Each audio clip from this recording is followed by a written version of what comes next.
Chapter 1. Callie's pen hovered over the final line. One signature, and 5 years of her life would officially end. The fluorescent lights of the courthouse buzzed overhead, making her skin look sickly pale. "Just sign it, Cal." Her lawyer's voice was gentle but firm. "It's been 6 months of fighting. It's time." She signed. The pen scratched against paper, spelling out freedom she didn't feel. Callie Madison. No longer Callie Wagner. Her lawyer gathered the papers, nodding with business-like efficiency. "Congratulations. You're officially divorced." Funny. She didn't feel like celebrating. Outside the courthouse, rain fell in sheets. Callie stood under the overhang, watching people rush by with umbrellas and raincoats. Normal people with normal lives. She took a deep breath, tasting the metallic tang of city air. It was over. Finally over. Her phone buzzed in her purse. A text from Megan, her only friend who'd stuck around through the divorce. "You need to see this." "I'm sorry." A link followed. Heart sinking, Callie clicked it. Ryland's Instagram. Photos she'd never seen before.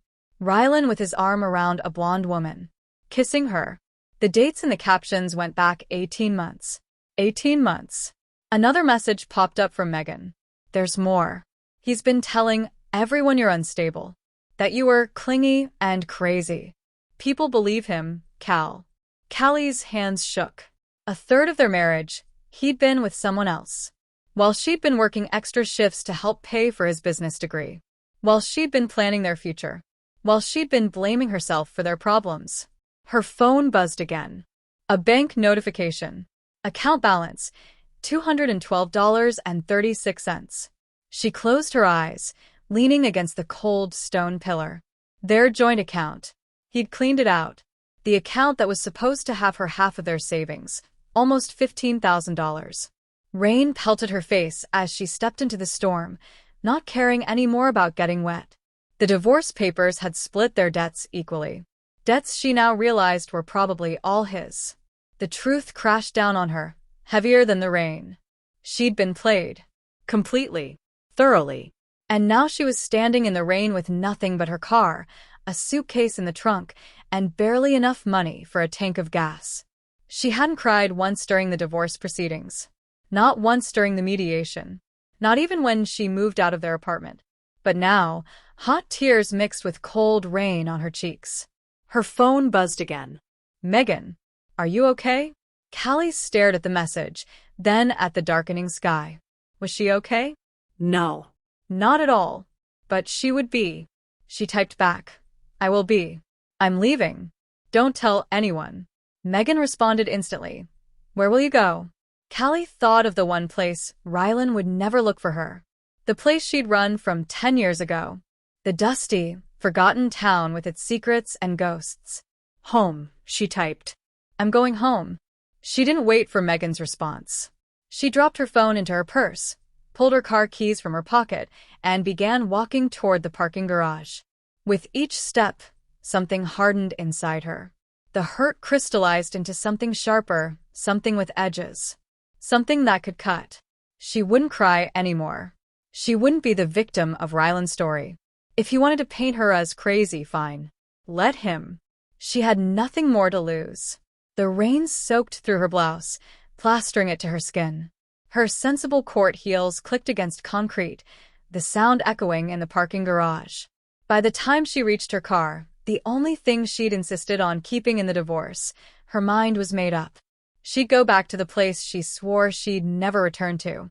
Back to ghosts and memories and unfinished business. Back to Ravens Creek. She slid into the driver's seat, her wet clothes sticking to the leather. Her reflection in the rearview mirror startled her, eyes fierce, makeup streaked down her cheeks, hair wild. She hardly recognized herself. Good. She didn't want to be recognizable. Not anymore. Callie turned the key in the ignition. The engine purred to life, steady and certain in a way nothing else in her life was. "Goodbye, Ryland," she whispered, backing out of the parking space. "Go to hell." 3 hours later, she crossed the state line, leaving behind the city lights, the rain, and the woman she'd been for 5 years. The road stretched before her, empty and dark. She turned up the radio, letting some angry woman's voice fill the car, singing about burning it all down and rising from ashes. That's exactly what she would do. Chapter 2. Ravens Creek hadn't changed.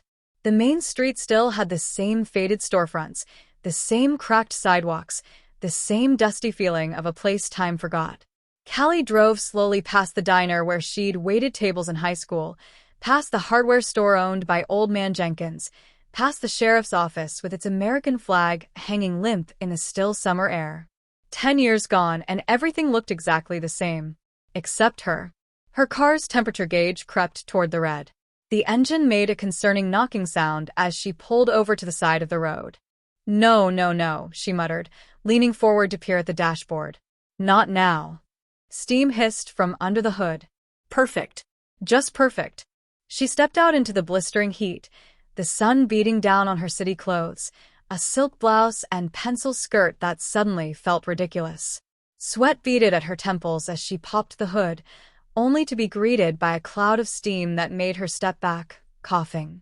She'd stopped at the edge of town, right across from a building she didn't recognize. A low, sprawling structure with darkened windows and a neon sign that read Warpath. Motorcycles lined the gravel parking lot. Great. A biker bar. Just what she needed. Callie pulled her phone from her purse. No service.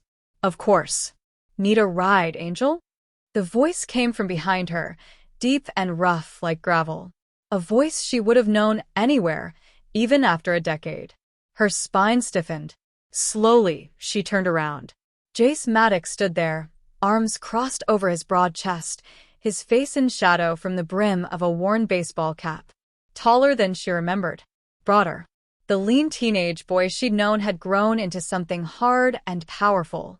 Jace, she said, hating how breathless she sounded. His eyes moved over her, taking in the city clothes, the broken-down car, the weariness she couldn't hide. Been a while, he said, his voice giving away nothing. 10 years. 10 years since she'd left him without so much as a goodbye. 10 years since she'd run from this town and everything in it, including him. Yeah, she managed. A while. He stepped closer, the sun highlighting the sharp angles of his face. A scar ran through his left eyebrow that hadn't been there before. His jaw was shadowed with stubble, his mouth set in a hard line. Car trouble? He asked, glancing at the steam still rising from her hood. Looks that way. Where you headed? Callie hesitated. She didn't actually have a destination beyond, away from Ryland. She thought maybe she could stay at her parents' old place, but she hadn't been back since they died.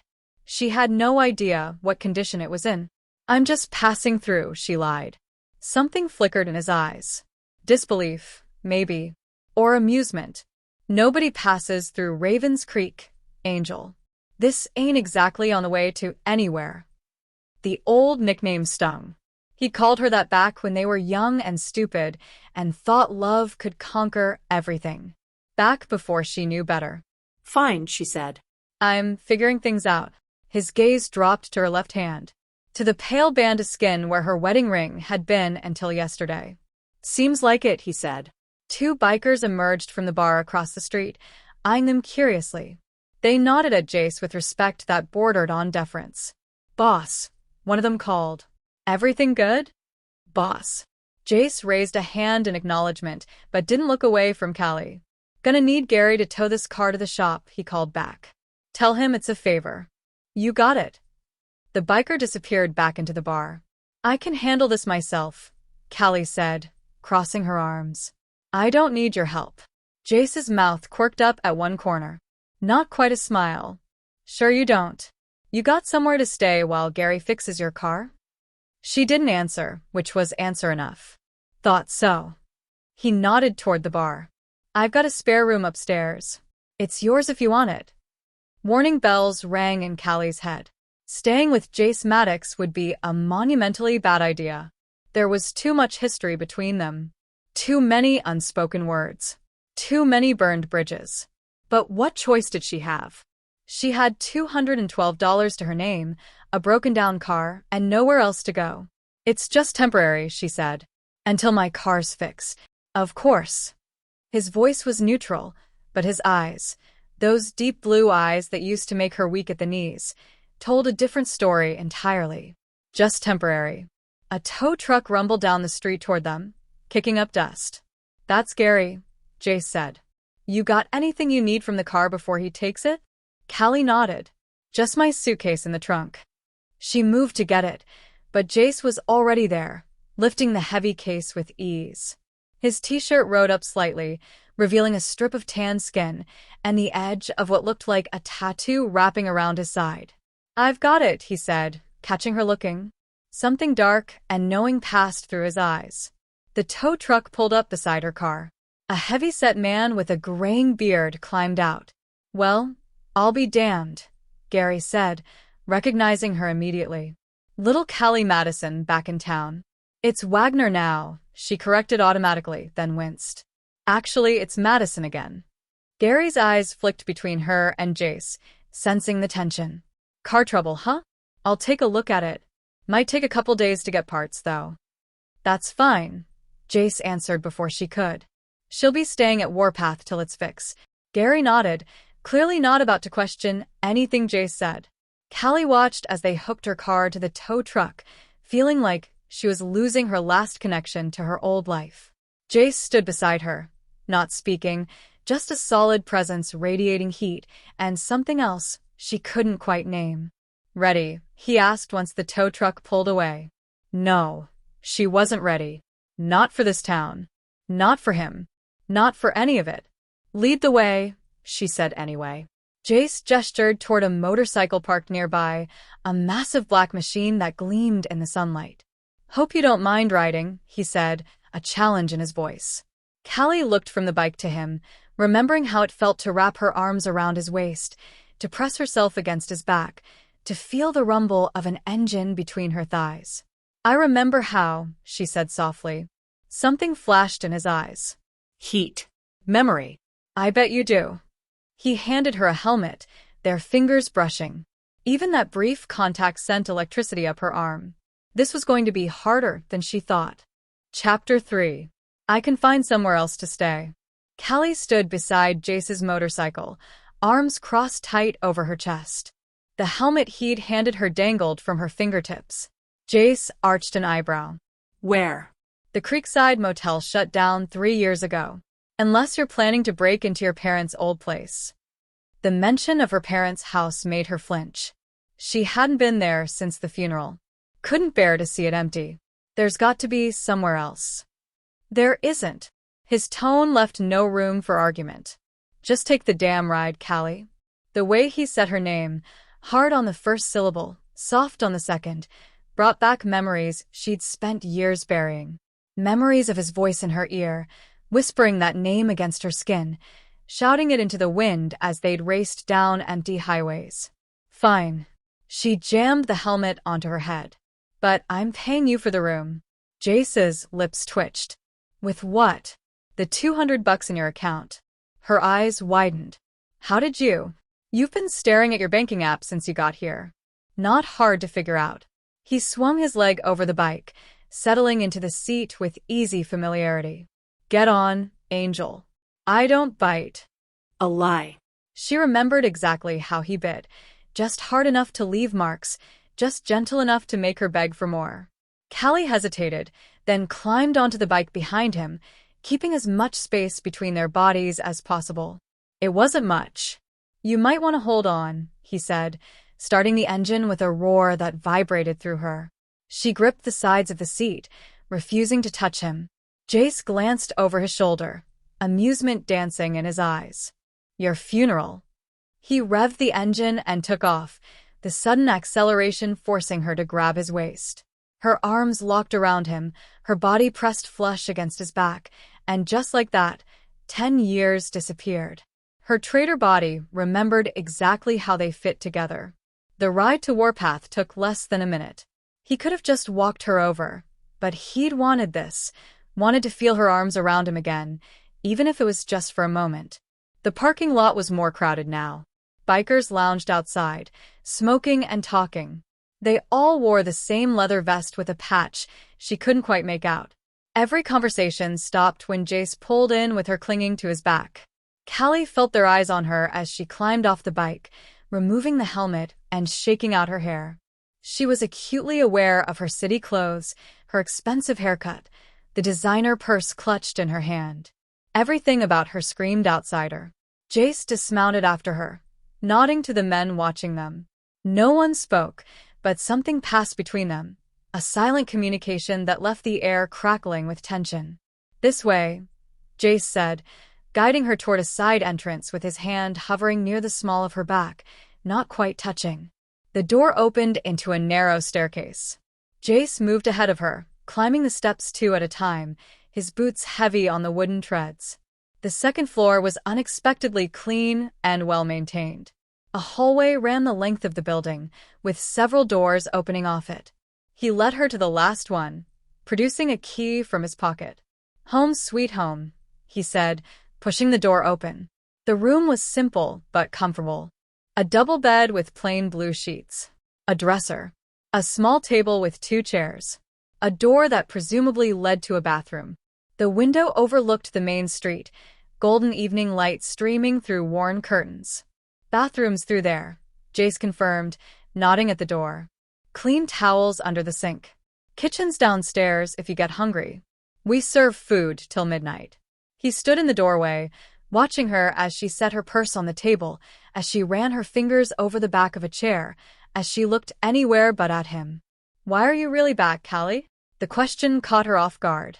She'd been expecting small talk, pleasantries, anything but this direct hit. "I told you. I'm just passing through." "Bullshit." The word was sharp, cutting through her lie like a blade. "You swore you'd never set foot in this town again. Said there was nothing here for you. So what changed?" Everything. Everything had changed. Her marriage. Her life. Her entire understanding of who she was. "I needed somewhere to go," she said, hating how weak it sounded. "Somewhere he wouldn't look for me." Jace's posture shifted, alert now. "Who wouldn't look for you?" She hesitated, not wanting to say Ryland's name, not wanting to admit how thoroughly she'd been played. "My ex-husband," she said finally. "The one you just divorced." It wasn't a question. "Why don't you want him finding you? He hurt you." The genuine concern in his voice made her chest ache. How could he still care after what she'd done? "Not physically," she said. "Just everything else." Jace nodded slowly, understanding without needing details. "You're safe here." Something in his tone made her look up, really look at him for the first time since she'd arrived. The hardness was still there in the set of his jaw, the broadness of his shoulders, the tattoos peeking from beneath his shirt sleeves. But his eyes were the same, deep blue and steady, seeing right through her defenses. "Am I?" she asked softly. He didn't pretend to misunderstand. They both knew the danger he posed to her had nothing to do with physical safety and everything to do with the heart she'd spent years rebuilding. "I won't hurt you, if that's what you're asking," he said, his voice low. "But I can't promise being around me won't hurt." An honest answer. More honest than she deserved. "I'll be gone as soon as my car's fixed," she said. "Where will you go?" She had no answer for that. No plan beyond escaping Ryland, beyond finding somewhere to lick her wounds and figure out how to start over with nothing. Jace seemed to read her silence correctly. "You can stay as long as you need to. No strings." "Why would you help me?" The question burst out before she could stop it. "After the way I left." "We were kids," he cut her off. Water under the bridge. But the tightness around his eyes told a different story. The way they'd ended, or rather, the way she'd disappeared without warning, had left scars. On both of them. "Thank you," she said simply. He nodded, then pulled something from his back pocket. A key, which he placed on the table. "For the room. Locks busted on the bathroom door, but no one will bother you up here." He hesitated, then added, "Most of the guys don't know who you are. Might be best to keep it that way for now." "Why?" His smile was grim. "Because some of them have long memories, and our history isn't exactly a secret in this town." With that, he turned to leave. "Jace," she called after him. He paused, looking back. "How did you know?" she asked. That I was getting divorced, I mean. For a moment, he didn't answer. Then, your ring finger. Tan line, but no ring. Dead giveaway. So observant. He always had been. Right. She twisted the bare skin where her wedding band had been, feeling naked without it despite how much she'd grown to hate what it represented. Get some rest, he said.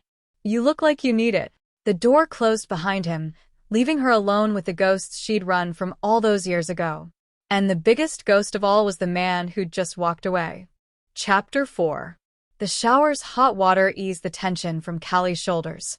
She stood under the spray for long minutes, letting it wash away the road dust, the city grime, the lingering feeling of Ryland's betrayal. But it couldn't wash away the memories that being back in Ravens Creek brought flooding back. Memories of another life. Another Callie. She shut off the water and reached for a towel, wrapping it around herself. The bathroom mirror was fogged, her reflection a blurry ghost. Good. She wasn't ready to face herself yet. The bathroom door didn't lock, just like Jace had warned. She'd wedged a chair under the knob as a precaution, but even so, she dressed quickly in the steamy bathroom, cotton shorts and a tank top, the only comfortable clothes she'd packed. When she emerged, her skin flushed from the heat. She found a sandwich and a bottle of water on the table that hadn't been there before. A note beside them read simply, "Eat something." She hadn't realized how hungry she was until that moment. She devoured the sandwich, thick sourdough bread, turkey, avocado, some kind of spicy mayo. In minutes. Voices drifted up from below. The bar was getting busy. Bass-heavy music thumped through the floorboards, along with the rumble of conversation, occasional laughter, the crack of pool balls. Callie moved to the window, peering down at the street. More motorcycles had arrived. Men and women in leather moved in and out of Warpath's main entrance. A neon sign buzzed to life as dusk deepened, casting red and blue shadows across the pavement. She'd never imagined Jace as the owner of a place like this. The boy she'd known had been wild, yes, but not organized. Not a leader. He'd been a loner with a motorcycle and a chip on his shoulder the size of Texas. What else had changed about him in 10 years? A knock on the door made her jump. "Yeah," she called. "It's me." Jace's voice. She opened the door to find him leaning against the frame, arms crossed. He'd changed into a clean black t-shirt that clung to his chest and arms, highlighting muscles that definitely hadn't been there when they were teenagers. A silver chain disappeared beneath his collar. His eyes moved over her, taking in the damp hair, the tank top, the bare legs. Something heated flickered in his gaze before he looked away. "Sandwich okay?" he asked. "It was great. Thank you." An awkward silence fell between them, filled with things unsaid. "You should come downstairs," he said finally. "Meet some people." Callie hesitated. "I'm not really dressed for it." "You look fine." His eyes drifted to her legs again, then back to her face. "Besides, this ain't exactly a fancy establishment." She should say no. Should stay in this room, away from curious eyes and questions she didn't want to answer. Away from him. But the alternative was sitting alone with her thoughts, and right now that seemed worse. "Give me a minute to fix my hair," she said. His mouth quirked up at the corner. "Take your time. I'll wait." True to his word, he was still there when she opened the door 5 minutes later, hair pulled back in a loose ponytail, a touch of mascara, and lip gloss applied. "Ready?" he asked. No. Yes. The stairwell was narrow, forcing them to walk single file. Jace went first, leading the way down to a door marked private that opened directly into the bar. The noise hit her first. Music, voices, laughter, all blending into a wall of sound. Then the smell, beer, whiskey, leather, and beneath it all, the faint scent of something else. Something earthy and herbal that reminded her of Jace's old jacket. The bar itself was larger than it had looked from outside. A long counter ran along one wall, manned by 2 bartenders moving with practiced efficiency. Pool tables occupied one corner, booths lined another wall, and tables filled the central space. Most were occupied by men and women in leather vests bearing the same patch she'd noticed earlier, a stylized wolf's head surrounded by flames. Warpath. The name of the bar. The name of something else too, judging by the matching vests. Heads turned as they entered. Conversations paused. Eyes tracked them, or rather, tracked her, as Jace guided her toward the bar, his hand hovering near the small of her back, not quite touching. "Boss," one of the bartenders called, nodding at Jace. There it was again. Boss. Jace nodded back, then leaned in to speak to the man, too low for Callie to hear, over the music. The bartender glanced at her, then back at Jace, nodding again. "What are you drinking?" Jace asked, turning to her. "Just water is fine." He frowned. "You're allowed to actually have a drink, you know." "I know. I'd rather keep a clear head right now." Understanding passed through his eyes. "Water it is." The bartender set a glass in front of her, alongside a whiskey neat for Jace. Callie took a sip, grateful for the cool liquid against her suddenly dry throat. "So," she said, "you own this place?" "For about 5 years now." He leaned against the bar, facing her. "Bought it when it was just a rundown dive called The Last Stop. Renamed it, fixed it up." "And the matching vests? Is that just a dress code, or?" A smile tugged at his lips. "Not exactly. Warpath is the name of the club too." "Motorcycle club," he clarified, seeing her confusion. "Like a gang?" The question slipped out before she could stop it. His smile vanished. No. "Not like a gang. We're a brotherhood. Family." Something in his tone warned her not to press further, but she couldn't help herself. "And you're the president? Is that what boss means?" Yeah. He took a sip of his whiskey, eyes never leaving hers. "I'm the president." The Jace she'd known had barely graduated high school, had no ambitions beyond the next town, the next ride. This Jace owned a business, led a club, commanded respect with just his presence. "What happened to no roots, no rules?" she asked, quoting his teenage motto back to him. His eyes darkened. "I grew up. Had to." Before she could ask what that meant, a woman approached, tall, curvy, with jet black hair and arms covered in colorful tattoos. She wore the Warpath vest over a tight red tank top. "So this is the famous Callie," the woman said, looking her up and down with open curiosity. Callie tensed. "Famous?" "Tricks," Jace said, warning in his voice. The woman, Trix, grinned, unrepentant. "Just saying hello to your old friend." The emphasis on friend made it clear she knew they'd been much more than that. "Nice to meet you," Callie said, forcing a smile. "Is it?" Trix raised an eyebrow. "Because you look like you'd rather be anywhere else right now." "That's enough." Jace cut in, his voice hard. "Trix, don't you have inventory to check?"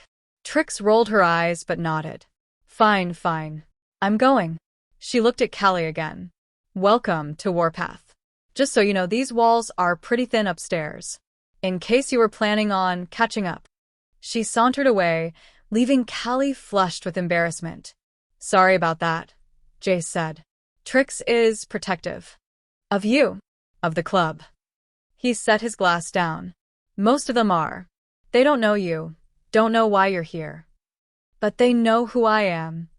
He didn't deny it. Small town. Long memories. "And what do they remember about me?" she asked, dreading the answer.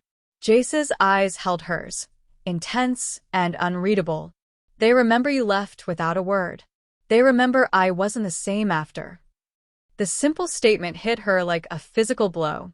She'd known she hurt him by leaving the way she did, but she'd convinced herself over the years that he'd moved on quickly, that he hadn't really cared that much.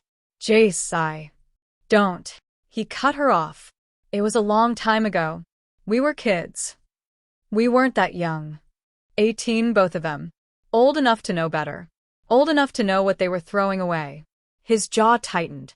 Young enough to make stupid decisions. Like running away instead of facing what scared her? Or like falling for a girl who was always going to leave. Before she could respond, a commotion near the door drew their attention. A group of men entered, 5 or 6 of them, tattoos visible on arms and necks, an air of menace in their swagger. They wore no vests, no patches, but the bar went quiet at their entrance. Jace straightened, his posture shifting from relaxed to alert in an instant. Others around the room did the same, hands falling to sides, eyes narrowing. "Who are they?" Callie whispered. "Trouble," Jace said shortly. He set his glass down with careful precision. "Stay here." He moved toward the newcomers, several other Warpath members falling in behind him. The tension in the room ratcheted up, crackling like electricity before a storm. Callie watched, heart in her throat, as Jace and the leader of the other group faced off in the center of the room. Though she couldn't hear what they were saying over the music, the body language was clear enough. Challenge, refusal, threat. The leader jabbed a finger at Jace's chest. Bad move. In one fluid motion, Jace caught the man's wrist, twisted, and pushed him back a step. Not violent, but a clear message. Don't touch. For a moment, it looked like it might escalate. The other men tensed, hands curling into fists. Warpath members seemed to materialize throughout the bar, outnumbering the newcomers at least 3-1. Then, abruptly, the leader laughed, said something to Jace, backed toward the door with his hands raised in mock surrender. His group followed, casting dark looks around the room as they left. The door slammed behind them. Slowly, conversation resumed. The music seemed to grow louder again. But the undercurrent of tension remained. Jace returned to the bar, his face hard. "Who were they?" Callie asked again. He took a long drink of whiskey before answering. "Rivals. From the next county over. They've been trying to move into our territory for months." "Your territory?" Something flashed in his eyes, a warning. "Our business territory. Nothing illegal." She wasn't sure she believed that, but she nodded anyway. "They'll be back," he said, more to himself than to her. "Not tonight, but soon." "Is that normal around here?" His grim smile didn't reach his eyes. "Welcome back to Ravens Creek, Angel. Nothing's normal anymore." Chapter 5. 3 days passed. Callie fell into an uneasy routine at Warpath.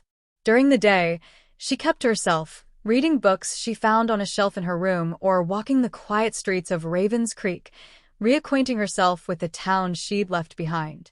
At night, she helped behind the bar. Not because she had to. Jace had brushed off her offers to pay for the room, but because staying busy kept her mind off everything else. Ryland, the divorce, her uncertain future. And Jace. Always Jace. He kept his distance, professional and polite when others were around. But she felt his eyes on her. Watching. Waiting. For what, she wasn't sure.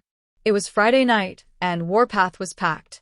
Bikers from neighboring towns filled the bar, drawn by the live band playing in the corner. The air was thick with cigarette smoke, perfume, and the electric charge of too many bodies in one space. Callie wiped down the bar top, brushing a strand of hair from her face. She'd borrowed clothes from Trix, tight jeans and a black tank top that showed more skin than she was used to. But they helped her blend in, which was all she wanted. "Another round for the boys in the corner," Trix called, sliding an empty tray toward her. Callie nodded, reaching for clean glasses. She'd learned the rhythms of bartending quickly, muscle memory from her college days coming back like she'd never left. "You're a natural," a deep voice said beside her. She turned to find Jace watching her, a rare smile playing at the corners of his mouth. He wore his usual black t-shirt, jeans, the silver chain around his neck that disappeared beneath his collar. The Warpath vest hung open, revealing the gun holstered at his side. The gun had surprised her the first time she'd seen it. Now it was just another part of him, like the tattoos that snaked up his arms or the scar through his eyebrow. "Thanks," she said, filling glasses with practiced ease. "It's coming back to me. Gary called about your car." Her hands stilled. "And parts won't be until next week. Distributors backordered." She nodded, trying to hide her relief. Another week in Ravens Creek. Another week at Warpath. Another week with him. "That's fine. I'm not in a hurry." His eyes searched hers, looking for the lie. "Could have fooled me. You've been acting like you're about to bolt since you got here." Had she? Maybe. Old habits. "I'm not going anywhere." Not yet, anyway. Something in his expression softened. He leaned closer, his voice dropping so only she could hear. "Good. Because I. The rest of his sentence was lost in the sudden crack of gunfire. Glass shattered. Someone screamed. The band stopped mid-song. Callie froze, the sound echoing in her ears. One shot. Then another. And another. Jace moved with startling speed. One moment he was beside her. The next, he had her on the floor behind the bar, his body covering hers, shielding her as more shots rang out. The weight of him pressed her into the sticky floor. His heartbeat thundered against her chest, matching her own frantic rhythm. His gun was in his hand now, though she hadn't seen him draw it. "Stay down," he growled, his breath hot against her ear. Chaos erupted around them. More screams. The crash of overturning furniture. Running footsteps. Orders shouted in voices she recognized as Warpath members. Jace raised his head slightly, peering over the edge of the bar. His body tensed above hers. "What is it?" she whispered, fear clogging her throat. "Who's shooting?" He didn't answer, just pressed her more firmly into the floor as another shot cracked through the air. This one closer. A bullet splintered the wood of the bar just inches from their heads. "Jace," she gasped. "I've got you," he said, his voice steady despite the danger. "I won't let anything happen to you." She believed him. Even after everything, even after 10 years apart, she believed him with absolute certainty. The shooting stopped. Silence fell, broken only by sobbing, by the shuffle of movement, by harsh breathing. "Everyone okay?" someone called. Voices responded, shaky but alive. No one hit. A miracle, given the number of shots. Jace eased off her slightly, still keeping his body between her and the rest of the room. He helped her to a sitting position, his hand cupping the back of her head, checking for injuries. "Are you hurt?" he demanded, eyes roving over her. She shook her head, unable to speak. Her whole body trembled, adrenaline making her limbs weak. Jace's face hardened as he looked over the bar again. His hand tightened on his gun. "Stay here," he ordered. "Don't move until I come back for you." "No." She grabbed his arm. "Don't leave me." His eyes softened for a fraction of a second. He brushed his thumb across her cheek, wiping away a tear she hadn't realized she'd shed. "I'll be right back," he promised. "But I need to deal with this." Before she could protest again, he was gone, moving with the silent grace of a predator toward the front of the bar. Callie stayed where she was, huddled against the back wall, knees drawn to her chest. She could hear voices now. Angry, tense, threatening. Jace's among them, colder than she'd ever heard it. Curiosity overcame fear. Slowly, she raised herself just enough to peer over the edge of the bar. The scene before her looked like something from a movie. Warpath members had formed a circle in the center of the room, weapons drawn. In the middle stood a single figure, a man with his hands raised in mock surrender, a gun still dangling from his fingers. A man she recognized, even from behind. Lean build, sandy blonde hair, designer jeans that cost more than most people made in a week. Ryland. Her heart stopped. Her lungs forgot how to breathe. Ryland. Here. In Raven's Creek. In Warpath. How had he found her? Jace stood facing him, his gun aimed at Ryland's chest, his posture deceptively casual. But Callie knew better. Knew the coiled tension in his shoulders, the deadly focus in his eyes. "I'll ask you one more time," Jace was saying, his voice carrying clearly in the silent room. "What the hell are you doing in my bar?" Ryland laughed, the sound brittle and wrong. "Just looking for my wife. Word is, she's been playing barmaid for you." "Ex-wife," Jace corrected, his tone flat. "And you shot at my place to find her? Bad move." Ryland shrugged, unconcerned despite the guns pointed at him from all directions. "Just wanted to get everyone's attention. No one's hurt, right? No harm, no foul." "You call that no harm?" Jace nodded toward the shattered bottles behind the bar, the broken windows, the splintered wood where bullets had struck. "You're lucky no one's dead." "Where is she?" Ryland demanded, ignoring Jace's words. His voice changed, became wheedling. "Come on, Callie. I know you're here. We need to talk." Callie sank back down, her back pressed against the bar, her hand over her mouth to stifle the sound that wanted to escape. Fear clawed at her throat. Not just fear, terror. Because she knew that tone. Knew what came after it. The rage. The accusations. The twisted logic that always ended with her apologizing for things she hadn't done. She doesn't want to talk to you, Jace said. And you're not welcome here. So, I suggest you leave while you still can. Ryland laughed again, but there was an edge to it now. Dangerous. Unhinged. That's not your call, biker boy. She's my wife. Ex-wife, Jace repeated. And it is my call. This is my bar, my town, my... He stopped himself, but Callie knew what he'd been about to say. My woman. Oh, I get it, Ryland said, his voice dropping to a conspiratorial stage whisper. You're fucking her. The silence that followed was deadly. Get out, Jace said, each word precise and cold. Now. Not without Callie. That's not happening. Ryland's voice changed again, became harder. You don't know who you're dealing with. I have connections. I can make life very difficult for your little motorcycle club. Someone behind him laughed. Hear that, boss? He's got connections. I'm shaking, another voice drawled. Ryland spun around, facing the circle of men now. You think this is funny? You have no idea who I am, what I can do. Don't really care, Jace said, moving to stand directly in front of Ryland again. All I care about is that you shot at my bar and scare my people. That's not something I can let slide. Fear flickered across Ryland's face, quickly masked. What are you going to do? Beat me up? Kill me? That'll look great on your rap sheet. No one's killing anyone, Jace said calmly. But you are leaving. Right now. And you're not coming back. Not without Callie. She's not yours to take, Jace growled, his control slipping for the first time. Ryland's eyes narrowed, a cruel smile spreading across his face. I see how it is. You've got a thing for her. Probably always have. Did she tell you how she used to cry out your name when we fucked? How I had to train her to stop? Jace moved so fast Callie barely saw it. One moment he was standing still. The next he had Ryland by the throat, lifting him until only his toes touched the floor.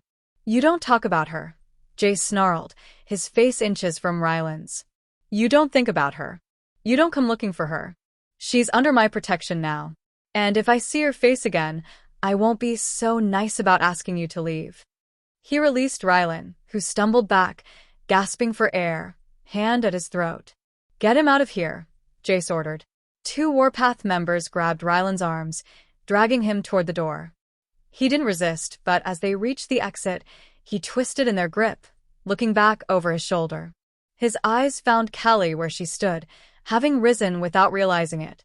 This isn't over, honey, he called, his voice raw from Jace's grip, but still carrying that terrible, familiar confidence. You're still mine. You'll always be mine. Then he was gone, dragged into the night. Silence fell again, heavy and tense.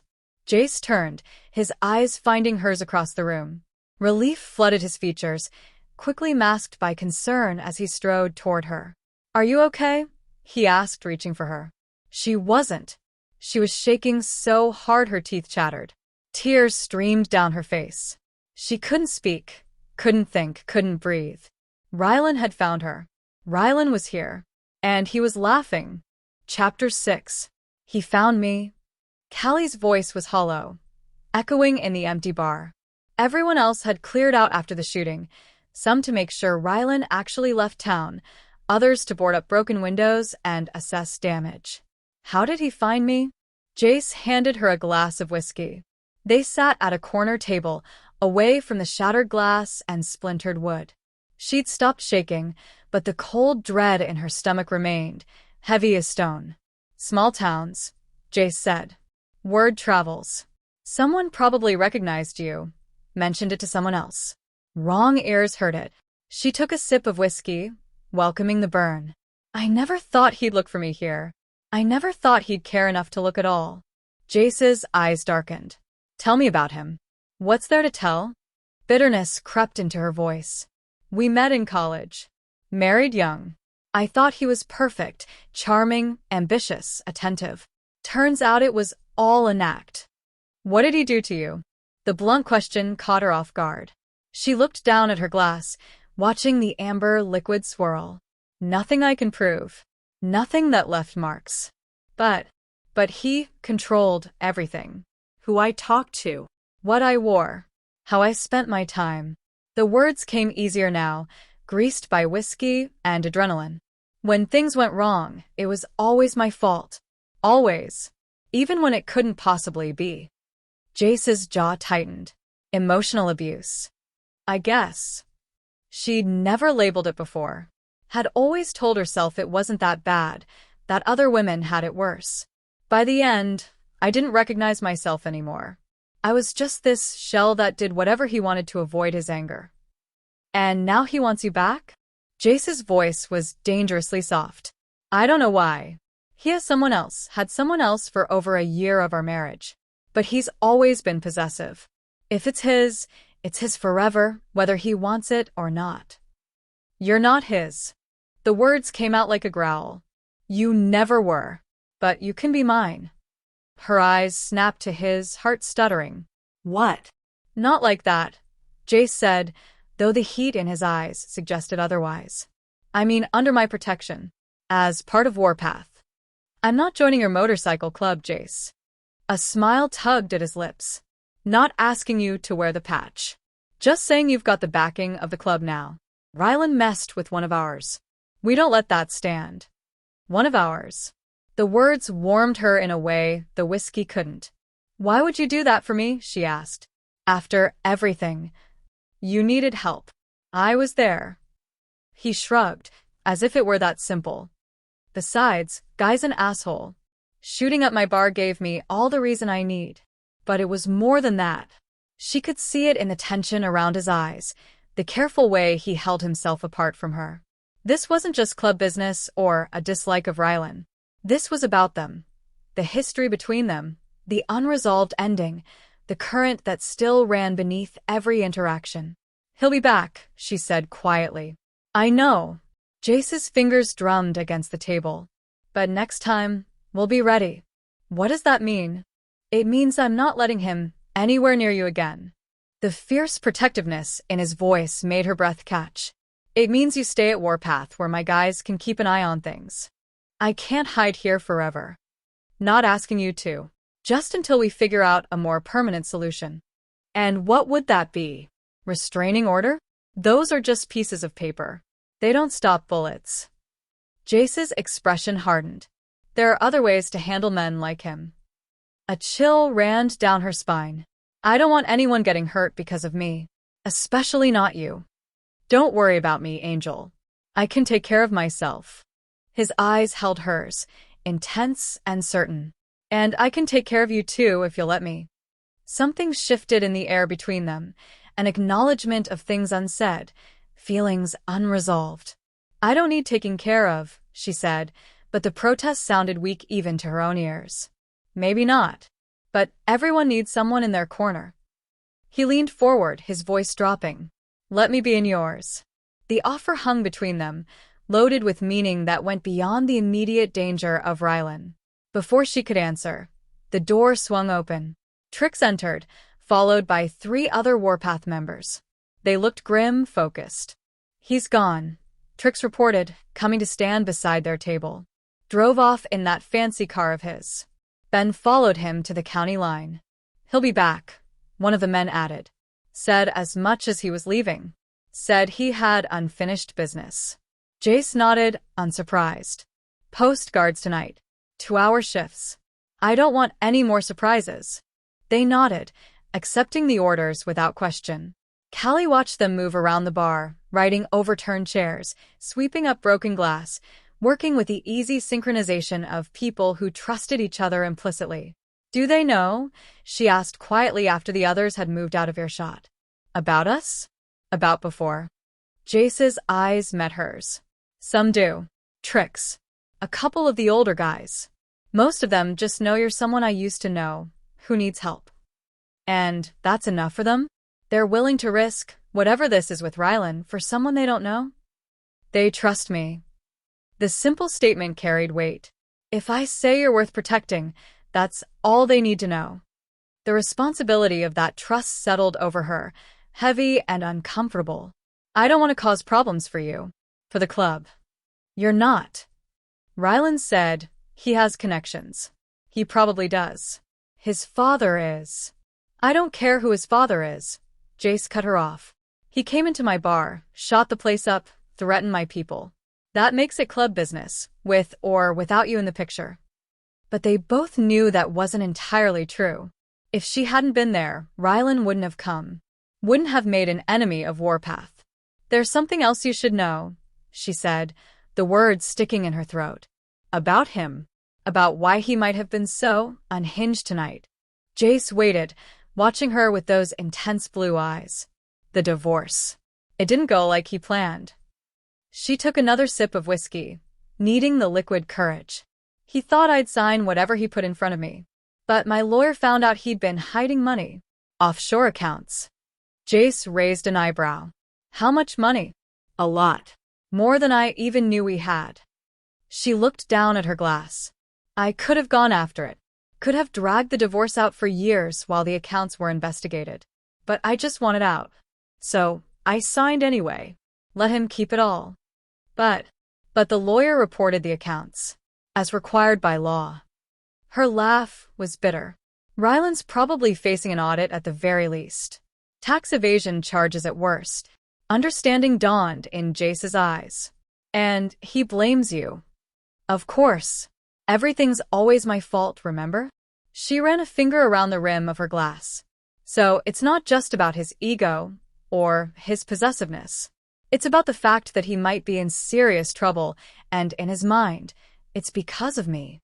Jace was quiet for a long moment. That makes him more dangerous.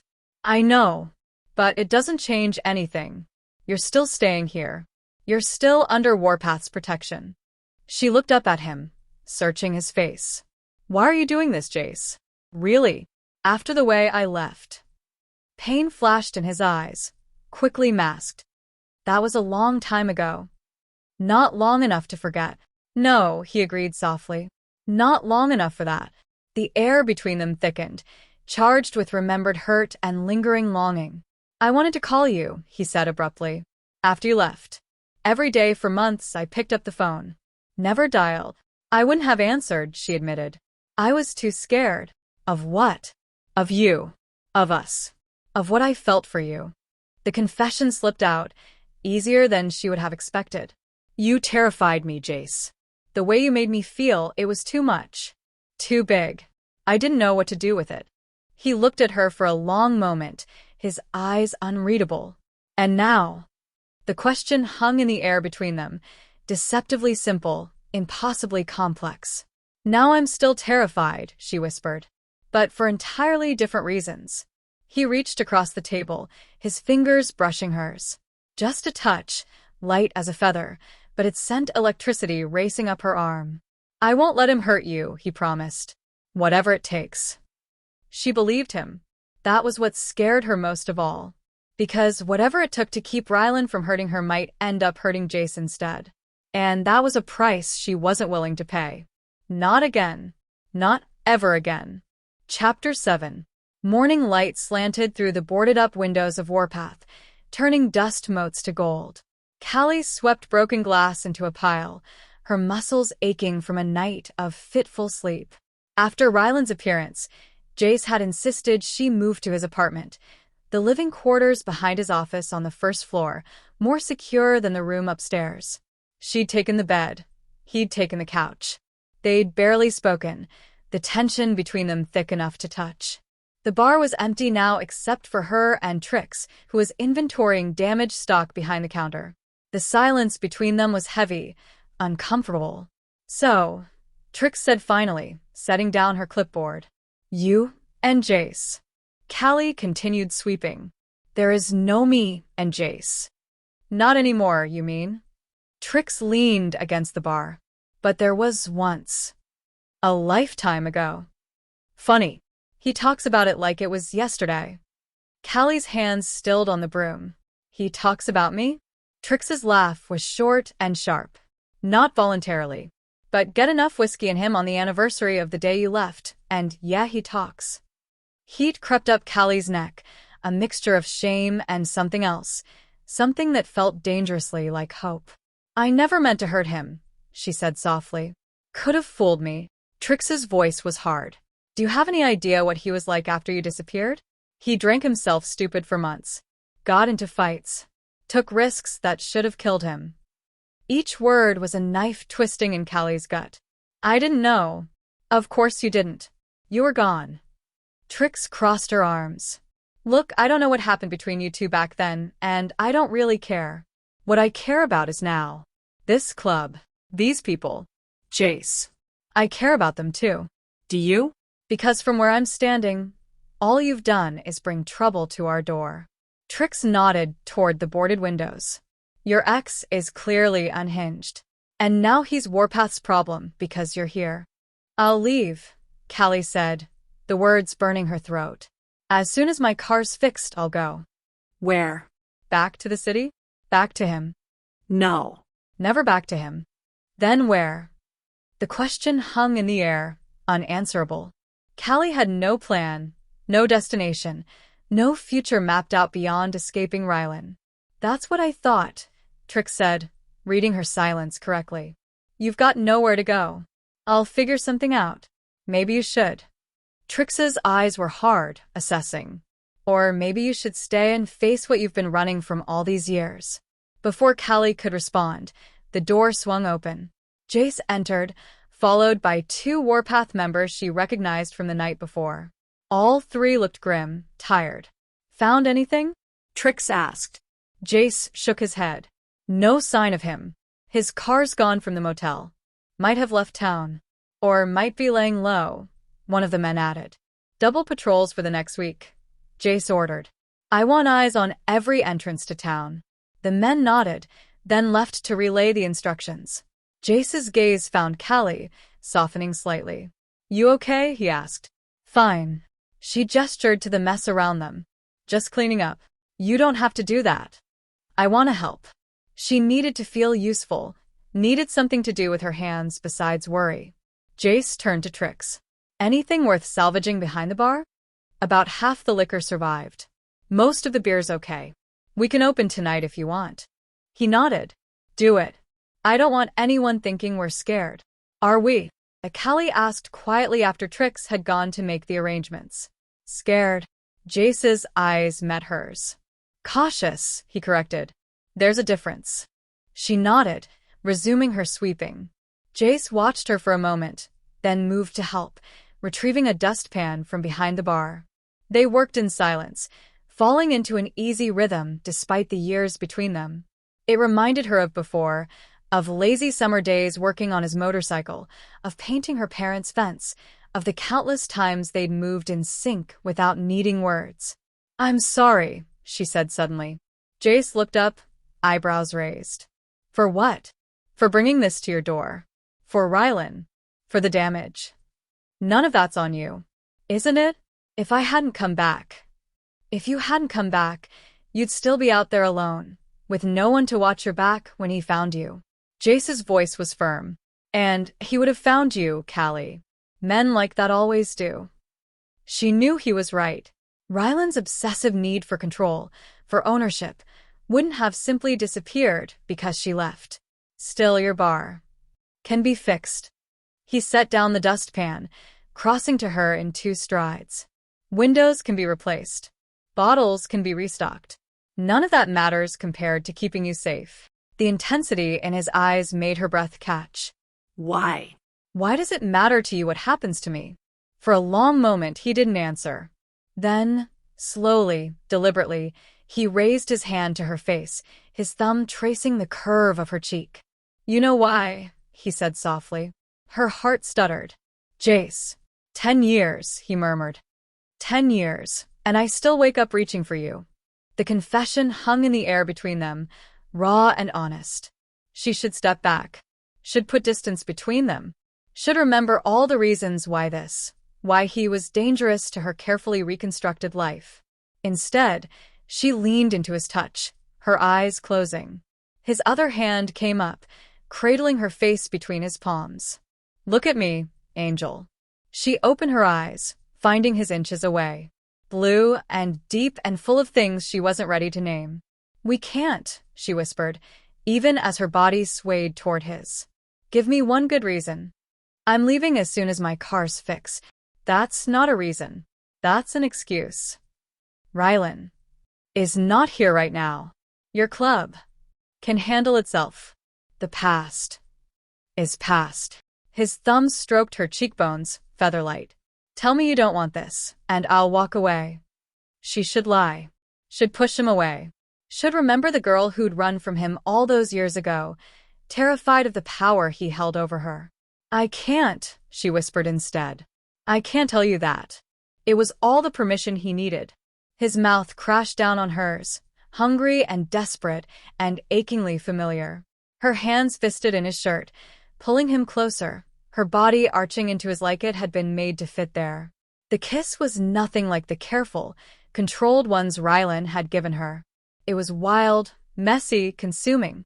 Jace kissed like he did everything else, with his whole being, holding nothing back. His hands slid into her hair, angling her head to deepen the kiss. His tongue swept into her mouth, claiming, taking, giving. She responded in kind, nipping at his lower lip, drawing a growl from deep in his chest. He backed her against the bar, lifting her onto it with a single smooth motion. Her legs wrapped around his waist, drawing him in. His hands roamed her body, relearning curves and hollows, finding places that made her gasp into his mouth. Jace, she breathed as his lips left hers to trail down her neck. We shouldn't. We should, he countered, nipping at the sensitive spot where her neck met her shoulder. We absolutely should. Her head fell back, giving him better access. His mouth was hot, his stubble rough against her skin. One of his hands slid under her shirt, calloused fingers tracing the edge of her bra, sending shivers through her entire body. It was too much, too fast, too intense. But it was Jace. Her Jace, returned to her after all these years. His hips pressed between her thighs, the hard ridge of him evident even through their clothes. He wanted her, had always wanted her if she believed his words. The knowledge was intoxicating after years of Ryland's tepid affection, given only when she'd pleased him. Jace's mouth found hers again, softer this time, but no less intense. His hands cupped her face once more, thumbs stroking her cheeks with a tenderness that made her heart ache. Tell me to stop, he whispered against her lips. I can't. Tell me this isn't what you want. I can't. His forehead pressed against hers, their breath mingling. Then tell me what you do want, Angel. The endearment broke something inside her. Reality crashed back in, the boarded windows, the broken glass, the danger hovering just outside. Time, she said softly. I need time. Pain flickered in his eyes, followed by understanding. He stepped back, putting space between them, though his hands lingered on her waist. Time, he repeated. I can give you that. The loss of his warmth was physical, a cold spot where his body had been. But she needed to think, needed to be sure. Needed to know that this wasn't just fear and adrenaline and the ghost of what they once were. I'm not saying no, she clarified. I'm saying not yet. Some of the tension left his shoulders. I can work with not yet. A smile tugged at her lips. I bet you can. His answering smile was slow, heated. You have no idea, Angel. The moment stretched between them, full of possibility and promise. The sound of the door opening broke the spell. They moved apart as Trix entered, followed by several Warpath members. We've got a problem, Trix announced, her expression grim. Ben just called. Ryland's back. And he's not alone. Jace's demeanor changed instantly, the lover replaced by the club president. How many? 5, maybe 6, all wearing hellhound cuts. Callie saw Jace's jaw tighten. Hellbound? You're sure? Trix nodded. Looks like your ex made some new friends, she said to Callie. Ice formed in Callie's stomach. Who are hellbound? Rival MC, Jace said shortly. From the next county over. Been trying to move into our territory for months. The men from the other night, Callie remembered. The ones you confronted in the bar. Yeah. His expression was hard, unreadable. Seems Ryland found himself some muscle. What does that mean? Jace's eyes met hers, cold now, calculating. It means this just got a lot more complicated. Why would they help him? Because they hate us, one of the other men said. And the enemy of my enemy is my friend. Where are they now? Jace asked, turning back to Trix. Holed up at the Edge Motel. Ben's keeping an eye on them from across the street. Jace nodded, already moving toward the door. Tell everyone to gear up. I want a full meeting in an hour. Jace, Callie called after him. What's happening? He paused, looking back at her. For a moment, she saw a flicker of the man who had kissed her senseless minutes ago. Then it was gone, replaced by the hard-eyed president of Warpath MC. What's happening, he said grimly, is war. Chapter 8. The Warpath clubhouse hummed with tension. Callie sat in a corner of Jace's office, trying to make herself invisible as members filed in, filling the room with the scent of leather and cigarettes and barely contained aggression. Jace stood behind his desk, arms crossed, face impassive as he waited for everyone to arrive. 20 men and 3 women, all wearing the Warpath patch, all watching him with expressions ranging from concern to outright anger. Everyone here? Jace asked Trix, who stood by the door. She nodded, closing it and leaning against it, arms crossed to mirror his posture. All right, Jace began, his voice steady. By now you all know what's happening. Ryland Wagner, his eyes flicked briefly to Callie, shot up our bar last night. Now he's back, and he's riding with Hellbound. How many? Someone asked. 6 Hellbound members plus Wagner, Trix answered. All armed. They've taken over the Edge Motel. Murmurs rippled through the room. Callie caught fragments, declaring war. On our turf. Who does he think he is? What's the plan, boss? A heavy-set man with a graying beard asked. He sat at the front of the room, his calm demeanor suggesting authority. We have 2 problems, Jace said. Wagner's personal vendetta and Hellbound trying to muscle into our territory. They're separate issues that happen to be converging. Are they? A voice from the back of the room, hard with doubt. Or is it all because of her? All eyes turned to Callie. She resisted the urge to shrink back, instead lifting her chin, meeting the stares head-on. Hellbound's been pushing at our borders for months, Jace said, his tone leaving no room for argument. Wagner just gave them an excuse to move faster. But they wouldn't be here now if she wasn't. The same voice persisted. A lean man with close-cropped hair stepped forward. Let's not pretend this isn't about your old flame, Jace. The atmosphere in the room shifted, charged with a new tension. Jace's expression didn't change, but Callie saw his fingers tighten on his biceps. Careful, Drew, he said softly. I'm just saying what everyone's thinking, Drew continued, undeterred. We all know who she is, what she did, and now she's back, and suddenly we've got war on our doorstep. That's enough, Trix snapped. No, it's not. Drew's eyes found Callie again, hard with accusation. You left him without a word. Broke him. Now you come crawling back when you need help, and we're supposed to risk our necks for you. Callie's face burned with shame and anger. She opened her mouth to defend herself, but Jace spoke first. You're out of line, he said, his voice deadly quiet. This is club business now, regardless of how it started. Is it? Drew challenged, stepping closer. Or is it personal? Because from where I'm standing, it looks like you're putting your dick before this club. The room went silent. Even the air seemed to still.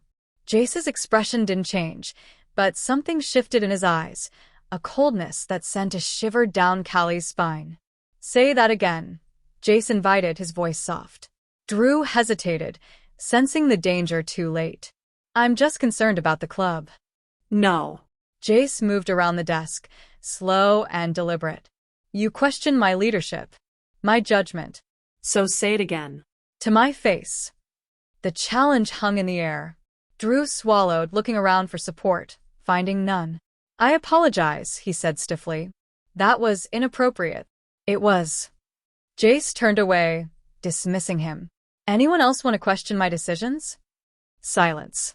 The Warpath members exchanged glances, but no one spoke up. Good, Jace said. Because here's what's going to happen. Wagner is Callie's problem, which makes him our problem. Hellbound is our problem, which makes them our priority. We deal with both. How? The older man asked. Diplomatically first, Jace said. I'll meet with Hellbound's president. See if we can reach an understanding. Wagner's a civilian. He has no business in club politics. And if diplomacy fails? Drew asked, apparently unwilling to stand down completely. Jace's smile was cold. Then we remind them why Warpath controls this territory. Nods of approval rippled through the room. Even Drew seemed satisfied with this approach. Mike, Trix, you're with me for the meeting, Jace continued. The rest of you, business as usual. But stay armed, stay alert. No one rides alone until this is resolved. The meeting broke up, members filing out with purpose in their movements. Callie remained in her corner, nausea roiling in her stomach. This was her fault, whether Jace admitted it or not. Her presence had brought danger to these people, to him. Soon only she, Jace, Trix, and the older man, Mike, she presumed, remained in the office. You think they'll listen? Mike asked, settling into a chair across from Jace's desk. Doubtful, Jace admitted. But we have to try the peaceful route first. Club rules. Mike nodded, seemingly satisfied. His eyes drifted to Callie. What about her? She stays at the clubhouse until this is settled. She stays with me, Jace said, his tone brooking no argument. Mike raised an eyebrow but didn't comment. Instead, he stood, clapping Jace on the shoulder. Be careful with Hellbound. Don't trust Viper as far as you can throw him. I know, Jace assured him. I've dealt with him before. Mike nodded, then left, Trix following after giving Callie a measuring look. When the door closed, Callie released a breath she hadn't realized she was holding. That went well. Jace's lips twitched. Could have been worse. Drew doesn't like me much. Drew doesn't like anyone much. Jace moved to a small refrigerator in the corner, pulling out 2 beers. He offered one to Callie, who accepted it gratefully. Don't take it personally. Hard not to, when he's saying I broke you. She twisted the cap off her beer, taking a long drink to hide her discomfort. Jace was quiet for a moment, leaning against his desk. You did, he said finally. Break me, I mean. The simple admission made her chest ache. Jace, It was a long time ago, he cut her off. We were different people. Were we? She studied him over the rim of her bottle. Because from where I'm sitting, you seem a lot like the same Jace. Just more. More what? More everything. More intense. More controlled. More dangerous. More desirable. He acknowledged this with a slight tilt of his head. And you? Are you the same Callie? No, she answered without hesitation. That Callie died a long time ago. Ryland made sure of it. Anger flashed in Jace's eyes. What did he do to you, Angel? The endearment slipped out, natural as breathing. It made her smile despite everything. Nothing worth talking about, she said, then corrected herself. No, that's not true. That's what he trained me to say. The truth is he diminished me, bit by bit, day by day, until I couldn't recognize myself anymore. Jace's expression hardened. I'll kill him. No, you won't, she said firmly. That's not the solution. Isn't it? He set his beer down with careful precision. Because from where I'm standing, it would solve a lot of problems. And create new ones. She crossed to him, standing close enough to feel his warmth. I don't want you to become a killer because of me. Who says I'm not already? His voice was quiet, his eyes unreadable. The question hung between them, heavy with implication. She'd been gone for 10 years.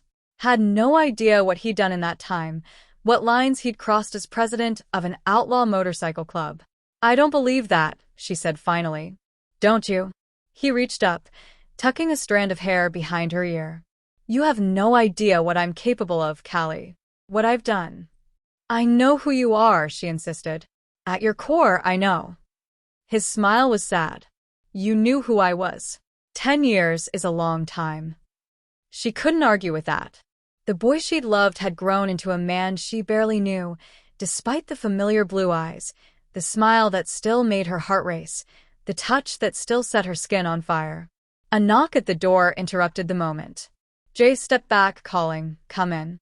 Drew entered, his expression hard. He barely glanced at Jace, his attention fixed on Callie. "I need to talk to her," he said. "Alone." "Not happening," Jace replied immediately. "It's club business." "Then talk to me." Drew's jaw tightened. Fine. "You want me to say it in front of you? She's a liability. She needs to go." "She's not going anywhere," Jace said, his voice dangerously soft. "Because you say so?" Drew challenged. "Or because the club says so. Because I don't remember us voting on harboring your ex when it puts all our necks on the line." "Drew," Jace warned. But Drew was beyond warnings. He advanced on Callie, pointing a finger in her face. "You're going to cost him everything. The club, his position, maybe his life. All because you came running back when you needed help." Callie stood her ground, refusing to flinch. "I didn't ask for any of this." "Didn't you? You could have gone anywhere. But you came here." To him. "Because you knew he'd never turn you away, no matter what it cost him." The accusation hit too close to home. Wasn't that exactly what she'd done? Come to the one person she knew would protect her, regardless of the consequences? "That's enough," Jace growled, stepping between them. "You've said your piece. Now get out." Drew didn't move. "The others might be afraid to stand up to you, but I'm not. This isn't just about you anymore, Jace. This affects all of us." "I'm well aware of that." "Are you?" "Because from where I'm standing, you're making decisions based on your feelings for her, not what's best for the club." Jace moved so quickly Callie barely saw it. One moment he was beside her. The next, he had Drew pinned against the wall, forearm pressed to his throat. "I said, that's enough," Jace repeated, each word precise and cold. "Callie stays. Warpath protects its own. And if you have a problem with my leadership, there are proper channels for that." His voice dropped, became almost gentle. "But this isn't it, brother." Drew struggled briefly, then went still, acknowledging the futility of resistance. "You're making a mistake." "Maybe," Jace conceded, releasing him. "But it's my mistake to make." Drew straightened his vest, a muscle ticking in his jaw. His eyes found Callie's over Jace's shoulder. "When this blows up in our faces," he said, "and it will, remember that you're the one who lit the fuse." With that, he turned and stalked out, slamming the door behind him. Silence fell, heavy and oppressive. Callie stared at the closed door, Drew's words echoing in her mind. "He's right," she said finally, her voice barely above a whisper. "I should go." No. Jace's response was immediate, absolute. "That's not happening." "You heard him. I'm putting you at risk. The club at risk." "Drew doesn't speak for Warpath." "I do. But he's not alone in his opinion, is he?" She'd seen the looks from other members, heard the whispers. Some of them agree with him. Jace ran a hand through his hair, frustration evident in the gesture. "Some, maybe. Not most. It only takes one," she said softly. "One person who resents me enough to make a bad decision. One person who thinks I'm not worth the trouble." "You are worth it," Jace said fiercely. "To me, you're worth it." The simple declaration made her heart stutter. "And that's exactly the problem. You're putting me before the club. I'm capable of protecting both. Are you? Because from where I'm standing, it looks like you're being forced to choose. And I can't let you choose me." "It's not your decision to make," he said, his jaw set in that stubborn line she remembered so well. "You're staying." End of discussion. End of discussion. How many times had Ryland said those exact words to her? How many times had he made decisions for her, about her, without her input? "No," she said, surprising herself with the firmness in her voice. "It is my decision. My life. My choice." Jace blinked, taken aback by her tone. "Callie, I'm not letting you sacrifice yourself for me, Jace. Not again." She moved toward the door, her mind made up. "I'll leave town. Tonight. Get Ryland to follow me away from here, away from you. And then what? Jace demanded, blocking her path. You'll face him alone? With no backup, no protection? He'll destroy you, Callie. Maybe, she acknowledged. But at least I won't have destroyed you first. They stood facing each other, at an impasse, neither willing to yield. In Jace's eyes, Callie saw the same determination she felt, the bone-deep certainty that they were right, that they were protecting the other. I lost you once, Jace said, his voice low, urgent. I'm not losing you again, especially not to him. You never lost me, she whispered. I lost myself. His expression softened. He reached for her, his hand cupping her cheek. Then stay. Find yourself again. Here. With me. It would be so easy to say yes. To lean into his touch. To let him shield her from Ryland, from the world, from her own fears.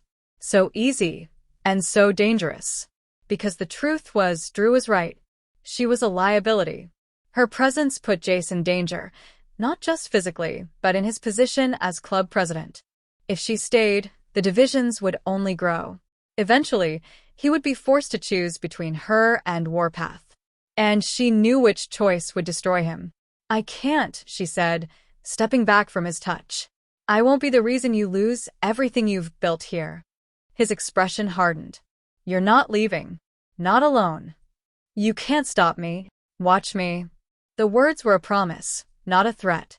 Before she could respond, a commotion erupted outside the office, shouting, the sound of running feet. The door burst open, Trix appearing wild-eyed and breathless.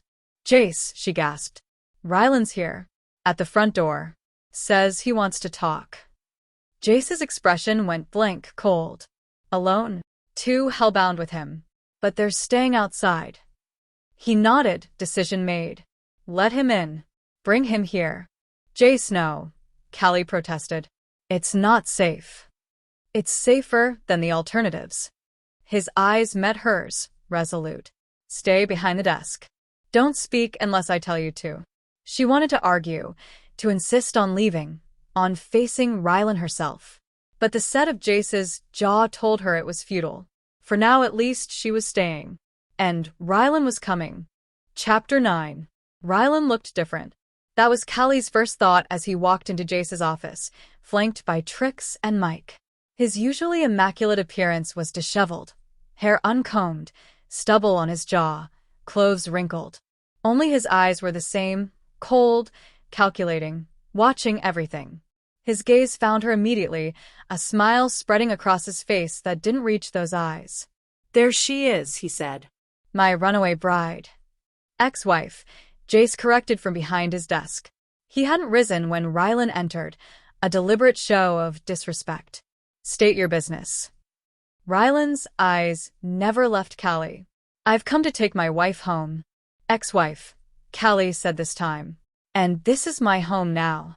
Surprise flickered across Ryland's face before he masked it. Is that what you've told yourself? That you belong in this place? His lip curled as he looked around the office. With these people? Why are you here, Ryland? She asked, ignoring his attempt to bait her. Really? What do you want? You know what I want. His voice softened, became almost gentle, the tone he used when he was most dangerous. I want you to come home. Where you belong. Not happening, Jace said flatly. She stays. Ryland turned to him, as if noticing him for the first time. I don't believe we've been properly introduced. You must be the infamous Jace Maddox. And you're the asshole who shot up my bar, Jace replied evenly. Give me one good reason why I shouldn't return the favor. Ryland smiled, unconcerned by the threat. Because I have friends now. Friends who'd be very unhappy if anything happened to me. Hellbound, Mike said, speaking for the first time. You must be desperate, boy, if you're hiding behind their cuts. Not hiding, Ryland corrected. Forming a mutually beneficial alliance. They want territory. I want my wife. Everybody wins. Except us, Trix muttered. Well, yes, Ryland agreed, as if she'd made a reasonable point. Except you. But that's how these things go, isn't it? Someone always loses. Jace leaned forward, his posture relaxed but his eyes hard. You're out of your depth, Wagner. You have no idea what you're getting into, making deals with Hellbound. Don't I? Ryland's smile was smug. They seem quite capable, and very motivated to help me get what I want. And what's that? Jace asked. Besides Callie. Simple. I want you and your little club to back off. Leave town. Let Hellbound take over. Ryland shrugged, as if suggesting nothing more serious than changing dinner plans. In exchange, I get Callie, and everyone walks away in one piece. The room went silent. Callie stared at Ryland, hardly able to believe what she was hearing. This wasn't just about her anymore. This was about territory, power, control. The things Ryland had always valued most. You're insane, she said finally. If you think Jace would ever. Let me handle this. Jace cut her off, his voice gentle but firm. His eyes never left Ryland. That's quite an offer. Hellbound sent you to negotiate on their behalf. Ryland hesitated, just slightly. We have an understanding. Do you? Jace leaned back in his chair. Because I've known Viper. That's Hellbound's president for years. And he doesn't seem like the type to let a civilian handle his business deals. Uncertainty crossed Ryland's face, quickly masked. This was my idea. They're backing my play. Are they? Jace smiled, cold and knowing. Or are they using you as a sacrificial pawn? Sending you in here alone while they wait outside, ready to deny any connection if things go south. Callie watched doubt creep into Ryland's expression. For the first time, he looked less sure of himself, less in control. You don't know what you're talking about, he said, but there was no conviction in his voice. Don't I? Jace stood, moving around the desk with deceptive casualness. Let me tell you what I know about Hellbound, Wagner. They don't honor deals. They don't respect alliances. And they sure as hell don't care about your marital problems. He stopped directly in front of Ryland, close enough that the other man had to tilt his head back slightly to maintain eye contact. So here's my counteroffer, Jace said softly. You walk out of here. You get in your fancy car. You drive back to whatever city you came from. And you forget Callie exists. Ryland's jaw tightened. And if I refuse? Then you're declaring war not just on me, but on every member of Warpath MC. Jace's voice was conversational, almost friendly. And trust me, that's not a war you want to fight. For a long moment, the two men stared at each other. Callie held her breath, seeing a side of Jace she'd never witnessed before. Cold, dangerous, utterly in control. Finally, Ryland looked away. I want to speak to Callie. Alone. Not happening, Jace said immediately. It's okay. Callie stepped forward. I can handle him. Jace turned to her, concern evident in his eyes. You sure about that? Yes. She met his gaze steadily. 5 minutes. That's all. After a moment's hesitation, Jace nodded. 5 minutes. We'll be right outside. He moved toward the door, followed by Mike and Trix. At the threshold, he turned back, his eyes meeting Ryland's. If you touch her, he said softly, they'll never find your body. The door closed behind them, leaving Callie alone with the man who had systematically dismantled her life. Ryland's demeanor changed instantly. The false confidence fell away, replaced by something raw and desperate. Callie, he said, stepping toward her. You have to come home. This has gone far enough. She stood her ground. It's over, Ryland. It was over the moment I signed those divorce papers. Divorce papers? He waved a dismissive hand. Those can be undone. We can start fresh. I don't want to start fresh with you. The words came easily, her voice stronger than she'd expected. I want nothing to do with you. His expression hardened. Because of him? Because of Maddox? This has nothing to do with Jace. It's about you and me. About what you did to me. What I did? Ryland laughed, incredulous. I gave you everything. A beautiful home, financial security, social status. And in exchange, you took everything that mattered. She cut him off. My confidence. My independence. My sense of self. Don't be dramatic. He rolled his eyes. You were happier with me, than you've ever been. Was I? She stepped closer, anger giving her courage. When was I happy, Ryland? When you criticized my appearance. When you monitored my phone calls. When you told me I was too stupid to handle our finances. When you cheated on me for over a year.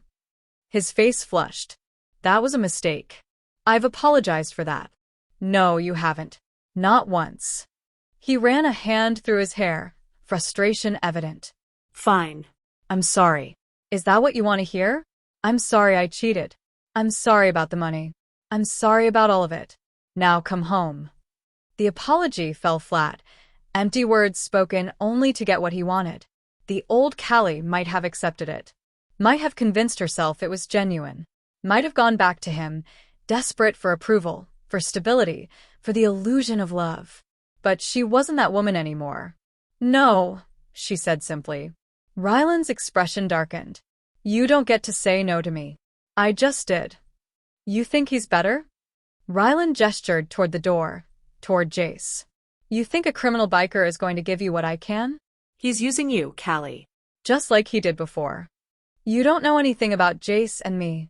I know he's the reason you left, Ryland said, his voice dropping to a hiss. I found your old journal, the one you kept in high school. I know all about Jace Maddox and how he broke your heart. Cold dread washed over her. Her journal.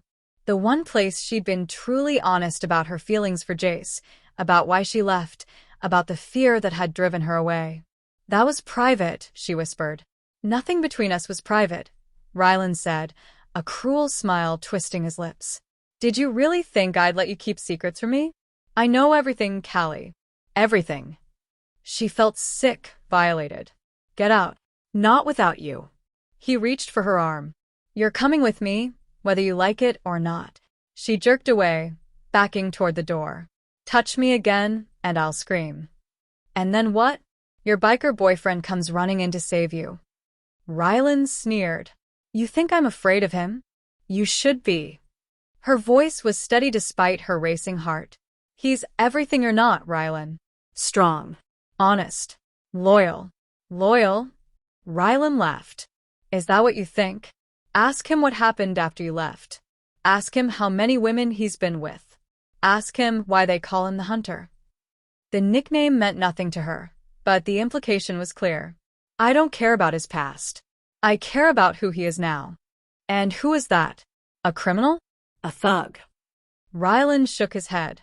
You've always had terrible taste in men, Callie. First him, then me. At least I'm improving, she shot back. Rage flashed across his face. He lunged for her, faster than she expected.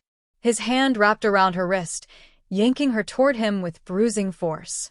You're mine, he snarled, his face inches from hers. You'll always be mine. The door burst open before she could respond. Jace stood there, his expression murderous. In 2 strides, he crossed the room, his fist connecting with Ryland's jaw in a sickening crack. Ryland stumbled back, releasing Callie, blood trickling from his split lip. I told you not to touch her, Jace said, his voice deadly quiet. Ryland wiped his mouth, eyes narrowed. You'll regret that. Not as much as you will if you ever come near her again. Jace turned to Mike and Trix, who had followed him in. Get him out of here. They moved to obey, each taking one of Ryland's arms. He didn't resist, his eyes locked on Callie. This isn't over, he said as they led him away. Not by a long shot. When the door closed behind them, Jace turned to Callie. Are you hurt? She shook her head, though her wrist throbbed where Ryland had grabbed her. I'm fine. Jace's eyes dropped to her wrist, where red marks were already forming. His expression hardened. I'm going to kill him. No, you're not. She placed her hand on his chest, feeling his heart racing beneath her palm. He's not worth it. He put his hands on you, and you stopped him.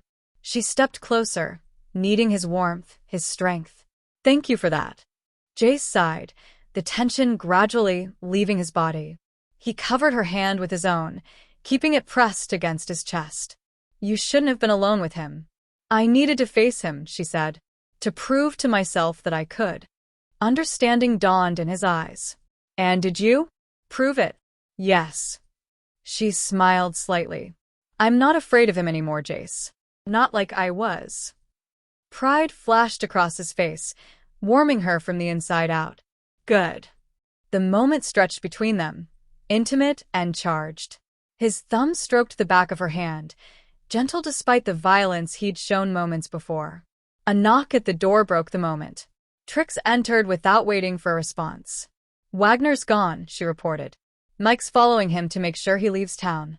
And his hellbound friends? Jace asked. Still at the motel. Trix leaned against the door frame, arms crossed. But something's off. They didn't seem too concerned when Wagner came back bloody. Jace frowned. Like they expected it. Or hoped for it, Trix agreed. I don't think they give a damn about him or his marriage problems. They're using him. But why? Callie asked. What do they get out of it? An excuse, Jace said grimly. A reason to move on our territory without seeming like the aggressors. If they can frame this as helping a civilian in need, it gives them cover. Cover for what? Callie pressed. Jace and Trix exchanged a look. For taking what they've wanted for years, Trix answered. Our distribution routes. Our protection contracts. Our relationships with local businesses. Your legitimate businesses, Jace added, seeing Callie's expression. Despite what you might think, Warpath operates within the law. Mostly. That mostly hung in the air, a reminder of how much had changed in 10 years. The Jace she'd known had been wild, reckless, but never criminal. This Jace lived in a world of territory disputes, protection contracts, rival gangs. What now? She asked. Now we prepare, Jace said. Hellbound won't back down just because Wagner got a bloody lip. They'll make their move soon. I should go, Callie said. If I leave, they have no reason to. We've been over this. Jace cut her off. You're not going anywhere. But it's not just about you anymore, Trix interjected. Wagner gave Hellbound the excuse they needed. Even if you leave, they'll find another reason to move on us. Callie wanted to argue, but she knew they were right. This had grown beyond her and Ryland. It had become about territory, about power, about the complex politics of outlaw motorcycle clubs. I need to check on things downstairs, Trix said after a moment of silence. Make sure everyone's ready in case Hellbound decides to retaliate. Jace nodded. I'll be down soon. When Trix had gone, closing the door behind her, Callie turned to Jace. This is bigger than I thought, isn't it? It was always going to be, he said. Hellbound's been looking for a way in for months. Wagner just gave them the opportunity. I'm sorry. He shook his head. Don't be. This was coming one way or another. She reached for his hand that had struck Ryland, turning it over to examine the reddened knuckles. You're hurt. It's nothing. She led him to his chair, pushing him gently into it. Let me see. He submitted with a small smile, watching as she examined his hand. The skin was split on 2 knuckles, already starting to bruise. You got a first aid kit? She asked. He nodded toward a cabinet in the corner. Top shelf. She retrieved it, returning to kneel beside his chair. With careful movements, she cleaned the cuts, applying antiseptic that made him hiss between his teeth. Sorry, she murmured. Almost done. It's fine, he said, his voice soft. I've had worse. She looked up at him, finding his eyes on her face. I can imagine. Club president can't be the safest job. It has its moments, he agreed. How did that happen? She asked, applying a bandage to his hand. You becoming president. You never wanted to be tied down, to have responsibilities. A shadow crossed his face. Things change. People change. Because of me? The question slipped out before she could stop it. Because I left. He was quiet for a long moment. Partly, he admitted finally. After you were gone, I was lost. Angry. Reckless. Looking for ways to feel something, anything. Guilt stabbed at her heart. Drew was right. I did break you. For a while, Jace conceded. But then I put myself back together. Stronger. Different. And became club president. He nodded. The previous president saw something in me. Took me under his wing. Taught me leadership, responsibility, loyalty to something bigger than myself. And the other women? She asked, unable to help herself. Ryland mentioned he called you the hunter. Jace winced. That was a long time ago. After you left, I wasn't selective. It wasn't my finest hour. The honesty hurt, but she appreciated it. And now? His eyes held hers, steady and certain. There hasn't been anyone serious in years. No one who mattered. The implication was clear. No one who compared to her. I should have called, she said softly, finishing with his hand but not releasing it. After I left. I should have explained. Why didn't you?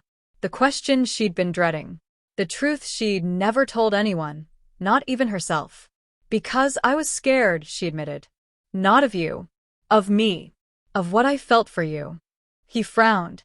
I don't understand. It was too much, Jace.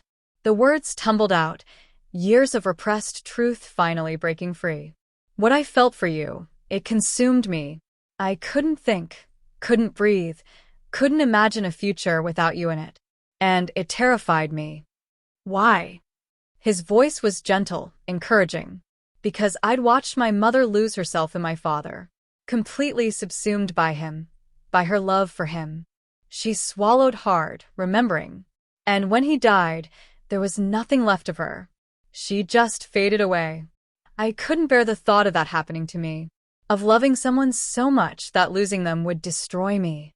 Understanding dawned in his eyes. So you left first, before I could leave you. Before we could destroy each other, she corrected. We were so young, so intense. I convinced myself it wouldn't last, that you'd eventually resent being tied down, that you'd leave me like you'd always threatened to leave this town. I never would have left you, he said softly. Not willingly. I know that now. She looked down at their joined hands. But back then, I was too afraid to believe it. Too afraid to trust that kind of love. And now? The question hung between them, loaded with meaning. She met his eyes, allowing herself to be honest for the first time in years. Now I'm still afraid. But not of loving you. I'm afraid of hurting you again. Of bringing more pain into your life. Angel, he murmured, reaching up to cup her cheek. You're the only thing in my life that's ever been worth the pain. The simple truth of it took her breath away. For so long, she told herself that leaving had been the right choice, for both of them. That they'd been too young, too wild, too intense to last. That she'd saved them both from inevitable heartbreak. But looking into his eyes now, she wondered if she'd been wrong all along. I never stopped loving you, he confessed, his thumb stroking her cheek. Not for a single day in 10 years. The words unlocked something inside her, a dam breaking, emotions flooding through. Jace, she whispered, leaning into his touch. He leaned forward, his forehead resting against hers. Tell me to stop, he breathed. I can't, she said, echoing their earlier exchange. I don't want to. His lips found hers, gentle this time. Not the desperate, hungry kiss they'd shared in the bar, but something deeper, more deliberate. A reconnection. A homecoming.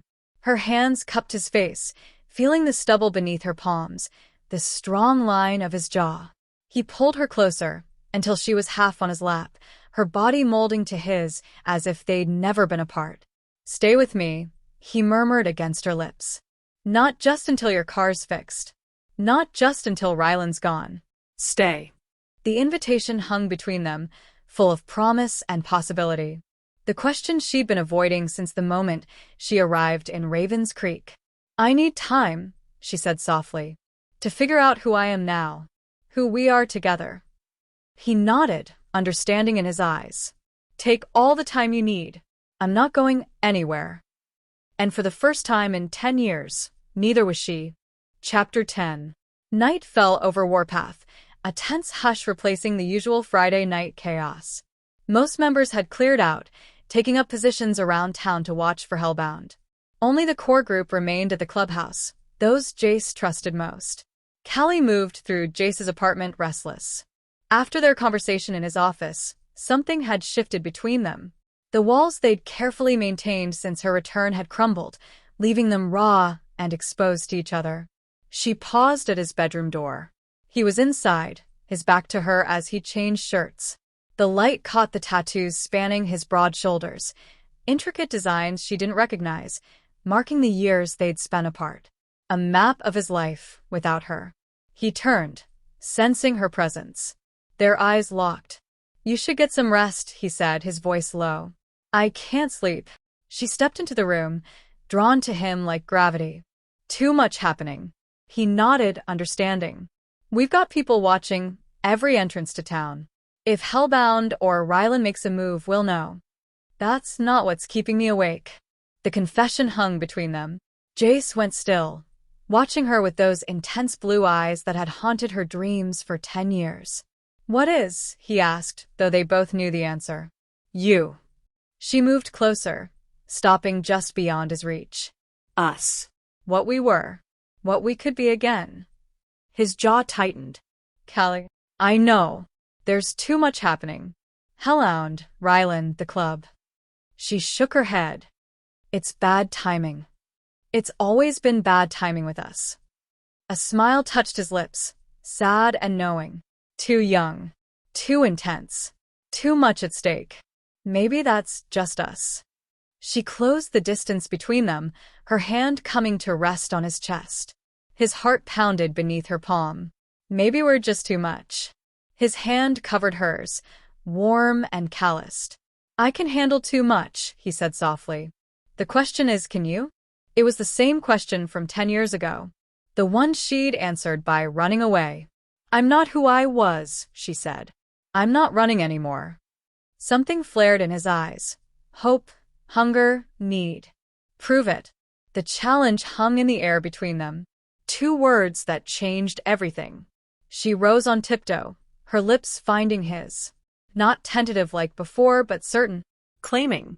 His arms wrapped around her waist, pulling her against him as he deepened the kiss. Months of tension, years of separation, a decade of wanting crashed over them like a wave breaking against rock.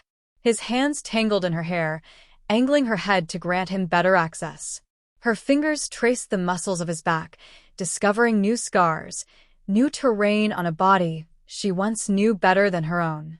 "Are you sure?" he asked against her lips, giving her one last chance to back away. Her answer was to pull his shirt over his head, letting it fall to the floor. Her hands ran over his chest, tracing the tattoos she'd glimpsed earlier. A wolf. A compass.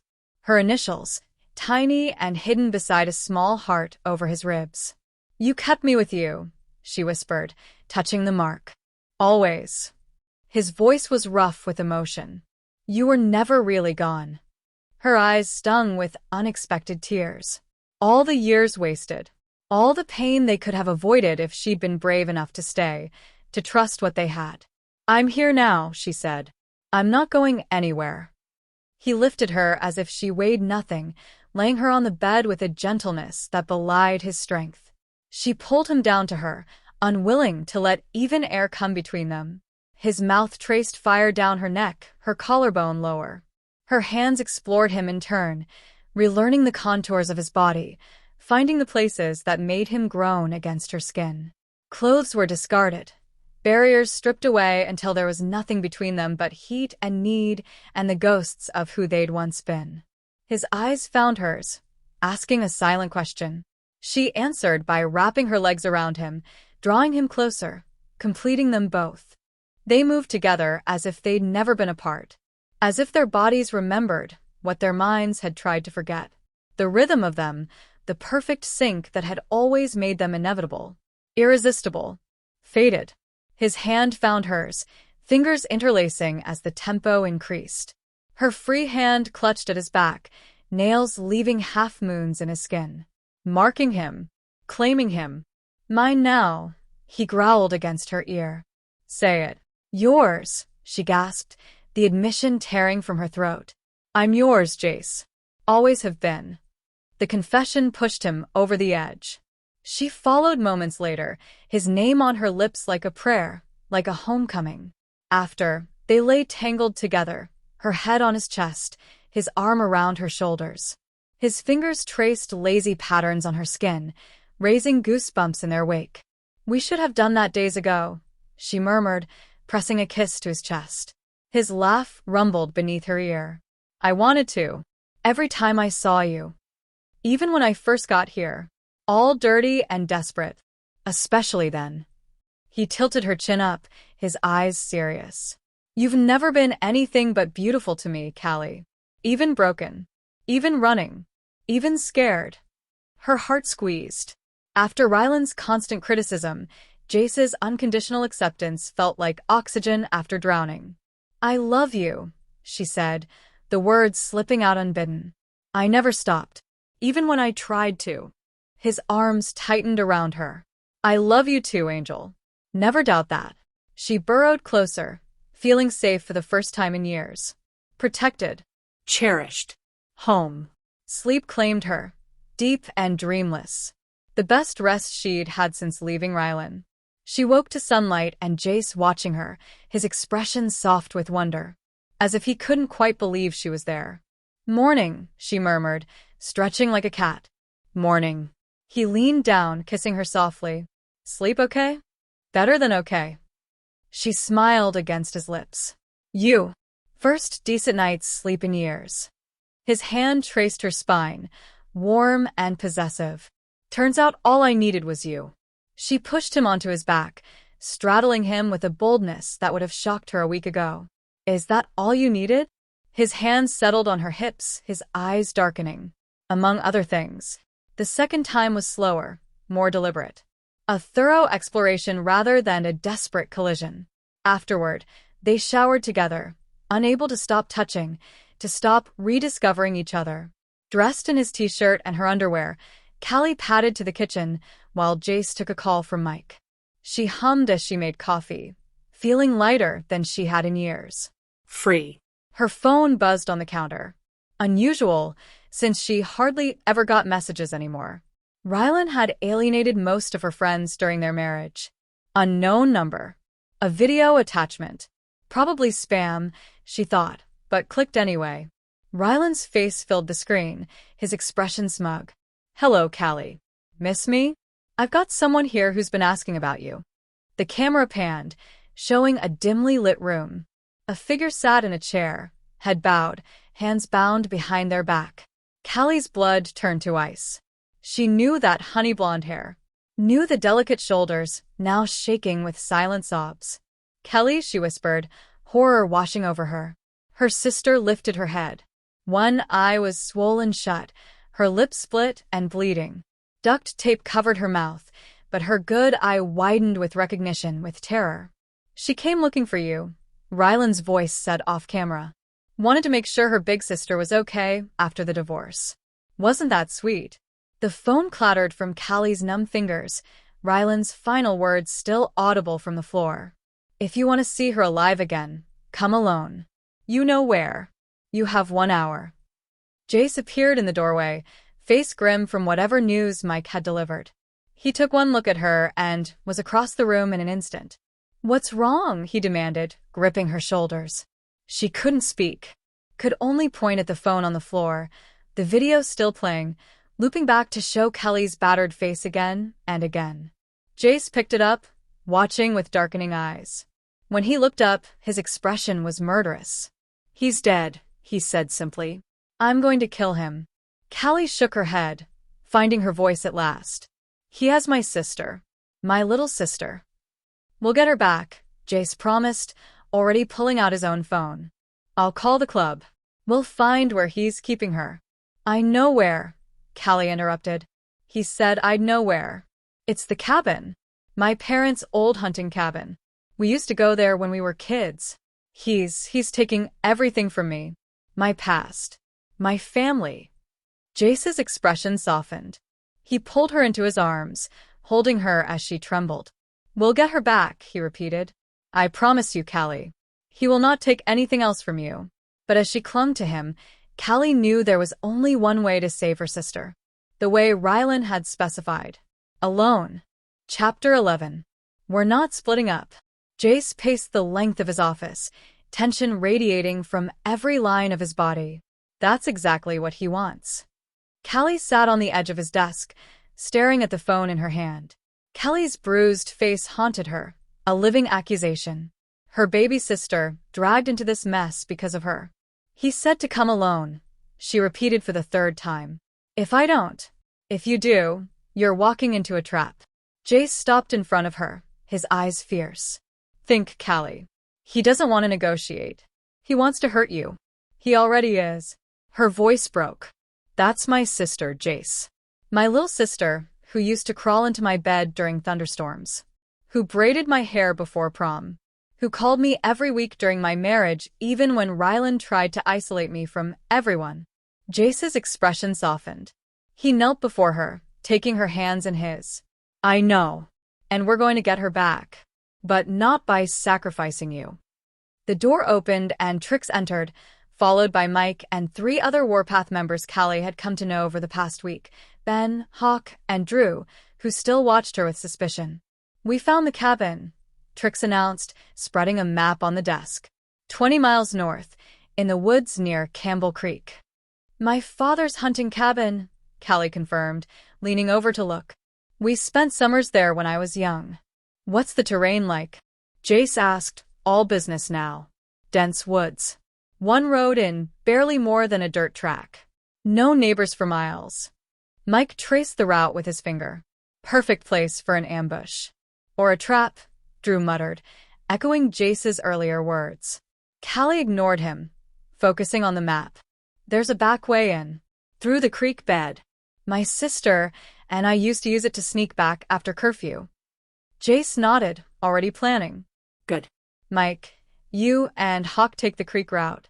Ben, Drew, you circle around to the east. Trix and I will approach from the main road as a distraction. What about me? Callie asked.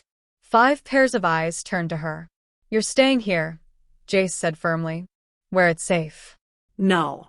She straightened, meeting his gaze. I'm going. It's my sister. My fight. Our fight, he corrected. And you're not trained for this kind of operation. I don't need training to knock on a cabin door. A tense silence fell. Callie could see the muscle working in Jace's jaw, the struggle between his need to protect her and his understanding of what she was asking. If you go, you stay with me, he said finally. No heroics. No separating. You follow my lead exactly. Understood? She nodded, relief washing through her. Understood. Drew made a sound of disgust. This is a mistake. Noted, Jace said coldly. But it's my call. And if Hellbound's involved? Drew pressed. If they're backing Wagner in this, we could be riding into a full ambush. We've considered that, Mike said. Ben's been watching the motel. Hellbound's still there, 6 bikes parked out front. They haven't moved. Callie frowned. That seems odd. If they're working with Ryland. Maybe they're not, Trix suggested. Maybe he's acting on his own, using their name to scare us. Or maybe they're just waiting, Drew said grimly. Letting Wagner do their dirty work, weaken us before they make their real move. Jace straightened, decision made. Either way, we handle this now. Gear up. We leave in 20 minutes. The others nodded, filing out to prepare. Only Drew lingered, his expression troubled. This feels wrong, he said to Jace. Like we're playing right into their hands. Maybe we are, Jace acknowledged. But what choice do we have? We can't leave her sister. Drew's eyes cut to Callie. We could, if it meant protecting our own. Callie is innocent, Callie said, anger flaring. She has nothing to do with any of this. Neither do most of the people in this club, Drew shot back. But they're still in danger because of you. Jace stepped between them. That's enough, Drew. Decisions made. Drew shook his head but left without further argument. The door closed behind him with a final sounding click. He's right, you know, Callie said quietly. This is my mess. My responsibility. Our responsibility, Jace corrected. The moment he shot at my bar, it became Warpath's problem too. She wanted to argue, to insist that she handle this alone, to protect him and the club from the storm Ryland had brought. But she knew it was futile. Jace had made his choice, her, them, whatever came next. Thank you, she said instead. For believing in me. For helping Callie. His hand cupped her cheek, thumb stroking across her cheekbone. Always, he promised. Then, more solemnly, "But I need you to swear something to me. Anything. No matter what happens at that cabin, you stay with me. No running off. No sacrificing yourself. No deals with Ryland. We do this together or not at all." She nodded, meaning it in that moment. Together. But even as the word left her lips, a plan was forming in her mind. A way to end this without risking Jace or the club. A way to save Callie and finish things with Ryland once and for all. She just had to find the right moment to slip away. The forest closed around them, dense and secretive. Jace's motorcycle moved slowly along the rutted dirt track, Callie's arms wrapped around his waist. Despite the warmth of the day, she felt cold, a chill that had nothing to do with temperature and everything to do with fear. What state would Callie be in when they found her? What had Ryland done to her in the hours since that video? The questions circled like vultures, picking at her resolve, her courage. Jace's hand covered hers where it rested against his stomach, a brief, reassuring touch. He couldn't speak over the engine noise, but the gesture said enough. "I'm here. We're in this together." Except they weren't. Not really. Because no matter what he said, this was her battle. Her sister. Her past coming back, to claim its due. The cabin appeared around a bend, exactly as she remembered it. Rough-hewn logs, a sloping roof, a stone chimney. No smoke rose from it now, but a car was parked outside, Ryland's sleek black Audi, looking absurdly out of place in the wilderness. Jace cut the engine, letting them coast to a stop behind a screen of trees. Through their earpieces came Mike's voice, terse and professional. In position at the creek bed. No movement visible from the back. "East side clear," Ben reported. One heat signature inside, seated. Probably the sister. Only one. Jace frowned, sliding off the bike. "Where's Wagner?" "Unknown," Ben replied. "Could be in a blind spot. Or out looking for us."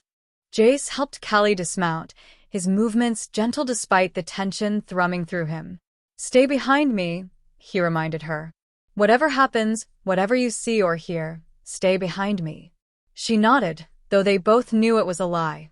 They approached cautiously, Jace's gun drawn but held low at his side. No sense advertising their armament if Ryland was watching. The cabin door stood slightly ajar.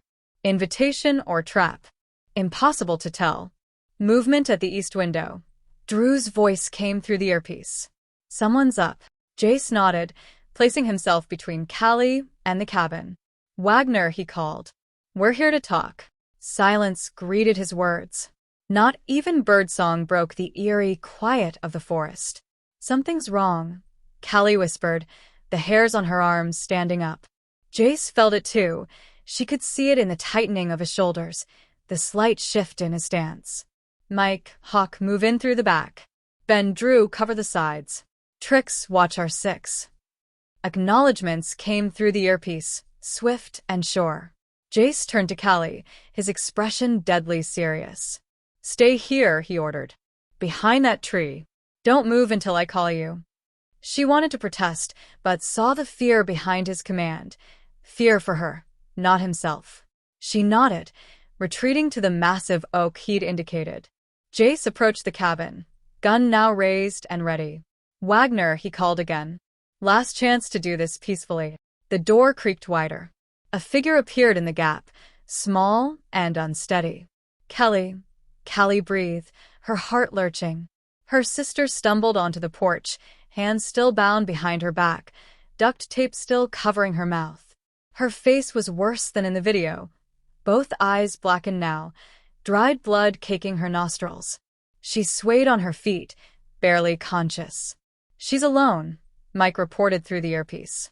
No sign of Wagner inside. Jace moved forward cautiously, still scanning for threats. "Callie," he called softly. "I'm Jace. Callie's friend. We're here to help you." Callie's eyes widened in recognition at Callie's name.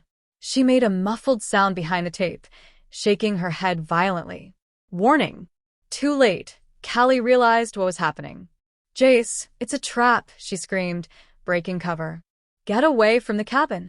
He turned at her voice, confusion turning to alarm. "Callie, stay back." The world exploded. The cabin erupted in flames and sound, the concussive force throwing Jace backward. Callie disappeared in the blast, swallowed by fire and debris. Callie felt herself lifted off her feet, slammed back against the oak tree with bone-jarring force. For a moment, there was only ringing silence, the world reduced to ash and smoke and the copper taste of blood in her mouth. Then sound returned in a roar, crackling flames, falling timber, screaming. "Jace," she called, struggling to her feet. "Jace." No answer. Only the ravenous sound of fire consuming the cabin, consuming everything in its path, including her sister. "No," she moaned, stumbling forward. "No, no, no." Arms caught her from behind, yanking her back from the inferno. She fought against them, desperate to reach the burning structure, to find Callie, to find Jace. "Let me go," she screamed. There and there. "Callie, stop." Trix's voice, close to her ear. "You can't help them by dying too." Callie sobbed, still straining against Trix's iron grip. "My sister." "I know." Trix's voice softened. "I'm sorry, but we need to get out of here. Now." "Not without Jace." Callie wrenched free, scanning the burning clearing frantically. "Jace." Movement caught her eye, a figure emerging from the smoke to their left. For one wild, hopeful moment, she thought it was Jace. Then the smoke cleared, revealing Ryland, a pistol in his hand and a smile on his face. "Hello, honey," he said, training the gun on her chest. "Miss me?" Trix reached for her weapon, but Ryland was faster. He fired once, the shot catching Trix in the shoulder, spinning her to the ground with a cry of pain. "No more heroics," Ryland said pleasantly. "The next one goes through her skull." Callie froze, hands half raised. "Why?" she whispered. "Callie was innocent. She never did anything to you. She was in my way." Ryland shrugged, as if discussing a minor inconvenience. "Just like your biker boyfriend. Just like everyone who tries to keep you from me." "You're insane," Callie said, shock giving way to fury. "You killed my sister. You tried to kill Jace. For what?" "I still won't come back to you. I'd rather die." "That can be arranged." Ryland stepped closer, gun steady. "But not yet. First, we're going to leave this charming little bonfire. Go somewhere private where we can talk." "I'm not going anywhere with you." His smile was cold. "Yes, you are. Because if you don't, I'm going to put a bullet in your friend here." He gestured to Trix, who was clutching her bleeding shoulder, face pale with pain. "And then I'm going to hunt down every member of Warpath and kill them one by one. Starting with Maddox if the explosion didn't finish him already." Bile rose in Callie's throat. Callie gone. Jace possibly dead. Trix wounded. And more would follow, if she didn't stop this now. "Fine," she said hollowly. "I'll go with you. Just don't hurt anyone else." "Smart girl." Ryland gestured with the gun. "My car's just through those trees. Let's go." Callie moved as if in a nightmare, each step heavy and wrong. She glanced back at Trix, lying on the ground, at the burning cabin that had become her sister's pyre. "I'm sorry," she whispered, though she wasn't sure who she was apologizing to. Callie, for failing to save her. Jace, for breaking her promise to stay together. Trix, for the bullet she'd taken. All of them, for the devastation Ryland had wrought in her name. "Move," Ryland ordered, shoving her forward with the gun barrel. She stumbled, catching herself against a tree. As she straightened, something caught her eye, movement in the smoke-filled clearing. A figure crawling from the wreckage of the cabin, blackened and bloody, but unmistakable. Jace. Relief surged through her, so intense it made her dizzy. He was alive. Hurt, but alive. And now she had to make sure he stayed that way. Ryland hadn't seen him yet, his attention focused on her, on hurrying her toward his car. She needed to keep it that way. "Why did you do it?" she asked, slowing her pace deliberately. "Why the bomb? Why kill Callie when you could have just used her as leverage?" "Insurance," Ryland said, impatient with her questions. "And a message. No one takes what's mine. Not your sister. Not Maddox. No one. I was never yours, she said, letting her anger show, keeping his attention on her, away from the clearing where Jace was now struggling to his feet. You never owned me, Ryland. His face contorted with rage. I owned every inch of you, he snarled. Every thought, every breath. And I will again. Never. She stopped walking entirely, turning to face him. I'd rather die than let you touch me again. His hand flashed out, backhanding her across the face. Pain exploded along her cheekbone, but she welcomed it. Every second she delayed him was another second for Jace to recover, for the others to regroup. Keep talking, Ryland hissed, grabbing her arm. Keep pushing me. See what happens. She let him drag her forward, her mind racing. They were almost to his car, a sleek black shadow waiting among the trees. Once inside, her chances of escape plummeted. Sounds of pursuit came from behind them, voices calling, branches breaking. The club, regrouping after the explosion. Ryland cursed, shoving her roughly toward the passenger door.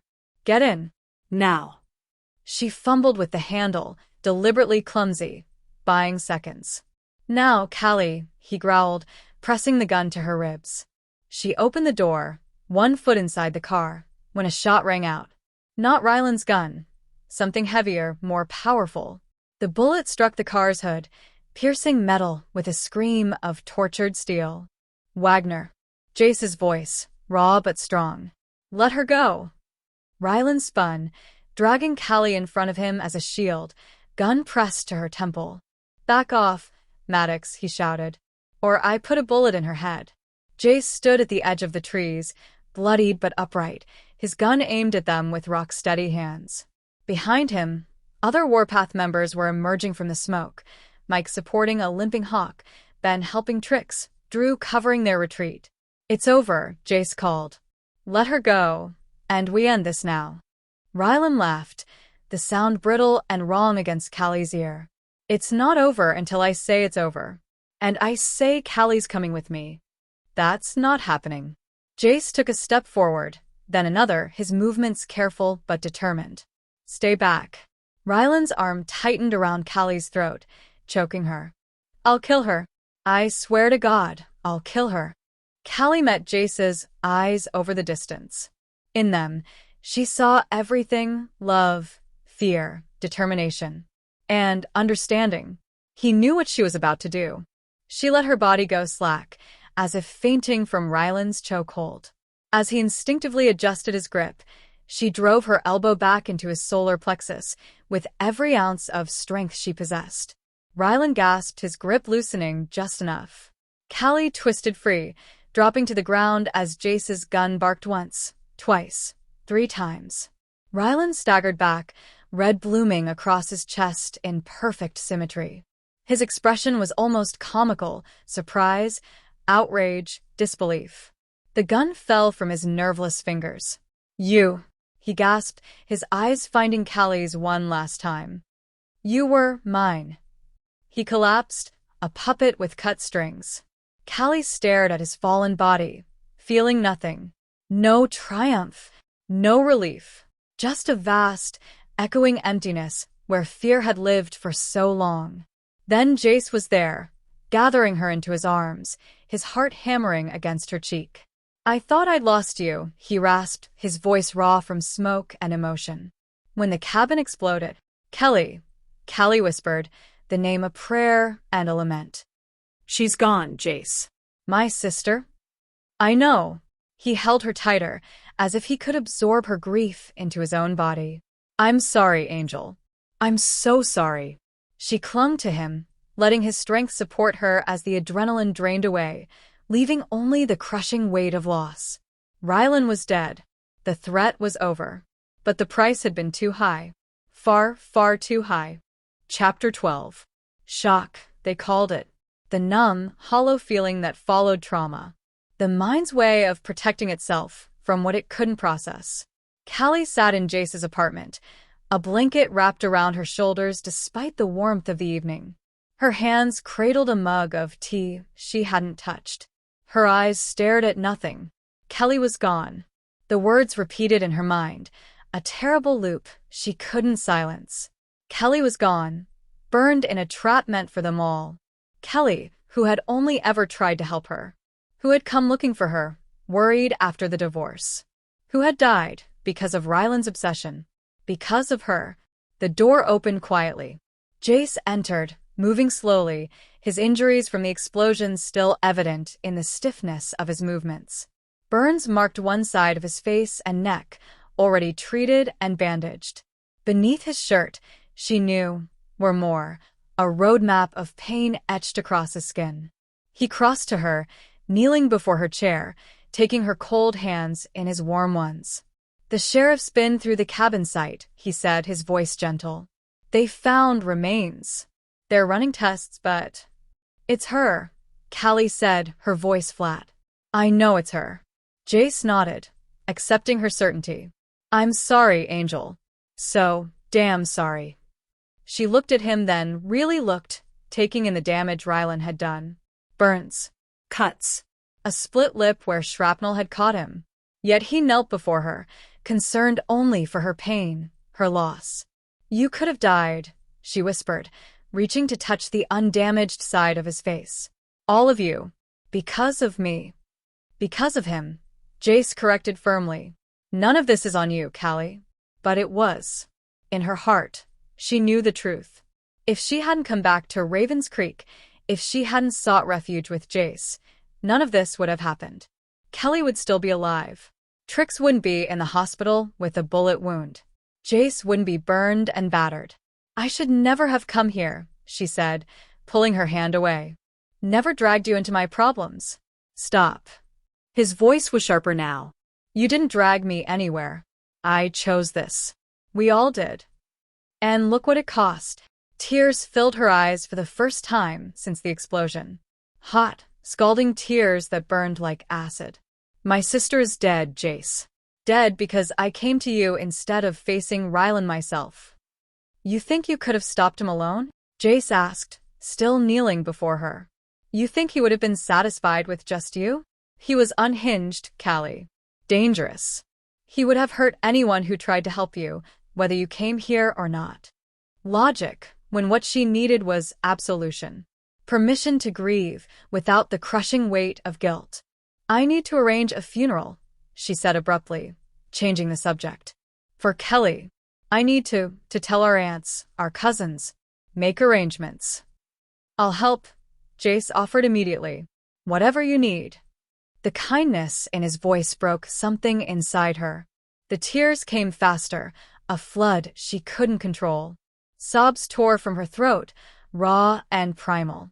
Jace gathered her into his arms, pulling her from the chair to the floor with him, cradling her against his chest as she fell apart. He didn't offer platitudes or empty comfort, just held her, a solid anchor in the storm of her grief. "I can't do this," she gasped between sobs. I can't live with this." "Yes, you can," he murmured into her hair. "You're the strongest person I've ever known, Callie Madison. You'll get through this. One breath at a time if you have to." She clutched at his shirt, leaving damp patches with her tears. "Don't leave me," she begged, ashamed of her weakness, but unable to stop the words. "Please don't leave me." "Never," he promised.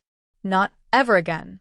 They stayed that way for what felt like hours, huddled on the floor as her grief poured out in waves.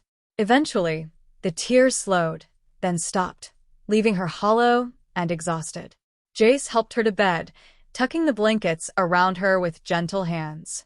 He moved to leave, but she caught his wrist. "Stay," she whispered. Without a word, he slid beneath the covers beside her, fully clothed, and gathered her against him. His heartbeat beneath her ear was steady, reassuring. She fell asleep to its rhythm, dreamless and deep. Morning brought a brief, blessed moment of amnesia. For one heartbeat, Callie woke in Jace's arms and knew only contentment. Then memory crashed back. The cabin, the explosion, Callie's bruised face, Ryland's dead eyes. She sat up with a gasp, dislodging Jace's arm from around her waist. "What is it?" he asked, instantly alert. "What's wrong?" "Nothing," she lied, swinging her legs over the side of the bed. "Just morning." He didn't push, didn't question the obvious lie. Just watched her with those perceptive blue eyes as she gathered herself, piece by broken piece. "The club's meeting at noon," he said after a moment. "To discuss everything." Hellbound. The explosion. Ryland. Okay. She wasn't sure what else to say, what else to feel beyond the yawning chasm of grief inside her. "You don't have to be there," Jace continued. "But they'll want to know you're all right. Especially Trix." Trix. Shot trying to protect her. "How is she?" "Home from the hospital. Tough as always." A small smile tugged at his lips. Cursing up a storm about missing the action. A pale reflection of a smile crossed Callie's face. "That sounds like her." Yeah. Jace sat up, wincing slightly as the movement pulled at his burns. "She likes you, you know. Even if she pretends not to. I like her too." It felt strange to talk of such ordinary things, friendship, affection, when the world had shifted so irrevocably. Jace watched her, reading the thoughts she couldn't voice. "One step at a time, Angel," he said softly. "Just breathe. Eat something. Shower. We'll figure out the rest as we go." Simple instructions. Manageable steps. She could do that. Had to do that if only to honor Kelly's memory. Her sister wouldn't want her falling apart. "Okay," she said again, standing. "I'll shower." Jace nodded, understanding her need for space, for routine in the face of chaos. "I'll make coffee." The hot water helped, washing away the physical remnants of yesterday, smoke, dirt, tears. It couldn't touch the grief, but it cleared her head, made her feel human again. Dressed in borrowed clothes, Trix's jeans, one of Jace's t-shirts, she found him in the kitchen as promised. 2 mugs of coffee waited on the counter, along with toast and fruit. "Eat," he encouraged, "even if you're not hungry." She managed a few bites, the food tasteless, but necessary. The coffee helped more, the bitter warmth settling her nerves. A knock at the door interrupted the quiet moment. Mike entered at Jace's call, his expression grim. "Sheriff's here," he said without preamble.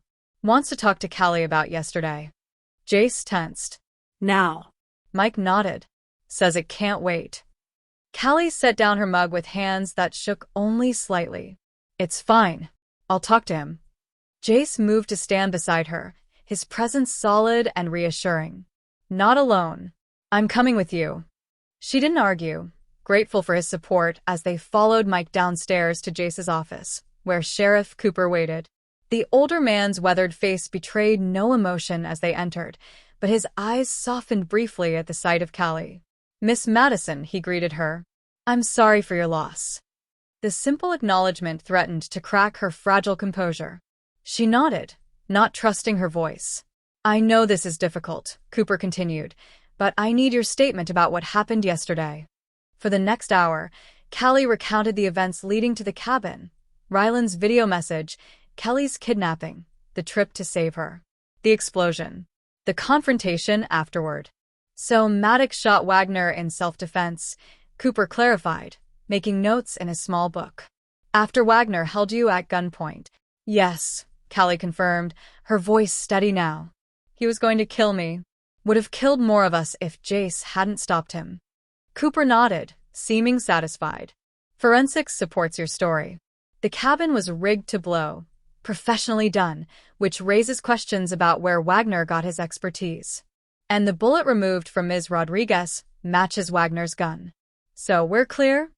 Jace asked, speaking for the first time since the interview began. "Legally, yes," Cooper said, closing his notebook. "It's a clear case of self-defense." But he hesitated, glancing between them. "There's something else you should know." A chill ran down Callie's spine. "What is it?"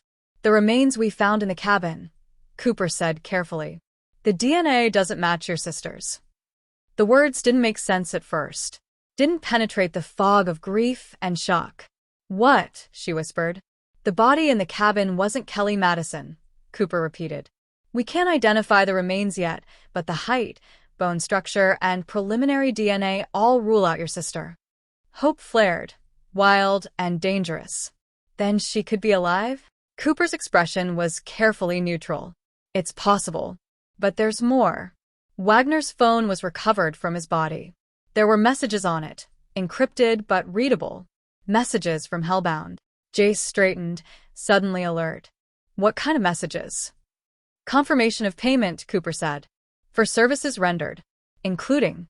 He paused, looking directly at Callie. Including the abduction of Callie Madison. The implication was clear.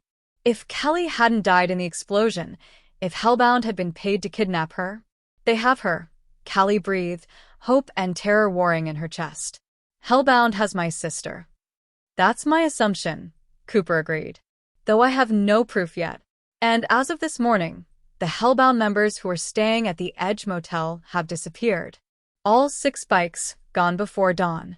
Jace's expression hardened into something cold and dangerous. You think they took her with them? It seems likely. Callie gripped the edge of the desk, steadying herself against the wave of emotions threatening to drown her. Callie alive. Callie in the hands of a rival motorcycle club. Callie being used as leverage in a war that had nothing to do with her. We have to find her, she said, looking at Jace. We have to get her back. Cooper stood, tucking his notebook away. The department is coordinating with neighboring counties, setting up roadblocks. If Hellbound is still in the area, we'll find them. But his tone lacked conviction. They all knew the reality. A motorcycle club that wanted to disappear could do so, slipping through backroads and forest trails where police cruisers couldn't follow. Thank you, Sheriff, Jace said, standing to shake the older man's hand. Keep us informed. When Cooper had gone, Callie turned to Jace, desperation clawing at her throat. We have to do something. We can't just wait for the police to find them. We won't, Jace promised, his voice hard with resolve. The club meeting is in an hour. We'll decide then how to proceed. There's nothing to decide, Callie insisted. We find Hellbound. We get Callie back. Whatever it takes. Jace studied her face, searching for something. Strength, perhaps, or the ability to handle what might come next. Whatever it takes, he agreed finally. But we do it smart. We do it together. The club meeting was tense, subdued. Members filled Jace's office, some standing along the walls, others seated in the chairs hastily brought in. All wore expressions of grim determination. All wore their cuts, their weapons visible at hips or in shoulder holsters. Trix sat near the front, her injured arm in a sling but her face set in the same fierce expression as the others. She nodded to Callie, a simple acknowledgement that conveyed both sympathy and solidarity. Callie stood beside Jace as he explained the situation. Callie alive, taken by Hellbound, used as leverage in a territorial dispute that had spiraled into something darker. So, what's the play, boss? Mike asked when Jace finished. Go after them? Yes, Jace said simply. But carefully. Hellbound has the advantage right now. They have Callie. They have home territory if they've returned to Carson County. We need information before we move. I've got contacts in Carson, Ben offered. Can make some calls, see if anyone's spotted Hellbound returning. Jace nodded. Do it.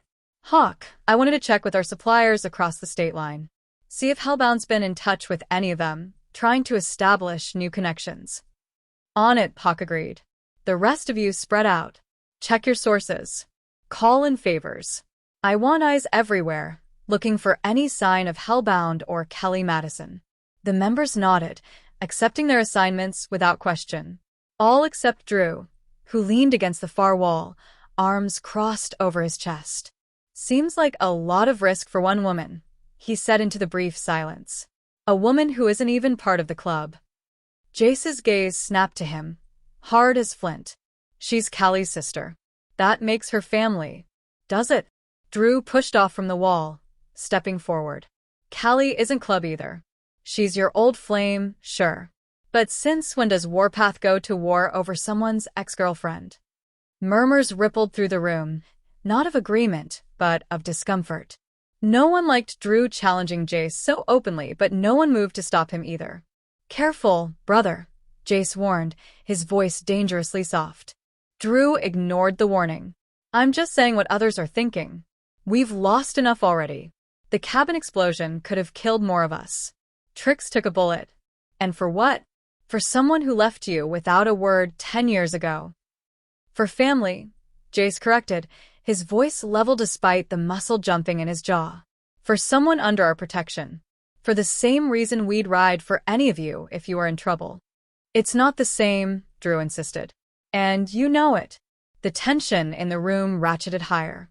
Callie felt eyes on her, some sympathetic, others assessing, calculating the cost of her presence against the club's well-being. It is the same, Jace said firmly. And it's not up for debate. We're going after Hellbound. We're bringing Callie home. End of discussion. Drew shook his head, frustration evident. And if it costs club members their lives? If it costs you your presidency? Is she worth that, Jace? The question hung in the air, ugly but unavoidable. Callie felt sick, knowing she was the cause of this division, this potential fracture in the club Jace had built. Before Jace could answer, she stepped forward. I'll go alone, she said, her voice steady despite the fear churning in her stomach. This is my sister, my responsibility. I don't expect any of you to risk yourselves for my family. Callie, Jace began, but she cut him off. No, Jace. Drew's right. I'm not club. Kelly's not club. This isn't Warpath's fight. She looked around the room, meeting the eyes of each member. I'm grateful for everything you've done already. For taking me in. For protecting me from Ryland. But I won't let anyone else get hurt because of me. And how exactly do you plan to take on Hellbound alone? Trix asked, her tone more curious than challenging. You got a secret arsenal we don't know about? I'll find a way, Callie said, though she had no idea how. Trade myself for Callie, maybe. It's me they want to use as leverage against Jace anyway. No. Jace's voice brooked no argument. That's not happening. It's not your decision, Callie insisted. It's mine. My sister, my choice. Jace turned to face her fully, his expression softening despite the steel in his voice. You're right. It is your choice. But it's also mine. My choice to help you. My choice to put myself between you and danger. Why? Drew demanded. Why risk everything for her? Because I love her, Jace said simply, his eyes never leaving Callie's. I've loved her for 10 years. Even when she was gone. Even when I thought I'd never see her again. The confession stunned the room into silence. Not because they hadn't known. Most had suspected, at least, but because Jace Maddox wasn't a man who spoke of love. Wasn't a man who admitted vulnerability in front of others. And if that's not enough reason for you, Jace continued, finally looking away from Callie to address the room, then consider this. Hellbound crossed a line. They allied with Wagner, helped him kidnap an innocent woman, planned an explosion that could have killed any of us. If we let that stand, we're telling everyone that it's open season on Warpath. That they can hurt our people without consequences. Murmurs of agreement rippled through the room. Even Drew looked less certain, the logic of Jace's argument hitting home. So we're going after them, Jace concluded. Not just for Callie. Not just for Callie. For us. For what we stand for.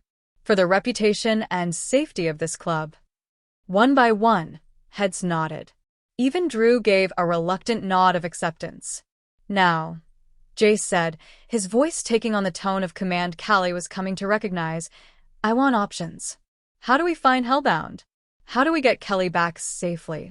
Ideas flew, surveillance, informants, tracking Hellbound's known associates. Callie listened, hope growing with each suggestion.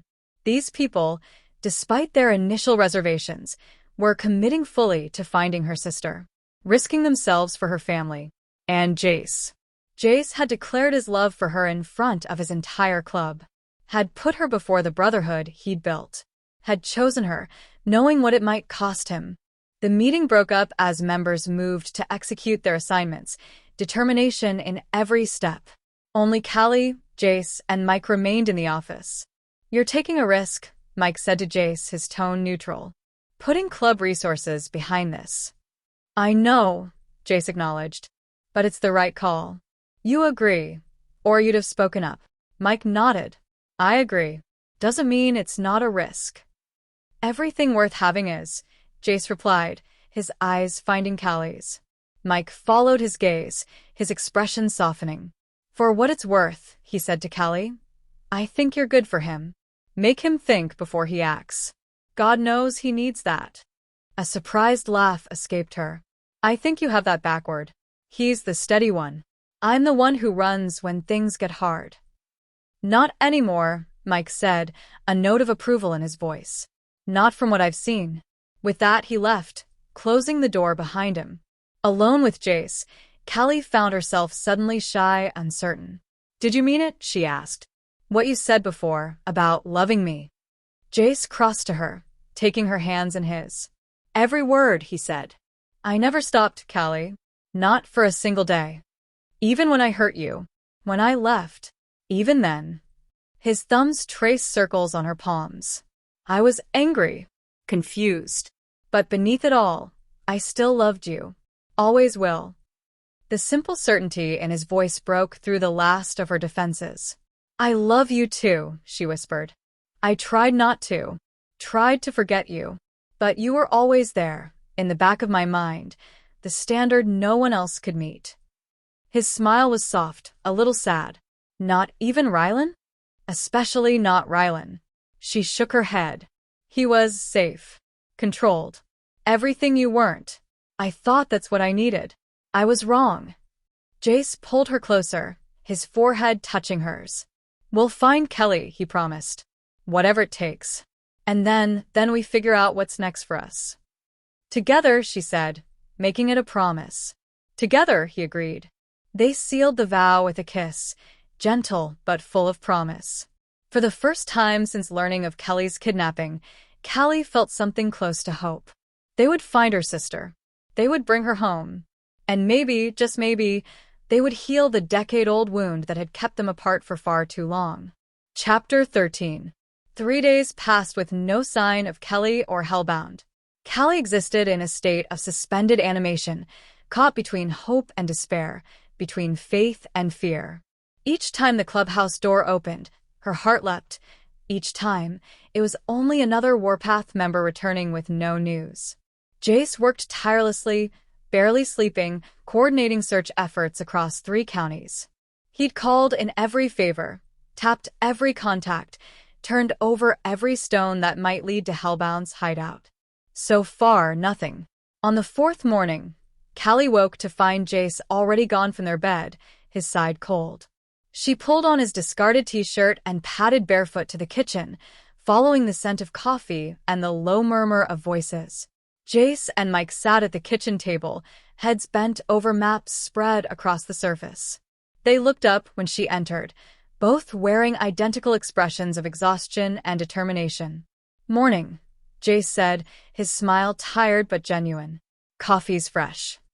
She poured herself a cup, noting the dark circles under his eyes, the tension in his shoulders. "Any news?" "Maybe." Mike tapped a spot on the map. Ben's contacting Carson's spotted bikes matching Hellbound's at an abandoned farm near the county line. "Could be nothing, but..." "It's the first lead we've had," Jace finished. "Worth checking out." Hope fluttered in Callie's chest, fragile but persistent. "When do we go?" Jace and Mike exchanged glances. "We don't," Jace said carefully. "I'm sending a small team to scope it out. If it is Hellbound, we need to know numbers, layout, whether Kelly's there." "I'm coming," Callie said, not a request but a statement of fact. "No." Jace's tone left no room for argument. "It's too dangerous. If it is them, we can't risk them spotting you." "She's my sister," Callie insisted, setting down her coffee with a sharp click.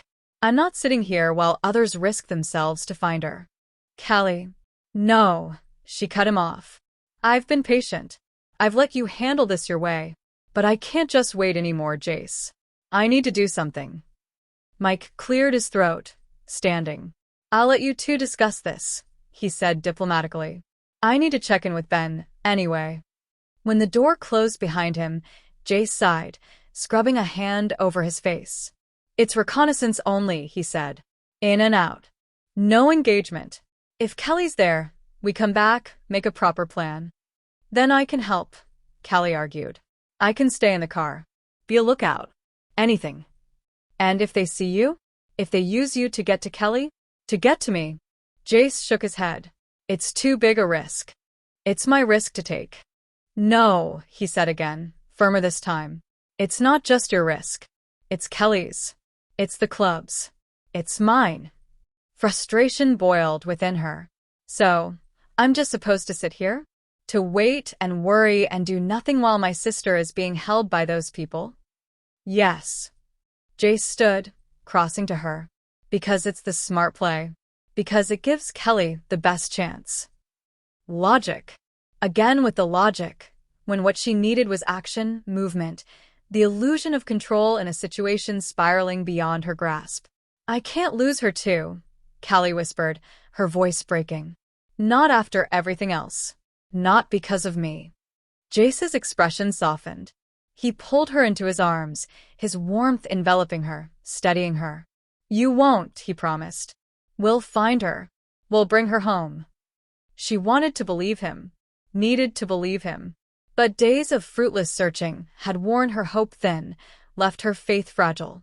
When do you leave? She asked against his chest. An hour. Mike, Ben, and I will check the farm. The others will maintain a perimeter. Keep an eye on Hellbound's known associates in case this is a diversion. And I stay here. With tricks, Jace confirmed. She's still on light duty with that shoulder, but she can protect you if needed. Callie pulled back, confusion furrowing her brow. Protect me from what? I thought Ryland was the threat, and he's dead. A shadow crossed Jace's face. Just a precaution, he said, but there was something he wasn't telling her. Jace, she pressed. What's going on? He hesitated, then sighed. There's been talk among some of the members. Not everyone's happy about the resources we're using to find Callie. Drew, Callie guessed. And a few others. Jace's jaw tightened. Nothing I can't handle. Just politics. Club politics that I've caused.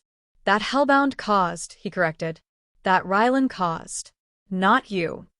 But they both knew it wasn't that simple. Her arrival, her past with Jace, her problems with Ryland, all had put strain on Warpath, on Jace's leadership. How bad is it? She asked. He looked away, which was answer enough. Tell me, she insisted. Drew's pushing for a vote, Jace admitted finally.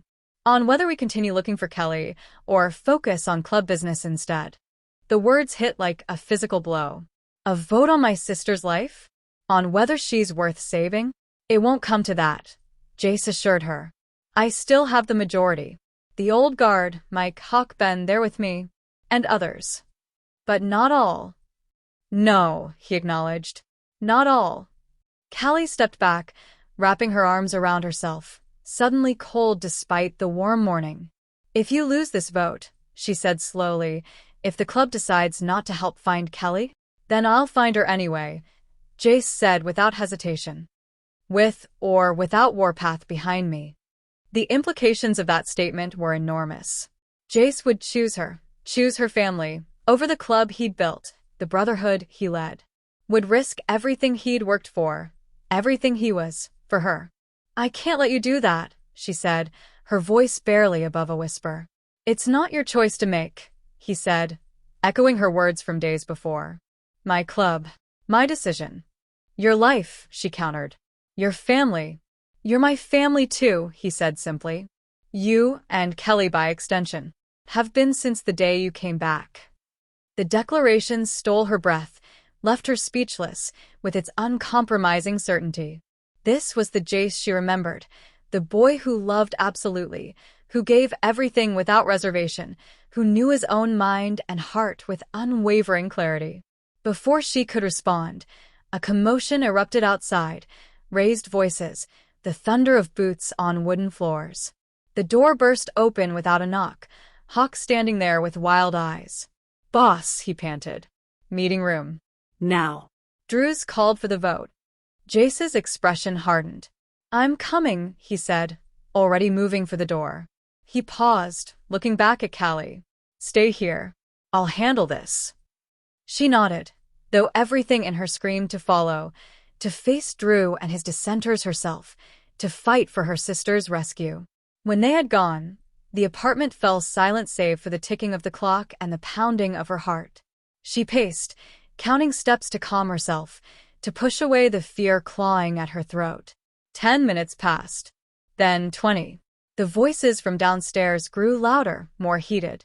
Though she couldn't make out words, the tone was clear: anger, argument, division. She couldn't stand it anymore. Throwing on jeans and shoes, she crept from the apartment, following the sound to the meeting room on the ground floor. The door was ajar, allowing her to hear clearly now. Already lost enough, Drew was saying, his voice sharp with frustration. Trick shot. Jace nearly blown up. Half the club's spending days searching for a woman who isn't one of ours, while our actual business suffers. Callie Madison isn't innocent, Mike countered, calm but firm. She's being held because of us, because of what happened with Wagner. We have a responsibility. Our responsibility is to this club, Drew insisted. To each other. Not to Callie Madison or her sister. My responsibility, Jace's voice cut through the argument, cold and controlled, is to do what's right. And leaving an innocent woman in Hellbound's hands isn't right.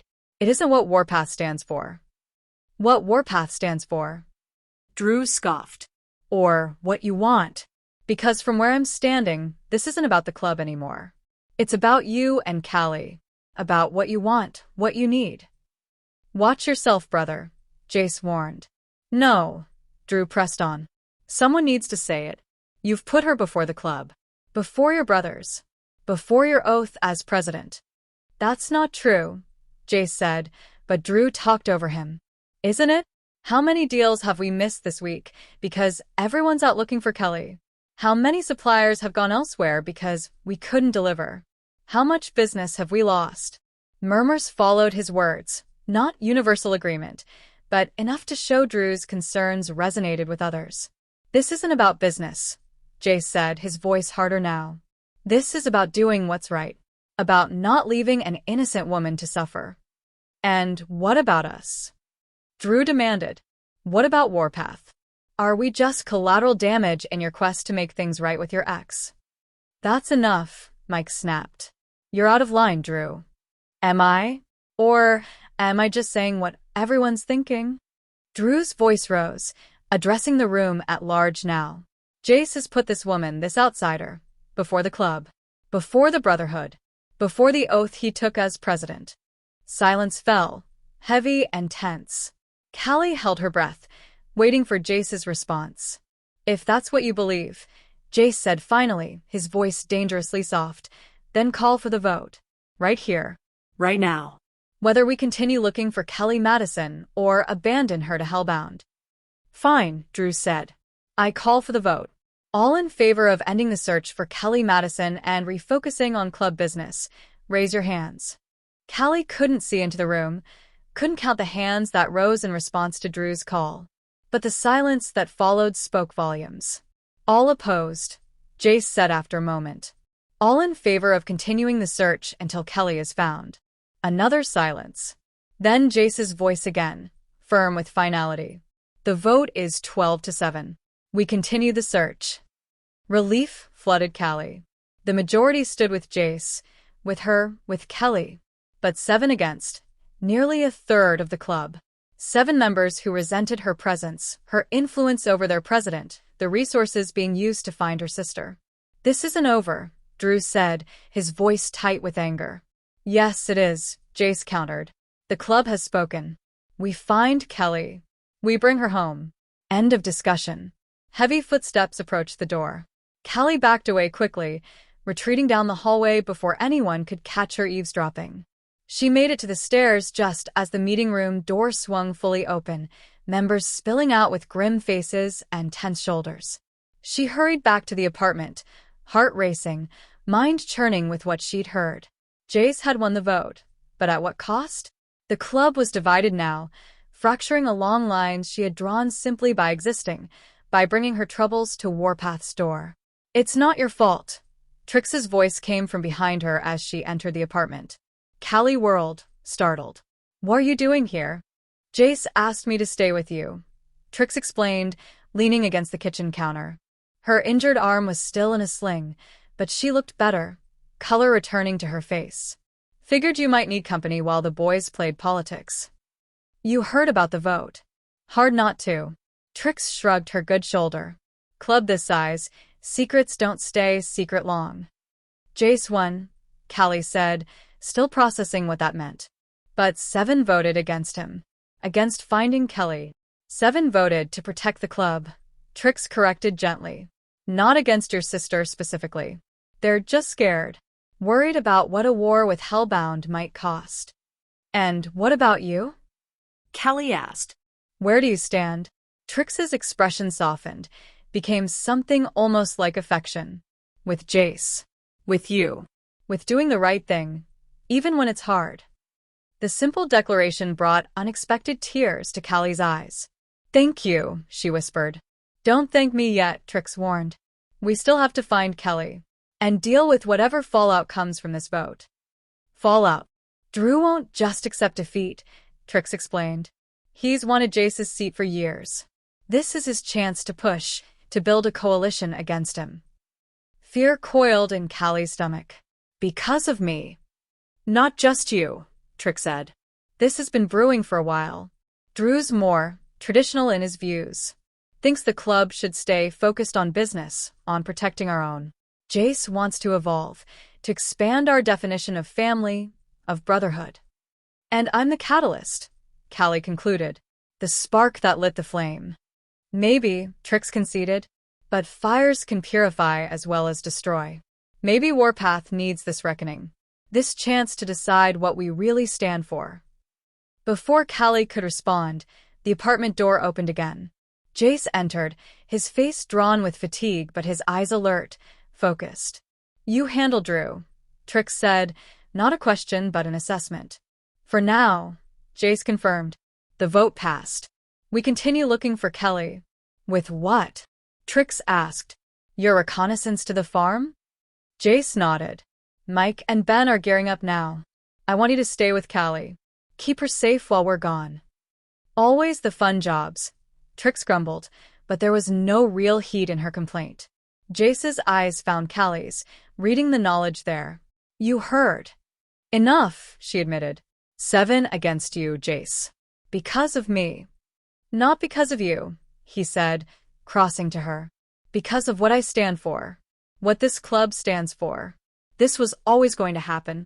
You just accelerated the timeline. If you lose the presidency because of this, then I lose it, he said simply. Some things matter more than titles. More than power. Like what? She asked, though she knew the answer. Like you, he said, his hand coming up to cup her cheek. Like doing what's right, even when it's hard. Like being someone I can look at in the mirror each morning. The words resonated deep within her, touching the part of her that had always known who Jace was at his core. Not just the wild boy of her youth or the hardened president of today, but the man beneath both masks, honorable, steadfast, true to his own moral compass regardless of cost. I love you, she said, the words simple but loaded with meaning. More than I knew was possible. His smile was tired but genuine. I know, he said, pulling her into his arms. That's why I fight. For you. For us. For who we can be together. Trix cleared her throat. Much as I hate to interrupt this touching moment, she said dryly, don't you have a reconnaissance mission to run, boss? Jace pulled back, nodding. We leave in 10 minutes. In and out, just to confirm if Callie's there. No engagement unless absolutely necessary. Be careful, Callie said, fear creeping back in. Hellbound knows you're looking by now. They'll be ready. We'll be careful, he promised. I've got too much to come back to now. His kiss was brief but fierce, a promise and a pledge all at once. Then he was gone, the door closing behind him with a quiet click that felt louder than it should have. He'll be fine, Trix said, reading Callie's worry. Jace knows what he's doing. I know, Callie replied, though the knot in her stomach tightened. I can't lose anyone else. Not him. Not Callie. You won't, Trix assured her. But in the meantime, we wait. And we prepare for whatever comes next. What do you mean, prepare? Trix's smile was grim. If that farm does house hellbound, if Callie is there, then what happens next isn't reconnaissance. It's war. The words hung in the air between them, heavy with portent. War. Because of her. Because of choices made and paths taken years before she ever returned to Raven's Creek. Then we prepare, Callie agreed, a new resolve hardening within her. Because when Jace goes to war for my sister, I'm going with him. This time, Trix didn't argue. Just studied her with new respect, seeing perhaps the woman Callie had become. Not the girl who ran, but the woman who stayed. Who fought. Who claimed what was hers, regardless of cost. About time, was all Trix said, a smile playing at the corners of her mouth. Welcome to Warpath, Callie Madison. Not as a member. Not as a patch holder. But as something perhaps more important as family. As one of their own. The words settled over her like a mantle, heavy but right. Family. Something she'd lost with her parents' deaths. Something Ryland had systematically stripped from her during their marriage. Something she'd found again, against all odds, in the place she'd run from all those years ago. Home. Chapter 14. 6 hours. Jace had been gone for 6 hours, long past the in-and-out reconnaissance mission he'd planned. Callie paced the apartment, wearing a path in the floor between the kitchen and the window overlooking Warpath's parking lot. Wear a hole in the floor, why don't you? Trix commented from the couch, where she was cleaning a handgun one-handed, her injured arm still in its sling. They should have been back by now, Callie said, not breaking her stride. Something's wrong. Or something's right, Trix countered. Maybe they found Callie. Maybe they're planning the extraction. Maybe they're being careful. Callie wanted to believe that. Desperately wanted to. But the knot in her stomach tightened with each passing minute, each hour, without word. Can you call them? She asked for the third time. Check in? Radio silence during reconnaissance, Trix reminded her. You know this. She did know. Jace had explained the protocols before leaving. No communication unless absolutely necessary. No trail that could lead back to Warpath if things went wrong. I can't just sit here, Callie said, frustration making her voice tight. I need to do something. You're doing something, Trix said mildly. You're driving me crazy with that pacing. Despite her anxiety, Callie laughed. Sorry. I'm just worried. I know. Trix reassembled her gun with practiced ease, the pieces clicking into place. But Jace knows what he's doing. So do Mike and Ben. They're the best we have. Before Callie could respond, the sound of motorcycles rumbled from outside. She rushed to the window, heart pounding, to see 3 bikes pulling into the lot. Jace, Mike, and Ben, dusty but intact. They're back, she breathed, relief making her knees weak. They're okay.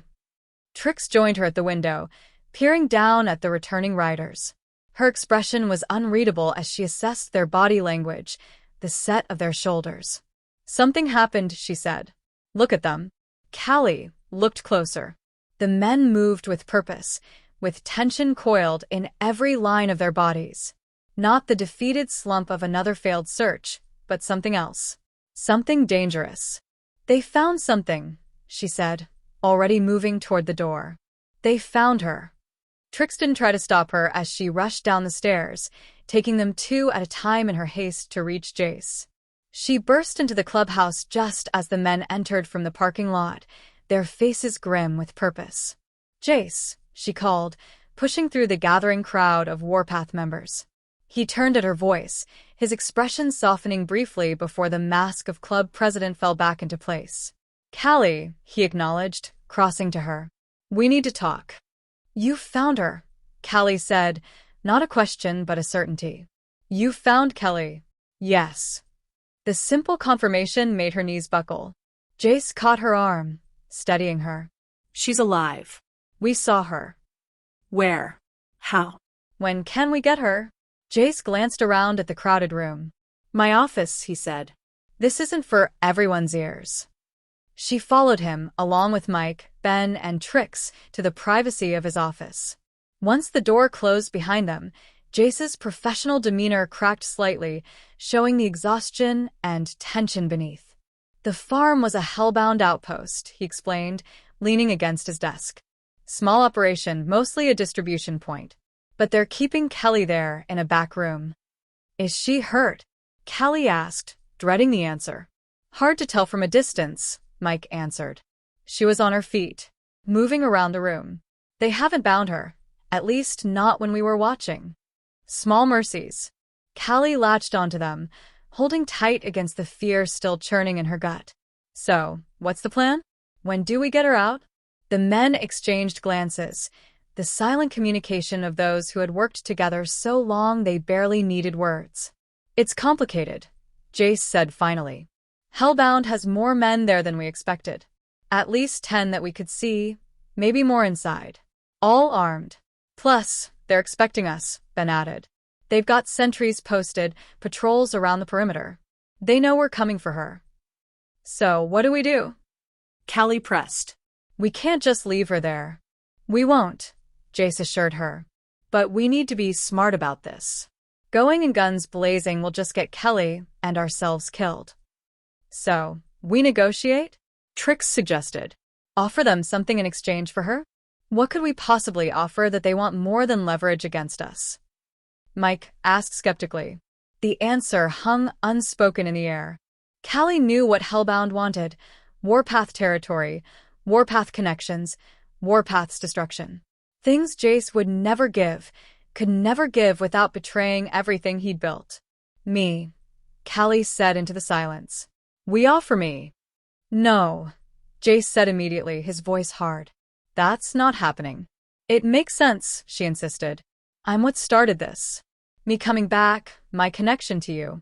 Let me go to them. Trade myself for Callie. And then what? Jace demanded. They have you both? Use you against each other? Against me? No. That's not a solution.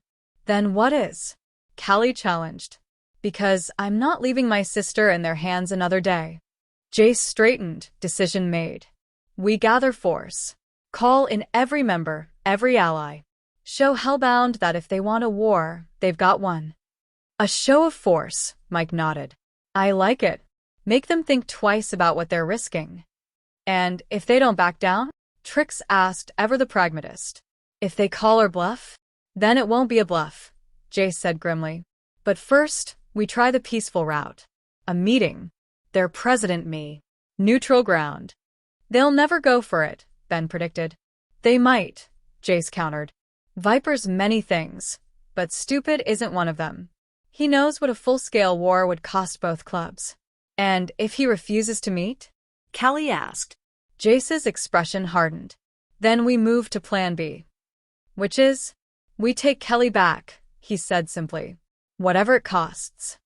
The finality in his voice sent a chill down Callie's spine. This was the Jace she was still getting to know, the club president, the leader willing to risk everything for what he believed was right. Make the call, Jace instructed Mike. Set up the meeting. Meanwhile, I want every available member here tonight. Full gathering. Mike nodded, already pulling out his phone. Ben followed him out, leaving Callie alone with Jace and Trix. This could get ugly, Trix warned. Drew's faction won't like escalating things with Hellbound. Drew's faction can voice their concerns at the meeting, Jace said. But this isn't up for debate. Callie comes home. One way or another. Trix nodded, satisfied with his resolve. I'll spread the word. Get everyone here.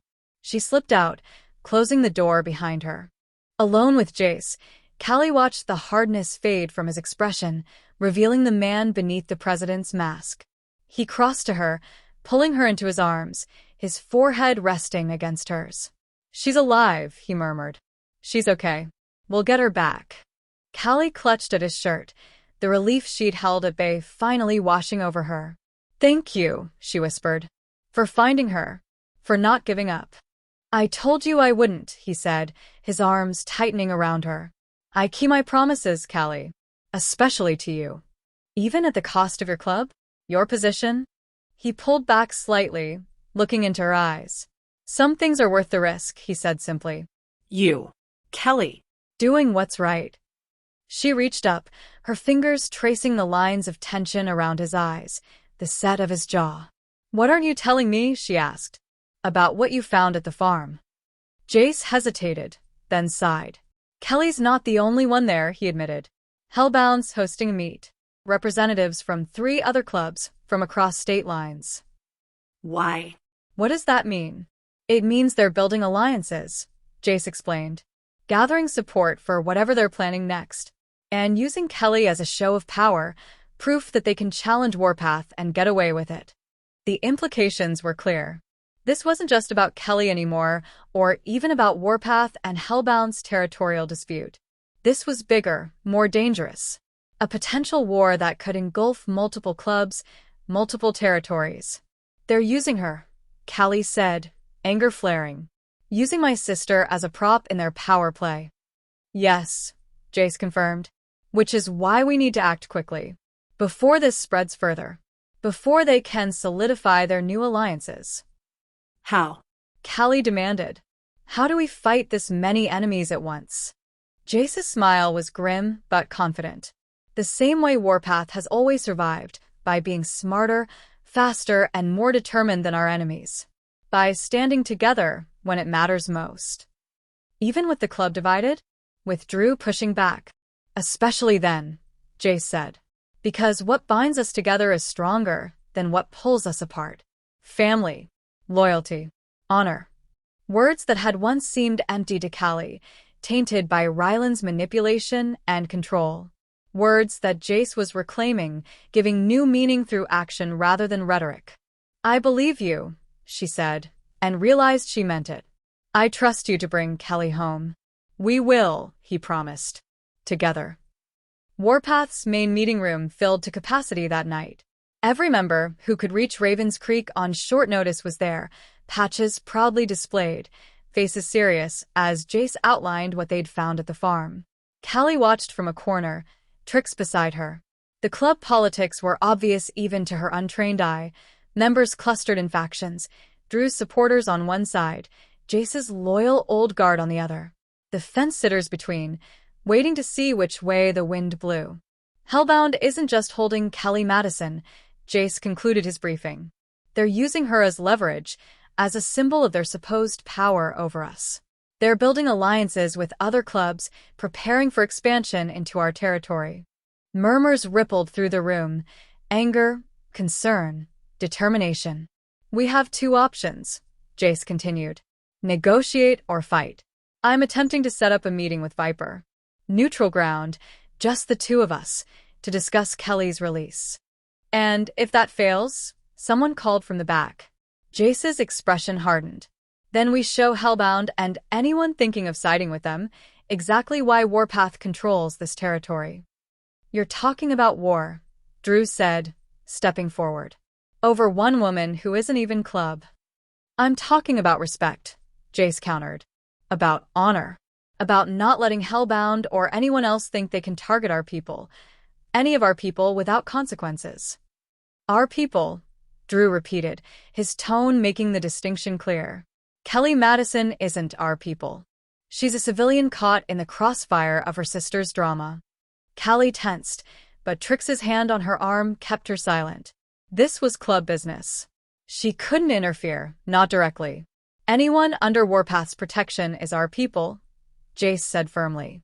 Whether they were the patch or not. That's been our code from the beginning. You know this, Drew. The code also says we don't risk the club for outsiders, Drew shot back. We don't start wars we might not win for someone who isn't Brotherhood. The room tensed, divided. Callie could feel the weight of eyes on her. The unspoken question hanging in the air. Was Callie worth what Jace was risking?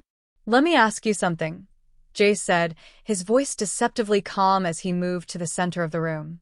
If it was your sister, your girlfriend, your wife that Hellbound took, would you be arguing for restraint? Would you be counting the cost? Drew had no answer for that. This isn't just about Callie, Jace continued, addressing the room at large. This is about Warpath. About what we stand for. About whether we let Hellbound or anyone else think they can target the people we care about without facing consequences. Heads nodded throughout the room. Even some of Drew's faction looked thoughtful, swayed by Jace's logic. If we back down now, Jace pressed his advantage, If we leave Callie Madison to Hellbound because it's easier, because it's safer, what message does that send? Who becomes their next target? Your girlfriend? Your kid? Where does it end? The room fell silent, the truth of his words sinking in. This was bigger than one woman. This was about precedent, about drawing lines that couldn't be crossed. I'm not asking anyone to risk their life who doesn't want to, Jace said, his voice softer now. If the meeting with Viper fails, if we're forced to more direct action, I'll lead it myself.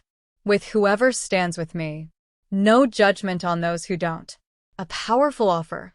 The chance to opt out without losing face, without breaking brotherhood. But also a challenge, a test of loyalty as old as the club itself. One by one, members stepped forward, forming a line behind Jace. Mike first, then Hawk, Ben, others Callie had come to know over the past weeks. Even Trix moved from her side to join them, arm still in its sling but determination in every line of her body. More followed. 5, 10, 15.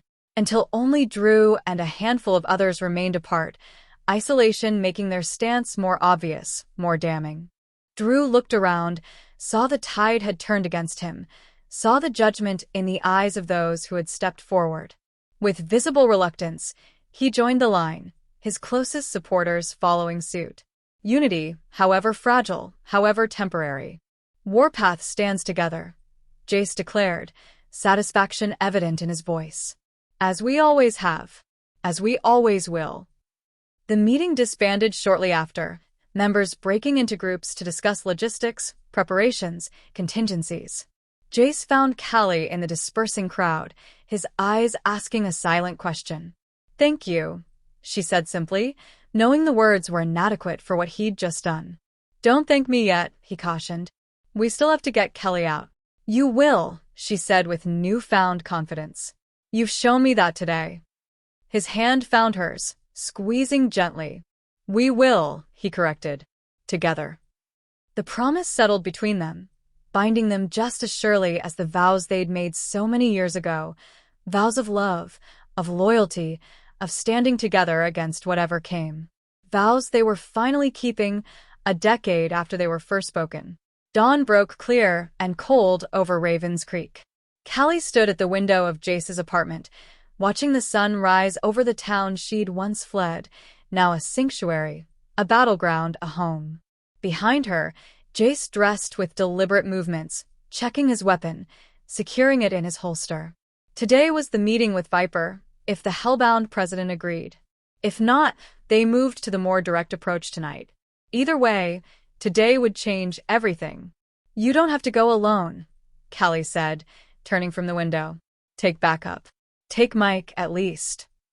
"Can't," Jace said, his voice gentle but firm. "That's not how these meetings work. President to president. Alone, unarmed." "Unarmed." Alarm sharpened her voice. "Jace, you can't." "I'll have a knife," he assured her. "That's allowed. But no guns. Those are the rules. Rules that seem designed to get him killed. And you trust Viper to follow these rules?" "Trust isn't the word I'd use," Jace said with a grim smile. "But he knows breaking the code would bring every club in 3 states down on Hellbound. Some lines even he won't cross." It was thin reassurance, but the only one he could offer. Callie crossed to him, straightening the collar of his shirt, needing to touch him, to feel the solid reality of him while she still could. "Come back to me," she whispered. "Promise me." He caught her hands, bringing them to his lips. "Always," he vowed. "No matter what." A knock at the door interrupted the moment. Mike entered at Jace's call, his expression serious. "Viper agreed," he reported. "Noon today. The old bridge at Mason's Crossing." Jace nodded, unsurprised. "Neutral ground. Smart choice." "I don't like it," Mike said bluntly. "Too isolated. Too many places for an ambush." "That works both ways," Jace pointed out. "He'll be as exposed as I am." "Still," Mike persisted. "Let me set up a perimeter, at least. Sniper on the ridge, couple guys in the trees. Just in case." Jace considered, then nodded. "Fine." "But far back. Invisible. If Viper senses a trap, this all falls apart." They won't be seen, Mike promised, relief evident in his voice. I'll handle it myself. When Mike had gone, Callie wrapped her arms around Jace's waist, pressing her cheek to his chest, listening to the steady beat of his heart. I hate this, she confessed. Sending you into danger, because of me, because of Callie. Not because of you, Jace corrected, tilting her chin up to meet his eyes. Because it's right. Because it's necessary. Because the alternative is worse for everyone.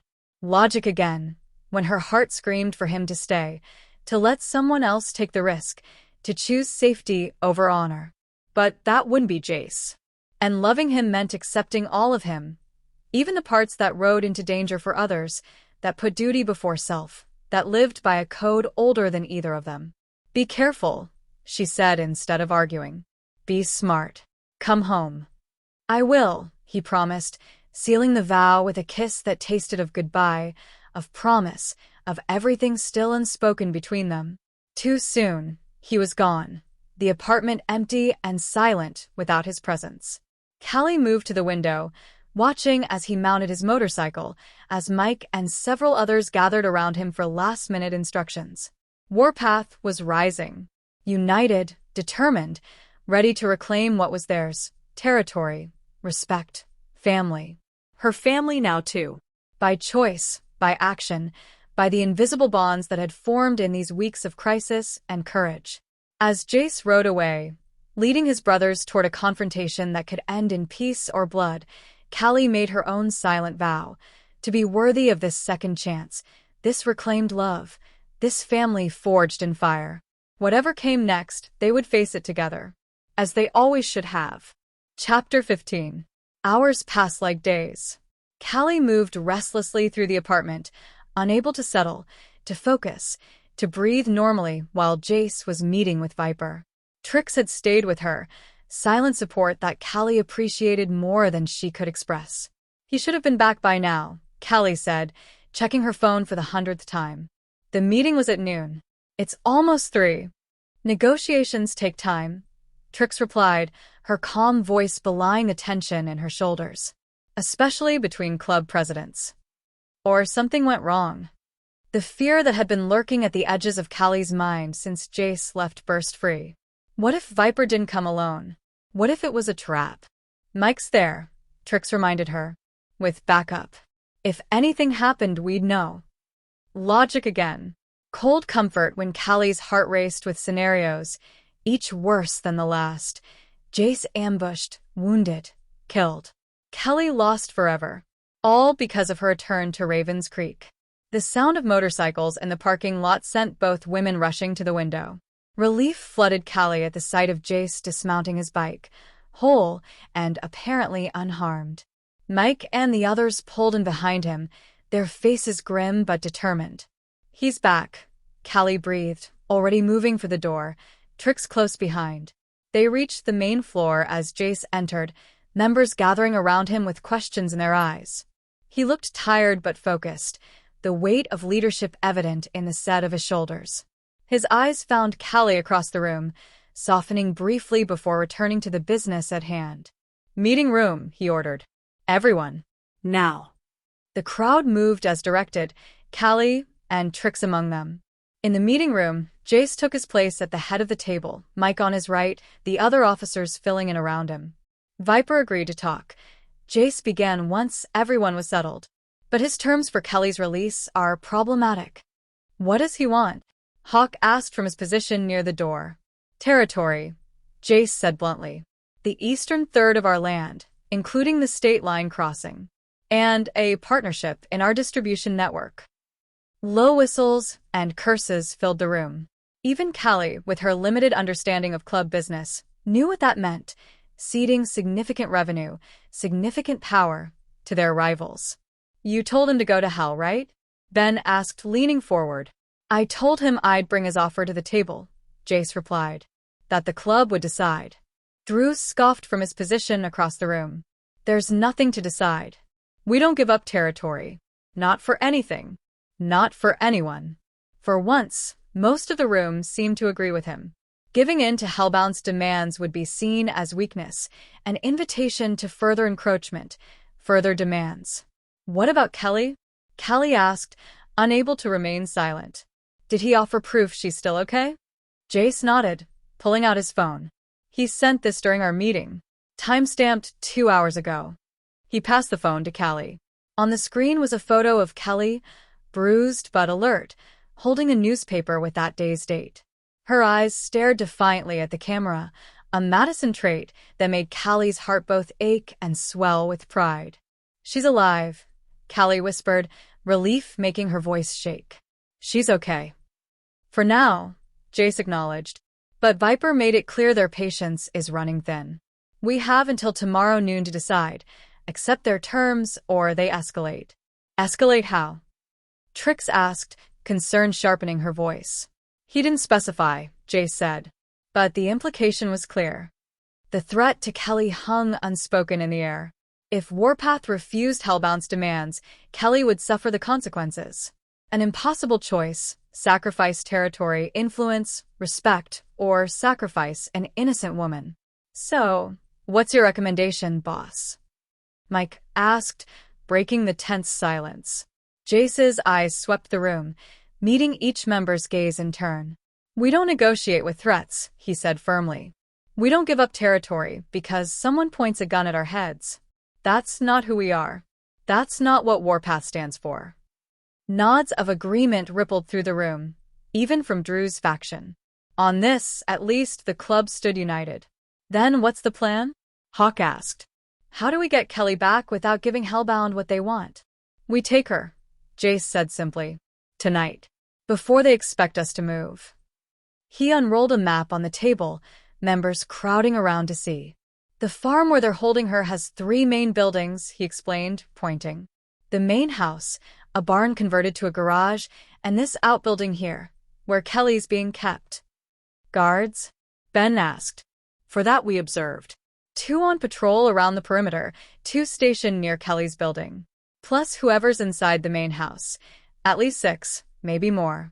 10 against the whole club, Mike calculated. Good odds. Except Callie's safety complicates things, Jace cautioned. We go in hot. They might kill her before we reach her. We need surprise, speed, and precision. Small team, Trix suggested. 4, maybe 5. In and out before they know what hit them. Jace nodded. That's my thinking. Mike, you'll lead the extraction team. You, Ben, Hawk, and Drew. Surprise flickered across Drew's face at his inclusion. Me? He asked skeptically. You sure about that, boss? I'm sure, Jace confirmed. You're one of our best in close quarters. We need that tonight. It was a strategic choice, bringing Drew into the plan, making him essential to its success, binding him to the mission with responsibility and trust. Callie could see the calculation in Jace's eyes, the way he was mending the club's fractures even as he prepared for battle. What about you? Trix asked. Where will you be? Creating a diversion, Jace said grimly. I'll approach from the front, make sure all eyes are on me while the extraction team slips in from behind. That's suicide, Callie protested, unable to stay silent. You'll be outnumbered, surrounded. I won't be alone, Jace assured her. The rest of the club will be with me, just far enough back to avoid detection until we need to make our presence known. It was still dangerously exposed, still a risk she didn't want him taking. But Callie bit her tongue, knowing this wasn't the time or place to argue. These were club decisions, made by those who understood the risks, the tactics, the necessities of their world. Once we have Callie, Jace continued, once she's secure, we deliver a message to Hellbound. A clear, unmistakable message about the consequences of targeting our people. The implication was clear. This wouldn't end with Callie's rescue. This would end with Hellbound's retreat, with boundaries redrawn and respect reestablished. For that, Jace said, looking around the room, I need everyone. Every patch, every gun, every brother and sister willing to stand with Warpath. This isn't just about Callie Madison anymore. This is about who we are, what we stand for, whether we let Hellbound or anyone else think they can push us around. The room rumbled with agreement, with determination. Even Drew nodded, his earlier resistance seemingly forgotten in the face of the challenge before them. "We leave at midnight," Jace concluded. "Gear up, get ready. This ends tonight." The meeting broke up, members dispersing to prepare. Callie stayed where she was, watching as Jace conferred with Mike and the others, fine-tuning the plan, covering contingencies, planning for every possible scenario. When the room had emptied save for the two of them, Jace crossed to her, his expression softening from club president to the man she loved. "You're taking too much risk," she said before he could speak. "Leading the diversion yourself. Making yourself a target." "It has to be me," he said simply. "Viper will expect me. Will want to face me directly. Anyone else wouldn't draw the same attention." Logic, always logic. But she understood now that this was more than calculated risk. This was Jace's nature, his code. He would never ask others to take risks he wouldn't shoulder himself. "I'm coming with you," she said, the decision crystallizing even as she spoke. No. His refusal was immediate, absolute. "Absolutely not." "Yes," she insisted. "Callie is my sister. My responsibility. I won't sit here safe while others risk themselves to save her." "Callie, don't." She stepped closer, her hand coming to rest on his chest, feeling his heartbeat beneath her palm. "Don't tell me it's too dangerous. Don't tell me I'm not trained. Just tell me where I can help." He studied her face, seeing the determination there, the resolution that wouldn't be swayed. "You stay with me," he said finally. "In the diversion group, not the extraction team." It wasn't what she wanted, being separated from Callie's rescue, but it was something. A role, a purpose, a chance to be part of the solution rather than waiting helplessly behind. "Thank you," she said softly. His hand covered hers, pressing it more firmly against his heart. "Just promise me you'll follow orders. That you'll do exactly what I say when I say it." "I promise." He didn't look entirely convinced, but nodded. "Get some rest," he advised. "Tonight will be long. And dangerous." "I know." She stretched up on tiptoe, pressing a kiss to the corner of his mouth. "Be careful with yourself, Jace Maddox. I've only just found you again. I'm not ready to lose you." His arms wrapped around her, holding her close. "You won't," he promised. "Not ever again." Midnight cloaked Ravens Creek in darkness. The Warpath clubhouse hummed with quiet activity, members checking weapons, donning protective gear, reviewing the plan one final time. Callie watched from the sidelines, dressed in borrowed clothes, black jeans, a dark hoodie, boots that almost fit. A bulletproof vest weighed heavy on her shoulders, a physical reminder of the danger they were riding into. Jace moved among his people, checking preparations, offering encouragement, radiating the calm confidence of a born leader. He'd shed the club president's usual leather cut in favor of tactical gear, all black, with holsters for his gun and knife. He looked dangerous, focused, beautiful in the way of predators about to hunt. "Ready?" he asked, appearing at her side as the others began moving toward their bikes. She nodded, though her heart raced with a mixture of fear and determination. "As I'll ever be." "Stay close to me," he reminded her. "Do exactly as I say.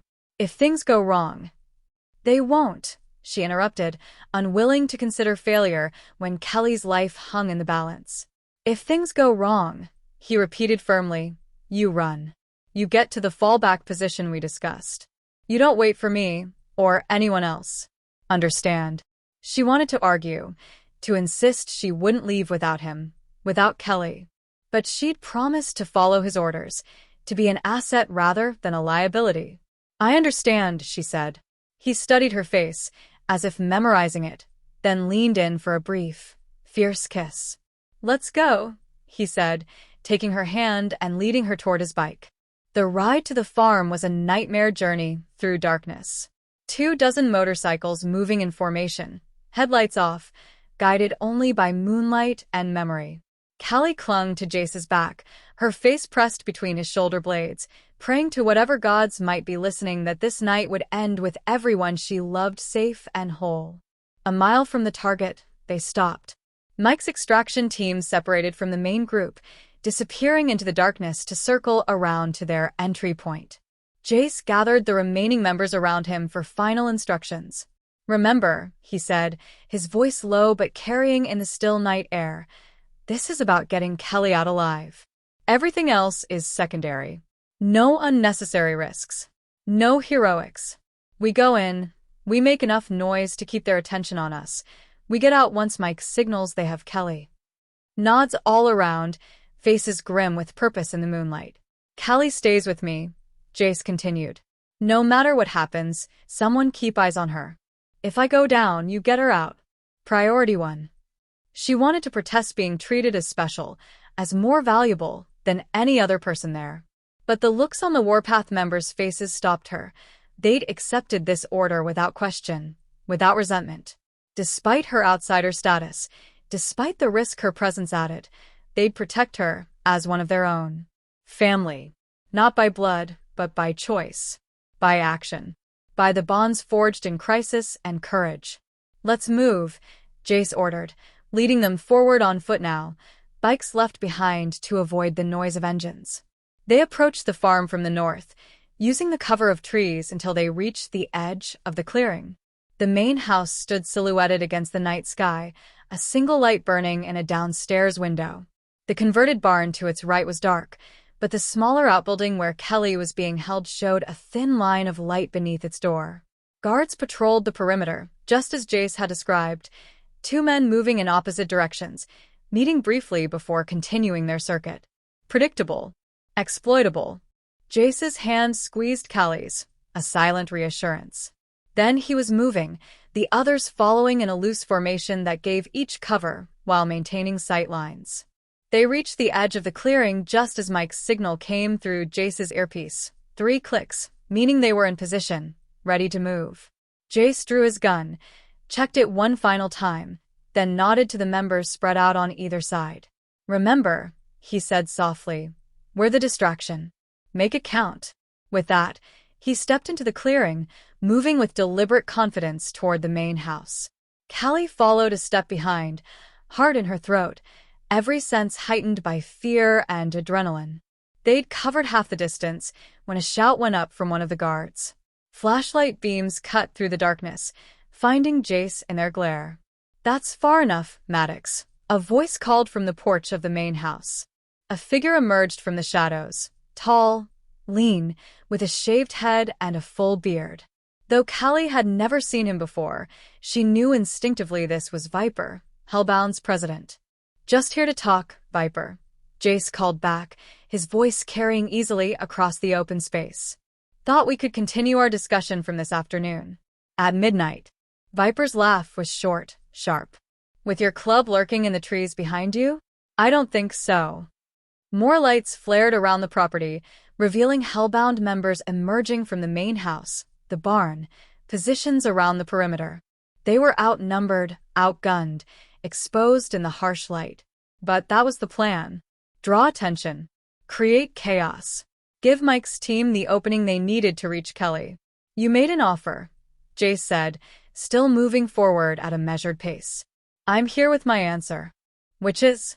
Viper asked, though his stance, loose, ready, one hand near his holstered weapon, suggested he already knew. "No deal," Jace said simply. "We don't give up territory. We don't surrender to threats. We don't let you, or anyone else, think they can take what's ours."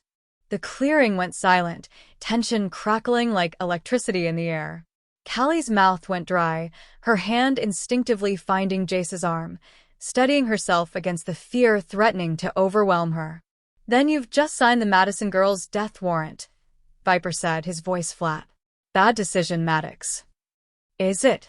Jace took another step forward, deliberately drawing all eyes to him. "Because from where I'm standing, you're the one making mistakes. Taking an innocent woman, threatening a rival club, trying to build alliances against Warpath." Viper's eyes narrowed. "You're in no position to lecture me about mistakes, Maddox. Not when you're standing in my yard surrounded by my men." "Am I?" Jace's smile was cold in the harsh light. "Look around, Viper. Really look." Movement in the darkness drew all eyes. Warpath members emerging from the trees, from positions around the farm, each with weapons ready. More than Viper had seen, more than he'd anticipated. The odds shifted, equalized. No longer outnumbered, no longer outgunned. But still, Callie noted with increasing dread, no sign of Kelly. No movement from the outbuilding where she was being held. Had Mike's team reached her? Were they safe? Impressive, Viper acknowledged, though tension had crept into his posture. But bringing your army doesn't change the facts. We have the girl. You want her back. And I'm not releasing her without concessions. That's where you're wrong, Jace said, his voice hardening. You're not in a position to demand anything anymore. No. Viper laughed. I have only to give the order, and Kelly Madison dies. Are you really willing to risk that? Maddox? For what? Pride? Territory?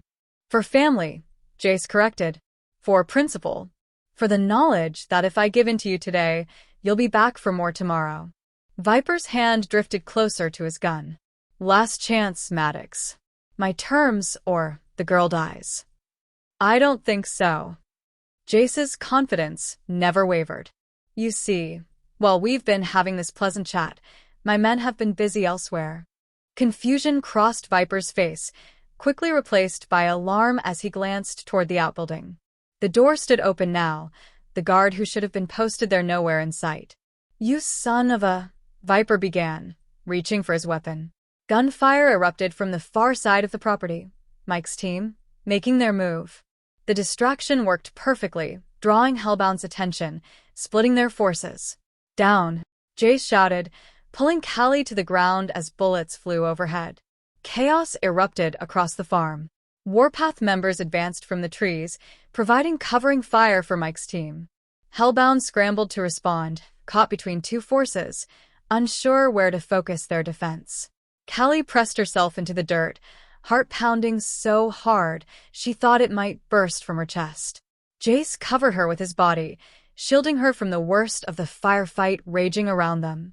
Stay down, he ordered, the command unnecessary given her terror. Don't move until I say so. She nodded, unable to speak through the fear clogging her throat. All around them, the night had erupted into violence, shouting, gunfire, the occasional cry of pain. She couldn't see what was happening, couldn't tell who was winning, who was falling. Couldn't see Kelly. I have to find her, she gasped, trying to push up despite Jace's weight pinning her down. I have to see if they got her out. Mike will get her, Jace assured her, keeping her firmly in place. That's his job. Ours is to stay alive. Logic, always logic, when every instinct screamed to find her sister, to see with her own eyes that Kelly was safe. A new sound cut through the chaos, the roar of engines, motorcycles starting up somewhere beyond the main house. Jace lifted his head, listening intently. That's our signal, he said, relief evident in his voice. Mike's team is away. They have Kelly. The relief that crashed over Callie made her dizzy. They got her? She's safe? On her way to the rendezvous point, Jace confirmed. He keyed his mic, giving orders she couldn't hear over the continuing gunfire. Time for us to go, he added, helping her to her feet but keeping her crouched low. Back to the trees. Quick now. They moved in a hunched run, bullets kicking up dirt around them. Warpath members covered their retreat, laying down suppressive fire as they withdrew toward the treeline. They'd almost reached safety when a figure loomed in their path. Viper, blood streaming from a cut above his eye, gun raised and aimed directly at Jace. You think this is over? He snarled. You think you can just walk away? Jace pushed Callie behind him, his own weapon steady despite the chaos around them. It is over, he said calmly. We have Kelly. Your leverage is gone. Stand down while you still can. It'll never be over, Viper promised, his finger tightening on the trigger. Not until one of us is dead. Time seemed to slow. Callie saw Viper's finger squeeze, saw the flash as the gun fired, felt Jace jerk beside her as the bullet found its mark. No, she screamed, grabbing Jace as he staggered. But he didn't fall. The bullet had hit his vest, knocking the wind from him but leaving him alive, standing, dangerous. Jace's answering shot was precise, catching Viper in the shoulder of his gun arm. The hellbound president went down with a cry of pain, his weapon falling from nerveless fingers. Warpath members swarmed around them, covering their retreat as they finally reached the safety of the trees. Jace moved with purpose despite the pain from the impact, leading them back to where their bikes waited. "Everyone fall back," he ordered into his mic. "Mission accomplished." "Repeat, mission accomplished." The firefight behind them began to taper off as Warpath members disengaged, slipping away into the darkness, returning to their bikes by prearranged routes. "Are you hurt?" Callie demanded as soon as they reached his motorcycle. The vest did its job, Jace assured her, though he winced as he mounted the bike. "I'll have a hell of a bruise, but nothing worse." Get on. "We need to move." She climbed behind him, arms wrapping tightly around his waist as he started the engine. Other bikes roared to life around them, a symphony of power and freedom as Warpath retreated into the night. Mission accomplished. Family reclaimed. "Callie?" she asked against his ear as they sped through the darkness. Where is she? "Is she really okay?" "Mike has her," Jace called back over the wind. "They're headed to the emergency clinic on the edge of town. Doc Jenkins will check her over, make sure she's all right." Relief made Callie weak, made her cling tighter to Jace as they raced through the night. Callie was safe. Alive. Coming home. Whatever else happened, with Hellbound, with Warpath, with the future stretched before them, that was enough for now. More than enough. It was everything. The clinic was a small, weathered building on the outskirts of Ravens Creek. Dr. Jenkins, a retired Army medic who asked no questions and kept no records, had been caring for Warpath members for years. Tonight, his skills were turned to Callie Madison. Callie burst through the clinic doors, heart in her throat, to find her sister sitting on an examination table. Callie's face was bruised, one eye swollen nearly shut, her lips split and healing. But she was alive. Whole. Smiling through tears as she saw Callie. "Cal," she breathed, holding out her arms. Callie crossed the room in 3 strides, gathering her sister into a fierce embrace. "I thought I'd lost you," she whispered against Callie's hair. "When the cabin exploded, I wasn't there," Callie assured her, holding on just as tightly. "They moved me before Ryland." "I know," Callie said, pulling back to study her sister's face, cataloging every injury, every sign of what she'd endured. "I'm so sorry, Cal. This was all my fault. Ryland was after me, and you got caught in the middle." "Don't," Callie said firmly, her good eye fierce despite her injuries. "Don't blame yourself for what he did. For what any of them did." Such a Callie response. Fierce, protective, refusing to allow blame where it didn't belong. Despite everything, Callie found herself smiling. "How bad is it?" she asked, gesturing to Callie's injuries. "Did they?" "Mostly superficial," Callie assured her. "Bruises, cuts. Nothing broken. Nothing permanent." The relief that washed over Callie made her knees weak. She sank onto the examination table beside her sister, still holding her hand as if afraid she might disappear. "Your boyfriend's quite the hero," Callie said after a moment, nodding toward the door where Jace stood watching them, his expression soft despite the tension still evident in his posture. "Sent his men to rescue me. Put himself in danger as a distraction." "He's not my—" Callie began automatically, then stopped, looking at Jace. "Actually, I guess he is." Again. Callie's laugh was weak but genuine. "About time. I never understood why you left him in the first place." "It's a long story," Callie said, squeezing her sister's hand. "One'll tell you when you're feeling better." Jace approached then, his movements careful, controlled. "How is she, Doc?" he asked Jenkins, who was packing away his supplies. "Dehydrated. Exhausted. Some nasty bruises and cuts that'll heal with time," the doctor reported. "But nothing life-threatening. Nothing that won't mend with rest and care." "Thank you," Jace said simply, though the words carried the weight of everything he couldn't express. Jenkins nodded, understanding in his weathered face. "I'll leave you folks to it," he said, picking up his bag.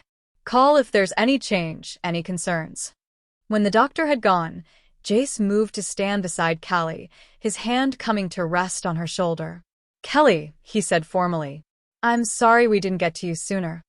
Callie studied him, taking in the man he'd become in the decades since she'd last seen him. "You got to me in time," she said finally. "That's what matters." "Still," Jace insisted. "What Hellbound did, what Ryland did, it never should have happened." "No," Callie agreed. "It shouldn't have. But it did, and now it's over." She looked between them, a small smile playing at the corners of her mouth despite her split lip. And it seemed something good came out of it, at least.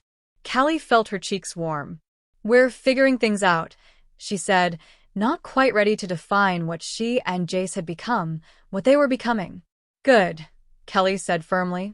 "It's about time you two stopped being idiots and admitted what everyone else has always known." "And what's that?" Jace asked, amusement warming his voice. "That you belong together," Callie said, as if it were the most obvious thing in the world. "That you always have." The simple statement hung in the air between them, undeniable in its truth. Callie looked up at Jace, finding his eyes already on her, warm with an emotion she was finally ready to name, to claim, to return. "Yeah," she agreed softly. "I think we do." The moment stretched, perfect in its simplicity, until Mike appeared in the doorway, his expression grim despite the night's success. "Boss," he said, his tone carrying warning. "We've got company." Jace straightened, tension returning to his posture. "Hellbound?" "No." Mike's jaw tightened. "Ryland Wagner. He's at the clubhouse." The words made no sense at first.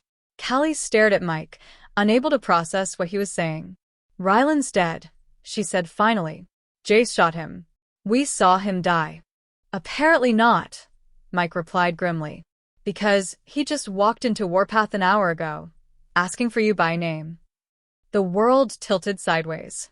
Ryland alive. Ryland here, in Ravens Creek, at the clubhouse. It wasn't possible. Couldn't be possible. "It's a trick," Jace said, voicing her thoughts. "Someone pretending to be him. Someone Hellbound sent as a distraction." "It's him," Mike insisted. Drew and Hawk both confirmed it. Same man we saw at the cabin. "Same man you shot." How? Callie whispered, fear clawing its way back up her throat. "How could he have survived?" "Questions for later," Jace said, his voice hard with renewed purpose. "Right now, we deal with the situation. Mike, get Callie somewhere safe. Not the clubhouse, not anywhere Wagner might think to look." "My place," Callie suggested. "The apartment above my shop in Carson. No one knows about it except Callie." Jace nodded. "Good." "Mike, take her there. Stay with her until I call." "No," Callie protested. "I just got her back. I'm not leaving her." "You have to," Callie said, surprising her. "If Ryland's alive, if he's looking for you, you need to end this. Once and for all." "But..." "No buts," Callie insisted. "I'll be fine with Mike." "Go. Finish this, so we can all move on with our lives." The logic was sound, but Callie's heart rebelled at the thought of separation so soon after their reunion. "I just got you back," she repeated, her voice breaking. "And you'll have me for the rest of our lives," Callie promised. "But first, you need to close this chapter. For both of us." In her sister's eyes, Callie saw understanding beyond the trauma she'd endured. Understanding of what Ryland represented, of why Callie needed to face him herself, to end the hold he still had over her life. "Okay," she agreed finally. "But you call me if anything at all, feels wrong. Promise?" "Promise," Callie said, squeezing her hand one last time before releasing it. Jace helped Callie to her feet, supporting her as she swayed slightly. "Mike will take good care of you," he assured her. "He's one of my best." "I believe you," Callie said, studying him with that penetrating gaze that had always seen too much. "Take care of my sister, Jace Maddox. She's all I have left. With my life," Jace promised, simple but absolute. Mike approached, offering Callie his arm. "My bike's out back," he told her. "Can you ride, or should I call for a car?" "I can ride," Callie said firmly, though her face was pale with exhaustion. Let's go. Callie embraced her sister one last time, holding on perhaps too tightly, breathing in the scent of her, hospital antiseptic now, but beneath it, the familiar notes of Kelly's perfume, her shampoo, her essential self. I love you, she whispered. Be safe. I love you too, Callie replied. And remember, you're stronger than him. Always have been.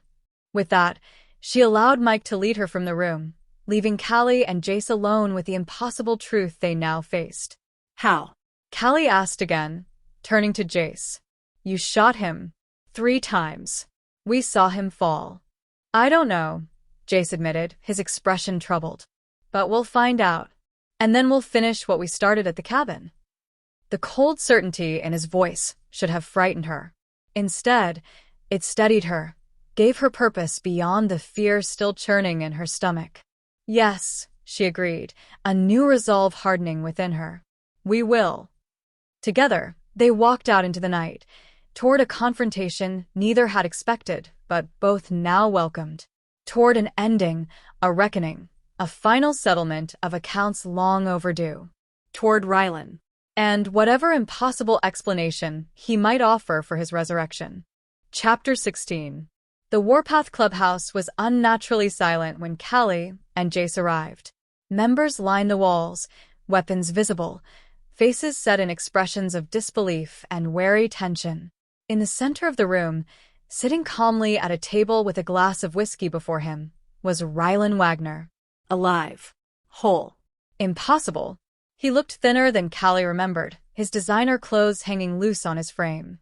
A bandage peeked from beneath his collar, and his movements as he raised his glass were stiff, careful. But his eyes, those cold, calculating eyes, were exactly the same. There she is, he said, his voice carrying in the silent room. My runaway bride, returned at last. Ex-wife, Callie corrected automatically, the words steadying her against the shock of seeing him alive. What are you doing here, Ryland? How are you even alive? He smiled, the expression not reaching his eyes. Disappointed?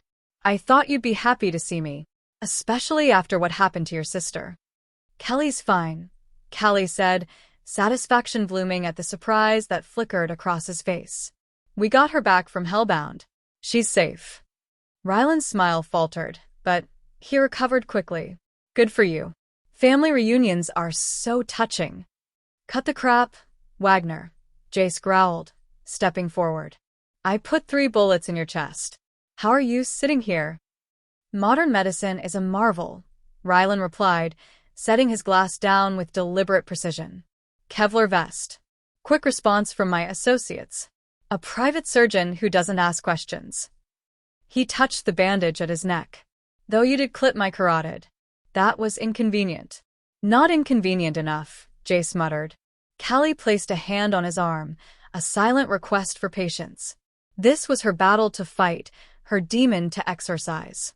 Why are you here? She asked again, moving to stand directly across the table from her ex-husband. What do you want? The same thing I've always wanted, Ryland said, his voice dropping to that gentle, reasonable tone that had once preceded his worst moments of control. You, Callie. Us. A second chance. Laughter burst from her lips, sharp and genuine. You're delusional, she said, marveling at how little fear she felt facing him now. After everything you've done? After Callie? After the cabin? Necessary evils, Ryland dismissed with a wave of his hand. I needed to get your attention. To show you the consequences of your choices. My choices. Callie's voice hardened. Like choosing to leave a controlling, manipulative marriage? Like choosing to rebuild my life without you. Like choosing him, Ryland countered, nodding toward Jace. Your high school sweetheart. Your first love. The man you never quite got over, no matter how hard I tried to help you forget. The threat beneath his words was clear, but it no longer held power over her. Callie straightened, letting Ryland see the woman she'd become, stronger, fiercer, no longer cowed by his subtle intimidations. Yes, she agreed simply. Like choosing Jace. Like choosing myself. like choosing freedom over fear. Ryland's expression darkened. You think you're free now? With him? With these criminals? He gestured dismissively at the Warpath members surrounding them. You've traded one cage for another, Callie. The only difference is the decor. The difference, Callie corrected, is choice, respect, equality. Things you never gave me, never understood. I gave you everything, Ryland snapped, his careful control slipping. A beautiful home, financial security, a position in society. I made you who you are. No, Callie said firmly. You tried to unmake me, to erase the woman I was and replace her with your perfect, obedient wife. But you failed, Ryland. I'm still here, still Callie, despite your best efforts. Her words hit their mark. Ryland's face flushed with anger, his hand tightening around his glass until his knuckles whitened. You're mine, he said, his voice low and dangerous. You've always been mine. Since the day we met. Since the day you said, I do. Nothing changes that. Not divorce papers. Not your biker boyfriend. Not your pathetic attempts at independence. Once, those words would have terrified her. Would have sent her retreating into the meek, agreeable persona she'd adopted to survive their marriage. But now, with Jace solid and steady beside her, with Warpath members at her back, with the knowledge of her own strength hardened by crisis and courage, they rang hollow. I was never yours, she said simply. You never owned me, Ryland. You controlled me for a while. You manipulated me. You isolated me from everyone who cared about me. But you never, ever owned me. The room around them was utterly silent, every ear tuned to her words, every eye watching as she reclaimed her power, her voice, her truth. You wanna know why I left you? She continued, warming to her subject. It wasn't just the cheating, though that was part of it. It wasn't just the financial deception, though finding out about your offshore accounts was certainly illuminating. Ryland's eyes widened slightly, a warning she ignored. It was because every day with you, I became less myself, Callie said, years of repressed truth pouring out at last. Every criticism, every subtle put-down, every suggestion about how I should dress or speak or behave, they were all designed to erase me and replace me with your idea of the perfect wife. I was helping you, Ryland protested, though his confidence had visibly dimmed. Guiding you, making you better. Better for whom? Callie challenged. Better at being invisible? Better at anticipating your moods? Better at blaming myself for your failures? She leaned forward, hands flat on the table, meeting his gaze without flinching. I was dying inside our marriage, Ryland. Withering away until there was nothing left of me but a shell that did whatever you wanted to avoid your anger. That's not love. That's not even close to love. Jace shifted beside her, a silent presence offering support without interference. She drew strength from him, from his unwavering belief in her, his willingness to let her fight this battle in her own way. So here's what's going to happen, Callie continued, her voice steady despite the emotions churning within her. You're going to leave. Leave Raven's Creek. Leave me. Leave Callie. Leave all of us alone for good. Ryland laughed, though the sound held no humor. Or what? Your boyfriend shoots me again? I survived once. I can survive again. No, Callie said, straightening. Nothing so dramatic. If you don't leave us alone, I'll tell the truth. All of it. To everyone. The truth. Ryland scoffed. What truth? About the offshore accounts, Callie said. About the money laundering through your father's company. About the tax evasion, the wire fraud, the identity theft. All of it, Ryland. The blood drained from his face, leaving him ashen beneath his designer stubble. You can't prove any of that, he said, but uncertainty had crept into his voice. Can't I? Callie raised an eyebrow. You forget, I kept copies of everything. Every suspicious transaction. Every transfer to numbered accounts. Every email about creative accounting. I gave most of it to my lawyer during the divorce, but I kept backups. Insurance, you might say. It was a bluff, but a calculated one. She had kept copies of some documents, enough to raise serious questions if turned over to authorities. But more importantly, she knew Ryland, knew his paranoia, his fear of exposure, his terror of losing the social standing he valued above all else. "You wouldn't," he whispered, his earlier bravado evaporating. "It would implicate your father-in-law, your friends." "Ex-father-in-law," Callie corrected. "And those people were never my friends. They were yours. They'd turn on me in a heartbeat if you asked them to." She shrugged. "I have nothing to lose, Ryland." But you? "You have everything." The reality of his situation seemed to dawn on him slowly. He looked around a room, at the hard faces of Warpath members who had heard every word, who now knew exactly what kind of man he was. At Jace, whose quiet confidence spoke of a man secure in his position, his strength, his place in the world. At Callie herself, no longer afraid, no longer running, no longer his to control. "This isn't over," he said, but the threat sounded hollow even to his own ears. "Yes," Callie said firmly. "It is. It's been over since the day I signed those divorce papers. I just didn't have the courage to tell you so until now." She stepped back from the table, symbolically distancing herself from him, from their past, from the woman she'd been during their marriage. "Leave, Ryland," she said, her voice soft but carrying. "Leave and don't come back. Because next time, it won't be Jace's bullets you have to worry about.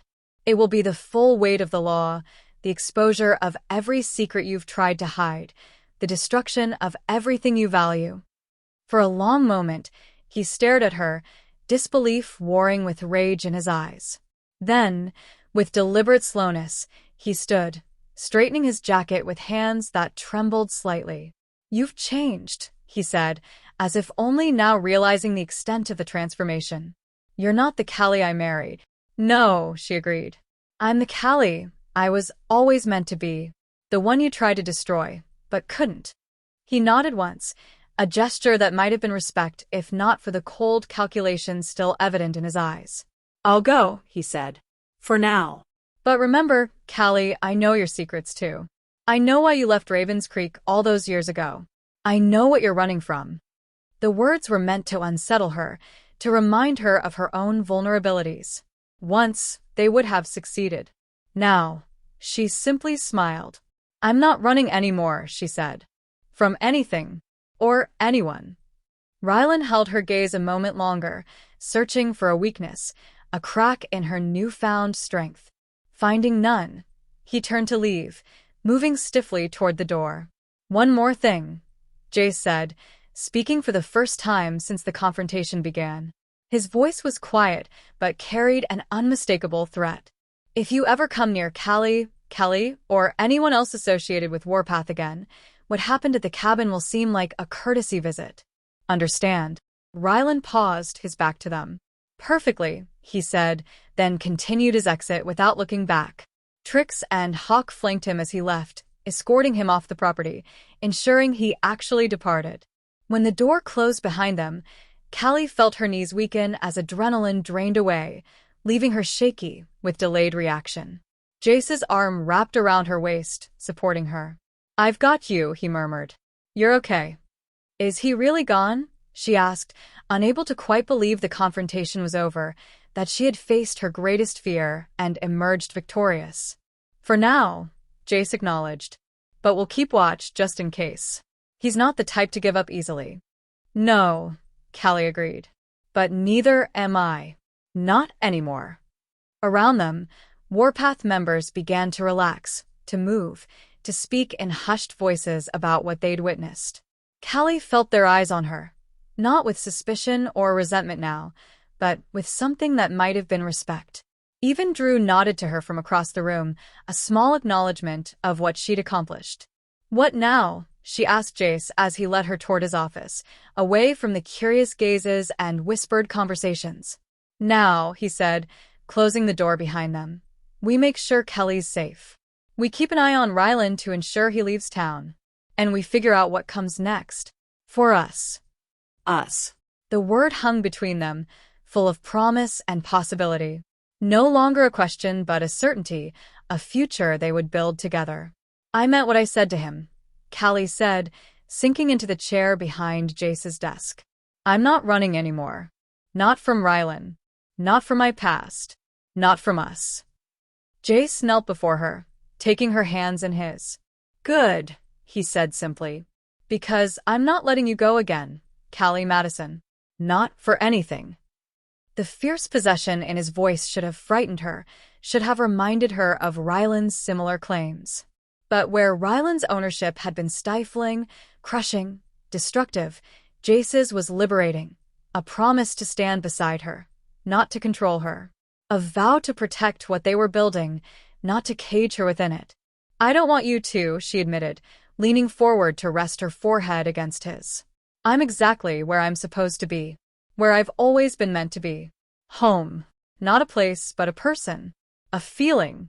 A certainty as old as time itself. Callie Madison had finally stopped running. And in the stillness, in the quiet after the storm, she had found everything she never knew she was looking for. Chapter 17. Morning light filtered through the curtains of Jace's apartment, painting golden stripes across the rumpled sheets. Callie lay awake, watching dust motes dance in the sunbeams, savoring the warmth of Jace's body curved protectively around hers. For the first time in what felt like forever, she woke without fear, no racing heart, no immediate surge of anxiety, no desperate mental calculations about how to navigate the day ahead. Just peace. Just certainty. Just the solid presence of the man she loved holding her close. Her phone buzzed on the nightstand. Callie, checking in as promised after her first night back in her own apartment. Mike had stayed with her as protection, though Hellbound seemed to have retreated after their defeat at the farm. Their alliance with Ryland apparently dissolved in the wake of failure. All good, Callie's text read. Asterisk, Mike snores. Tell your man to send a quieter babysitter next time. Asterisk. Callie smiled, typing back a quick response. Asterisk beggars can't be choosers. How are you feeling? Asterisk. Asterisk sore. Tired. But okay. You, asterisk. A simple question with a complex answer. How is she? Changed, certainly. Stronger. Less afraid. More herself than she'd been in years. I'm good, she replied, the words inadequate but true. Really good. Behind her, Jace stirred, his arm tightening around her waist. Morning, he murmured against her hair, voice rough with sleep. She turned in his embrace, tucking herself against his chest. Morning. His hand traced idle patterns on her back, warm through the thin fabric of her borrowed t-shirt. Callie okay? Complaining about Mike's snoring, Callie reported with a smile. So, I'd say she's getting back to normal. His chuckle rumbled against her cheek. Good. That's good.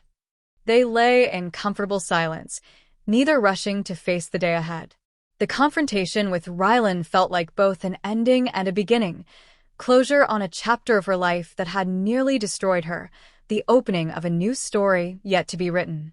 Do you think he's really gone? She asked, voicing the doubt that lingered despite her victory. Ryland, I mean. Jace's fingers continued their gentle exploration of her spine. For now, he said honestly, your threat about the financial records scare him. And he knows Warpath is watching. But men like him don't give up easily. No, she agreed. They just change tactics. As if summoned by their conversation, Callie's phone buzzed again. Not Callie this time, but an unknown number. The text message contained only a link to a news article. A chill ran down her spine as she opened it, Jace reading over her shoulder with a frown deepening on his face. Local businessman alleges connections between ex-wife and criminal motorcycle gang.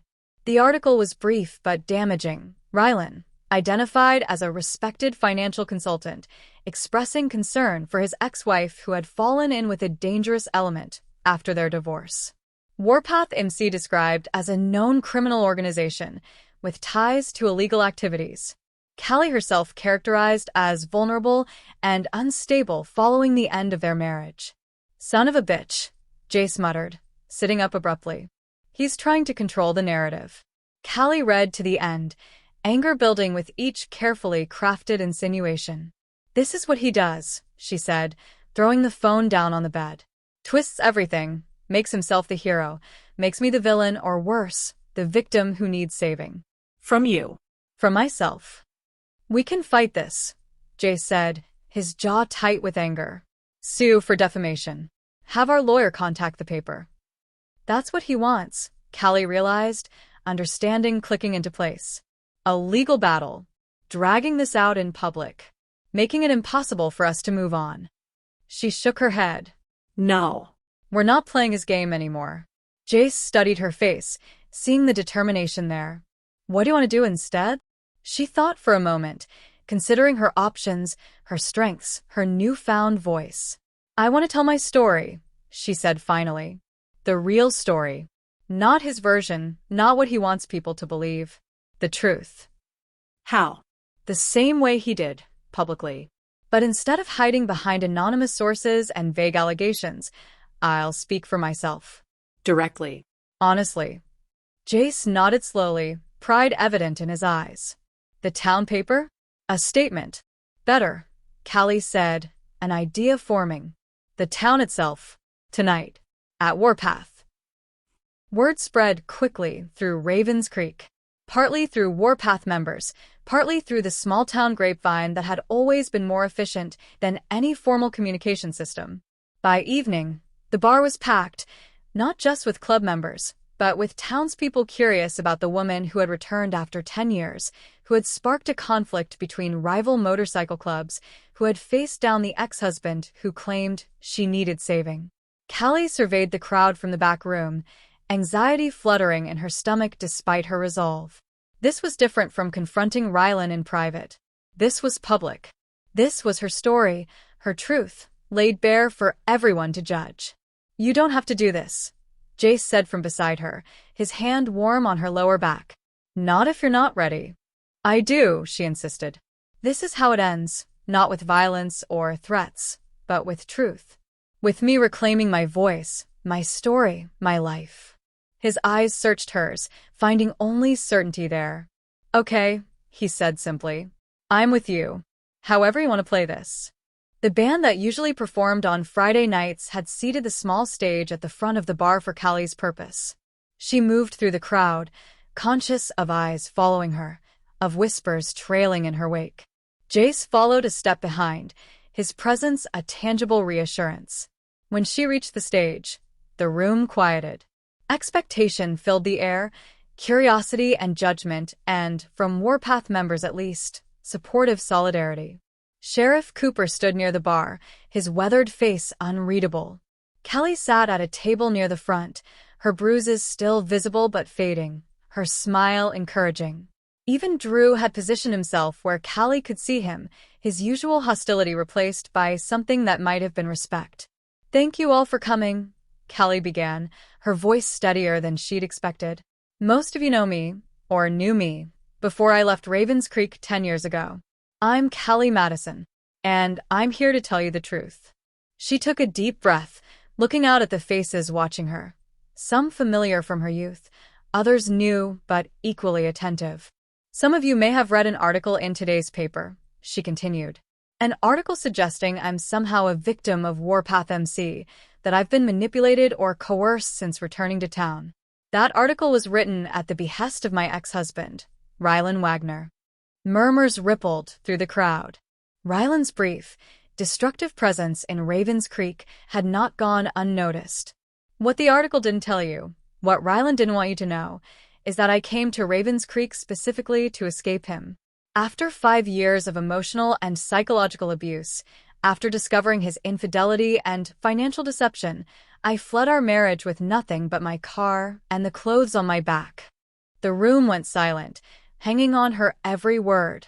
Callie felt a strange power in the silence, in the focused attention, in her own steady voice telling truths she'd hidden for so long. I came back here because I needed somewhere safe. Somewhere Ryland wouldn't think to look for me. What I found instead was something I thought I'd lost forever: community, friendship, support. Her eyes found Jace's in the crowd. Love. He smiled, a private expression meant only for her despite the public setting. What happened next? Ryland's appearance, the conflict with Hellbound, my sister's kidnapping, you've all heard about. What you may not know is that throughout all of it, Warpath stood by me, Protected me. respected me, treated me with a dignity and autonomy that my ex-husband never did. She saw surprise on some faces, townspeople who had viewed the motorcycle club with suspicion, who had believed the rumors about their criminal activities, their dangerous nature. I'm not here to whitewash Warpath, Callie clarified. They're not saints. They're complicated men and women living by their own code. But what I can tell you with absolute certainty is that Jace Maddox and his club saved my life, saved my sister's life, and gave me back something Ryland had systematically stripped away: my sense of self, My voice. my power. Pride swelled in Jace's expression, visible even from across the room. Behind him, other Warpath members nodded, straightened, stood taller at her words. So, if you're wondering who to believe, the respected businessman who shot up this very bar, who kidnapped and beat my sister, who threatened and stalked me across state lines, or the dangerous criminals who risked their lives to save a woman who wasn't even one of their own. She paused, letting the contrast sink in. Well, I know who I trust, who I believe in. Sheriff Cooper shifted against the bar, his expression thoughtful, but not dismissive.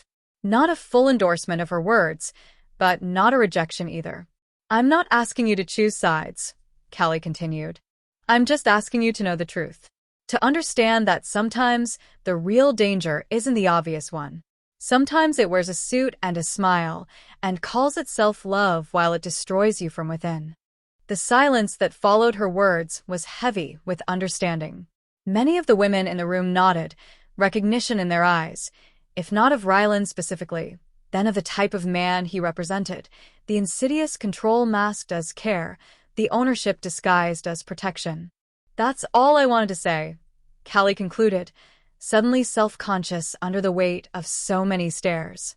Thank you for listening, for seeing me, for hearing my truth. She stepped down from the stage, heart pounding with a mixture of relief and lingering anxiety. Jace was there immediately, his arm around her shoulders, a silent declaration of support and pride. For a moment, the crowd seemed unsure how to respond. Then, from a table near the front, someone began to applaud. Callie, her hands still bruised but her face fierce with approval. Others joined, Trix, Mike, Hawk. Then more townspeople, the sound growing until the entire bar filled with it, with acknowledgement, with validation. Callie felt tears prick her eyes, overcome by the unexpected response. Not judgment or skepticism, but acceptance. Belief. Support. Told you, Jace murmured against her hair. You're stronger than you know, Callie Madison. Always have been. Before she could respond, Sheriff Cooper approached, his expression serious but not unkind. Miss Madison, he greeted her formally. That was quite a statement. It was the truth, she said simply. I believe you, he replied, surprising her. And I'd like to take an official statement about Mr. Wagner's activities. The kidnapping, the shooting, the explosion at the cabin. If you're willing. Callie glanced at Jace, who nodded slightly. I am, she agreed. My sister will be too, I'm sure. Good. Cooper handed her a card. Come by the station tomorrow. We'll start building a case. As he moved away, Callie felt a weight lift from her shoulders, the beginning of real justice, of consequences for Ryland beyond private confrontations and personal victories. He'll fight it, she said to Jace as they moved toward the bar. He has connections, money for good lawyers. Let him fight, Jace replied, his confidence unwavering. This time, he's the one outmatched. He's not just facing you anymore, he's facing all of us. The club, the town, the law. It was true, Callie realized. She wasn't alone in this battle, wasn't isolated as she had been during her marriage. She had allies now, a community standing with her, believing her, supporting her story over Ryland's careful manipulations. Callie approached, pride evident in her still bruised face. That, she declared, was badass. My big sister, warrior queen. Callie laughed, pulling her into a gentle hug mindful of her healing injuries. Hardly a queen. You are to me, Callie insisted. To all of us. She gestured around the bar, where people were watching Callie with new respect, new understanding. You stood up. You spoke out. You owned your truth. She's right, Jace agreed, his voice soft with admiration. You're not just mine, Callie. You're your own damn queen. The words settled over her, unexpected but fitting. Not a declaration of ownership, but of sovereignty, over her story, her choices, her future. A recognition of the strength she'd found within herself, the courage she'd always possessed but had forgotten during the dark years with Ryland. I like the sound of that, she admitted, leaning into Jace's side as the band began to play again, the bar returning to its normal Friday night rhythm. This was a different kind of fight than she'd expected when she first fled to Raven's Creek. Not physical but truthful, not violent but brave in its own way. A battle for her story, her voice, her right to define herself rather than be defined by others. And for the first time, she knew with bone-deep certainty that it was a fight she would win. Not alone, but with the unlikely family she'd found in this dusty town she'd once fled, with the man whose love had never wavered despite years and distance and hurt. With herself, the strongest ally she'd had all along, waiting to be rediscovered. Reclaimed. Reborn. Chapter 18. 2 weeks passed in relative quiet. Sheriff Cooper filed charges against Ryland, assault, kidnapping, attempted murder, though they all knew it would be a long process with no guarantees. Ryland had indeed left town, returning to the city where his connections and money might shield him from the worst consequences of his actions. But for Callie, the simple act of filing a police report, of documenting the truth, was victory enough for now.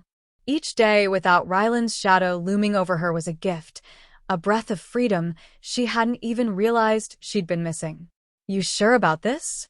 Jace asked, leaning against the bar as Callie wiped down glasses, already comfortable behind the counter despite it being only her third shift. She glanced up, raising an eyebrow. About working here?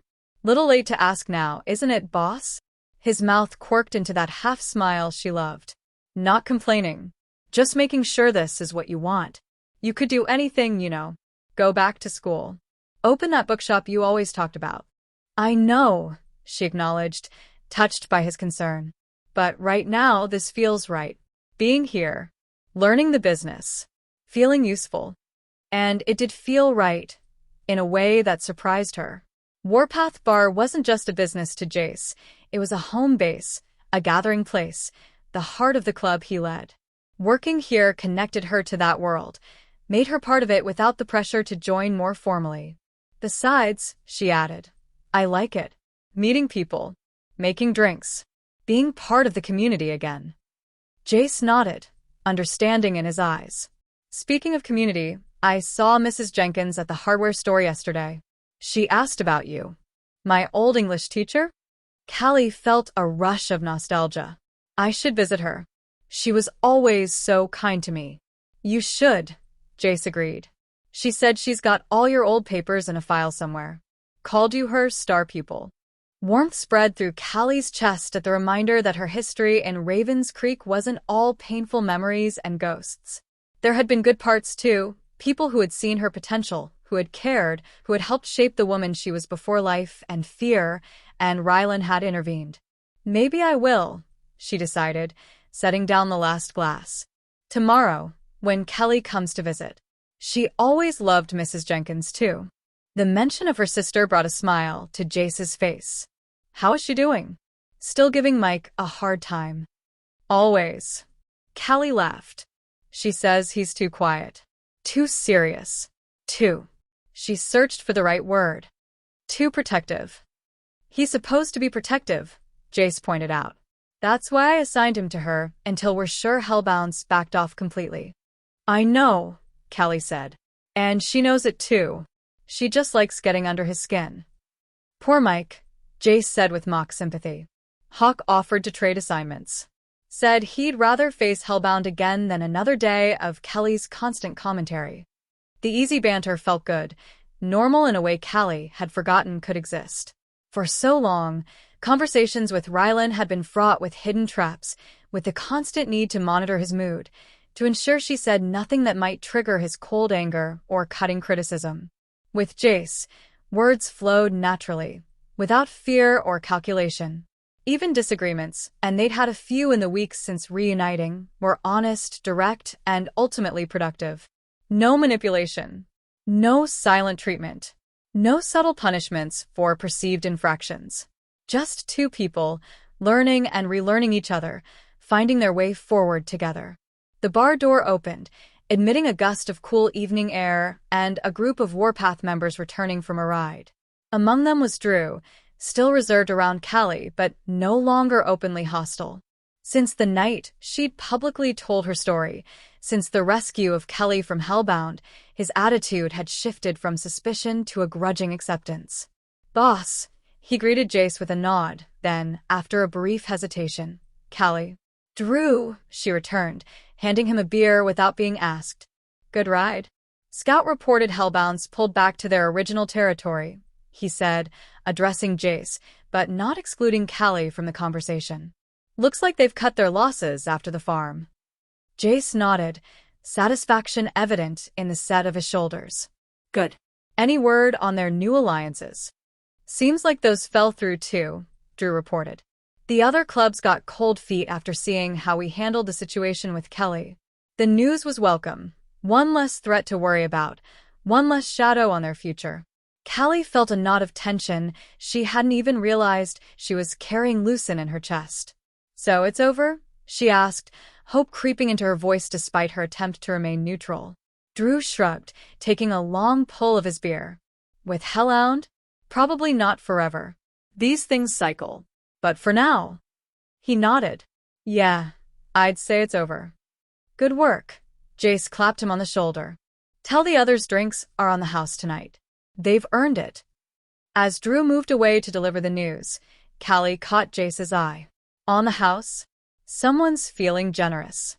Someone's feeling relieved," he corrected, moving behind the bar to stand beside her. "One less threat to worry about means I can focus on more important things." "Like what?" she asked, though the heat in his gaze suggested she already knew the answer. He moved closer, his hand finding the small of her back. "Like us," he said simply. "Like the future." The word hung between them, full of possibility and promise. They hadn't talked much about what came next, both content to live in the present after so many years apart, so much trauma and healing condensed into a few short weeks. "The future," Callie repeated, testing how it felt on her tongue. "I like the sound of that." "Good." His smile was soft, private despite the increasingly crowded bar around them. "Because I've got something to show you later. Something I've been working on." Curiosity piqued. She raised an eyebrow. "What kind of something?" "The kind that can wait until after your shift," he said, pressing a quick kiss to her temple before moving away. "Just a couple more hours." Those hours crawled by, the bar filling with Friday night regulars, club members, townspeople who had gradually returned as tension eased, even a few unfamiliar faces passing through on their way to somewhere else. Callie moved among them with growing confidence, mixing drinks, taking orders, exchanging the easy small talk that had once been so difficult during her marriage to Ryland. Finally, as the night crowd thinned and Trix arrived to take over, Jace reappeared from his office where he'd been handling club business. "Ready?" he asked, holding out his hand. She took it without hesitation, their fingers intertwining with the ease of long practice. "Where are we going?" "Not far," he promised, leading her out the back door to where his bike waited. The night air was cool against her skin as they rode, Callie's arms wrapped around Jace's waist, her cheek pressed against his back. She recognized the route, past the town limits, up the winding road that led to the ridge overlooking Raven's Creek. It had been their spot once, in another lifetime, where they'd shared first kisses, first touches, first promises that had seemed unbreakable until life and fear had intervened. Jace parked at the overlook, helping her dismount, though she'd grown accustomed to the motion again in the weeks since her return.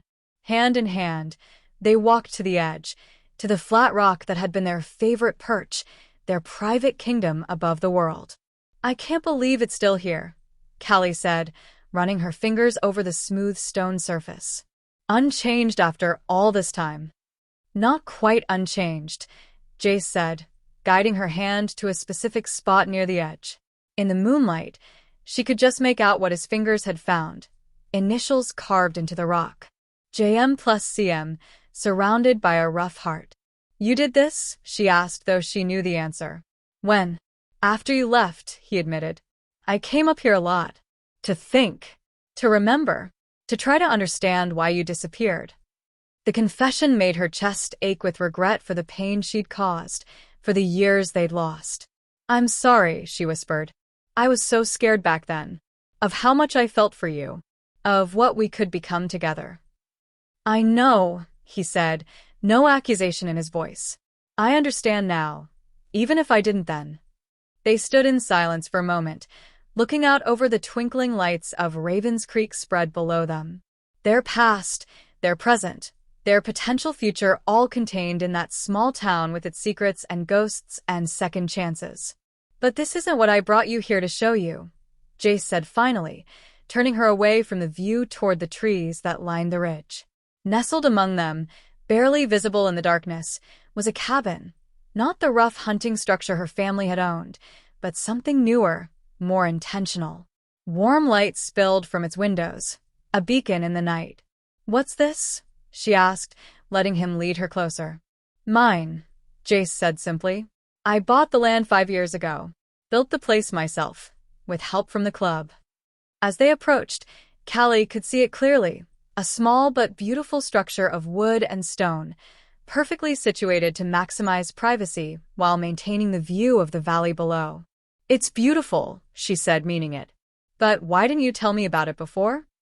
Wasn't ready, he admitted, guiding her up the porch steps. It's been just mine. My retreat. The place I come when I need space from club business, from the world. He paused at the door, fishing a key from his pocket. But I want it to be yours too. If you want. The simple offer took her breath away.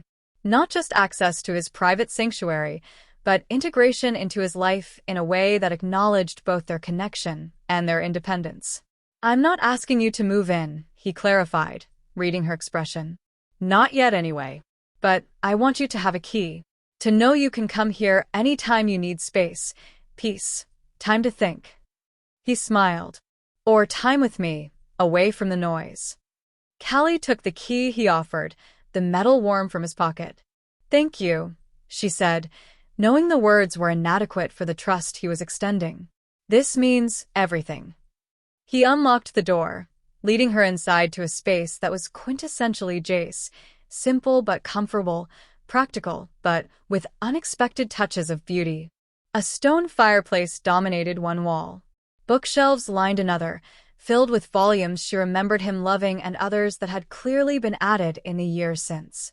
There's more, he said, moving toward a door at the back of the main room. Something I added recently. He opened it to reveal a connecting hallway that led to a second, smaller cabin adjacent to the first. Its style matched the main building, but the interior was distinctly different. Lighter colors, more feminine touches, a desk positioned to catch the morning light. Your own space, Jace explained, watching her face as she took it in. Connected but separate. Together but independent. Understanding dawned as Callie moved through the room, trailing her fingers over the desk, the bookshelves, the window seat overlooking the valley. He'd built this for her, not assuming she would move in with him, not expecting her to simply slot into his existing life, but creating something new. Something that honored both their connection and her need for autonomy after years of control. When did you do this? She asked, turning to find him leaning against the doorframe, watching her with those intense blue eyes. Started it the day after you confronted Ryland at the clubhouse, he said. Been working on it whenever I could slip away. With club members, she realized. With the same men and women who had once viewed her with suspicion, who had seen her as a threat to their president, their way of life. Now they had helped him build this testament to a future together, this acknowledgement of who she was and what she needed. It's perfect, she said, her voice thick with emotion. Absolutely perfect. He crossed to her, his hands gentle on her waist. So you'll take the key? Use this place? Make it your own? Yes, she said without hesitation. Yes to all of it. His smile was brilliant even in the dim light. There's a bedroom too, he mentioned, a hint of mischief entering his expression. If you want to see it. Later, she said, rising on tiptoe to kiss him. First, I want to properly thank you for this gift. His arms tightened around her, lifting her off her feet as he returned her kiss with equal fervor. They made it to the bedroom eventually, christening the space with whispered confessions, with laughter, with the joining of bodies that had found their way back to each other against all odds. After, lying tangled in sheets warmed by their bodies, Callie traced the tattoos that had become familiar again in these weeks together. The wolf on his shoulder, the compass on his ribs, her initials beside the heart that had once seemed like teenage sentimentality, but now carried the weight of years, of choices, of a love that had survived separation and pain to emerge stronger on the other side. I have something for you too, she said, remembering the envelope in her jacket pocket. Nothing as grand as this, but she slipped from the bed, retrieving it from where her clothes lay discarded on the floor. Jace sat up, watching with curious eyes as she returned to sit cross-legged beside him. What's this? He asked as she handed him the envelope. Open it and see. Inside was a key, simple, unadorned, but heavy with meaning. To my parents' house, she explained as understanding dawned on his face. I've decided to keep it, fix it up, make it a home again. It had been a hard decision, facing the place where so many memories lived, where her parents' absence still echoed in every room. But in the weeks since Kelly's rescue, since her public reclaiming of her story, Callie had found herself drawn back there, not to mourn, but to remember, to reclaim, to rebuild. That's wonderful, Jace said, genuine pleasure in his voice. You love that house. I did, she agreed. I do. And now you have a key too, for the same reasons you gave me this one. She gestured around the cabin that was now partly hers. Connected but separate. Together but independent. He closed his fingers around the key, his eyes never leaving hers. Thank you, he said simply, for trusting me with this. With your home. With your heart. Always, she promised, the word no longer frightening in its absoluteness. This is how we heal, Jace. Together. Noisily, he added with a grin, referring to her earlier laughter, her uninhibited expressions of pleasure that had filled the previously silent rooms. Yes, she agreed, leaning into him, savoring the warmth of his skin against hers. Healing is loud, messy, imperfect, beautiful, he added, pressing a kiss to her shoulder. Like you, like us, like us. The words settled over her, comfortable in their rightness, in their acknowledgement of what they had become, what they were becoming. Not Callie, not Jace, but something more, greater than the sum of their parts, stronger for having been broken and mended, clearer for having faced darkness and emerged into light. Us. The simplest word, the most profound promise. Chapter 19. 1 month after Ryland's departure, life in Ravens Creek had settled into a rhythm that felt both familiar and entirely new. Callie split her time between working at Warpath, renovating her parent house, and building a life with Jace that honored both their past and their present. Callie had returned to her shop in Carson, though she visited often, her friendship with Mike evolving into something none of them had anticipated, but all quietly approved. The charges against Ryland moved slowly through the legal system, but Sheriff Cooper kept them updated, his determination to see justice done unwavering despite the obstacles Ryland's money and connections created. Hellbound maintained their distance, their alliance with Ryland apparently dissolved in the wake of failure. Warpath territory remained secure, the club's reputation enhanced rather than damaged by the conflict. And through it all, Callie and Jace rediscovered each other. The people they had been, the people they had become, the future they were building together. I have something to show you, Jace said one evening as they closed the bar, his expression uncharacteristically nervous. A surprise. Callie raised an eyebrow, hanging up her bar towel. Another one? The cabin wasn't enough. Different kind of surprise, he said, taking her hand. If you're up for a ride. Curiosity piqued, she nodded. Lead the way. Outside, his motorcycle waited, familiar now after weeks of riding together. The night air was cool but not cold, perfect for the short journey to wherever Jace was taking her. They headed away from town, but not toward the ridge where the cabin stood. Instead, Jace turned down a side street Callie didn't immediately recognize, parking in front of a small storefront with blacked-out windows.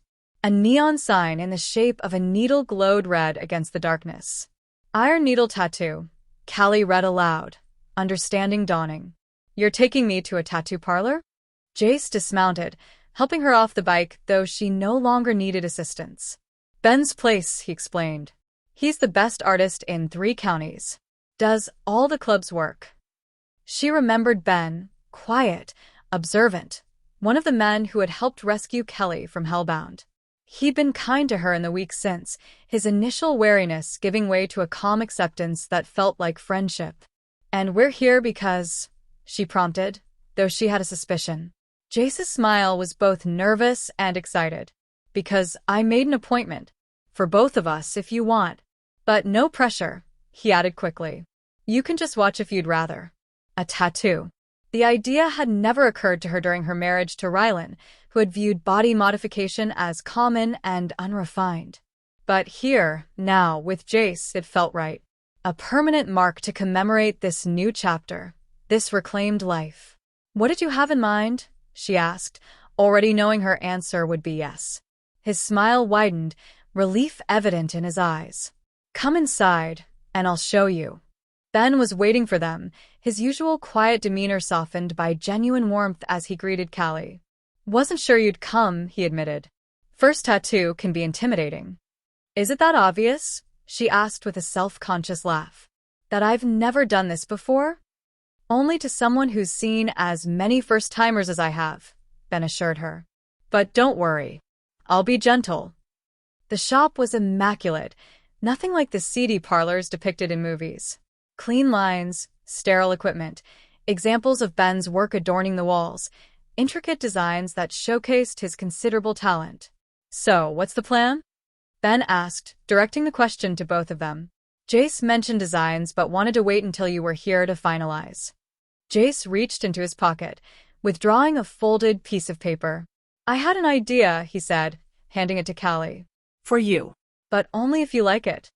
She unfolded the paper to reveal a sketch, a wildflower, delicate but resilient, its stem wrapped in a single strand of barbed wire.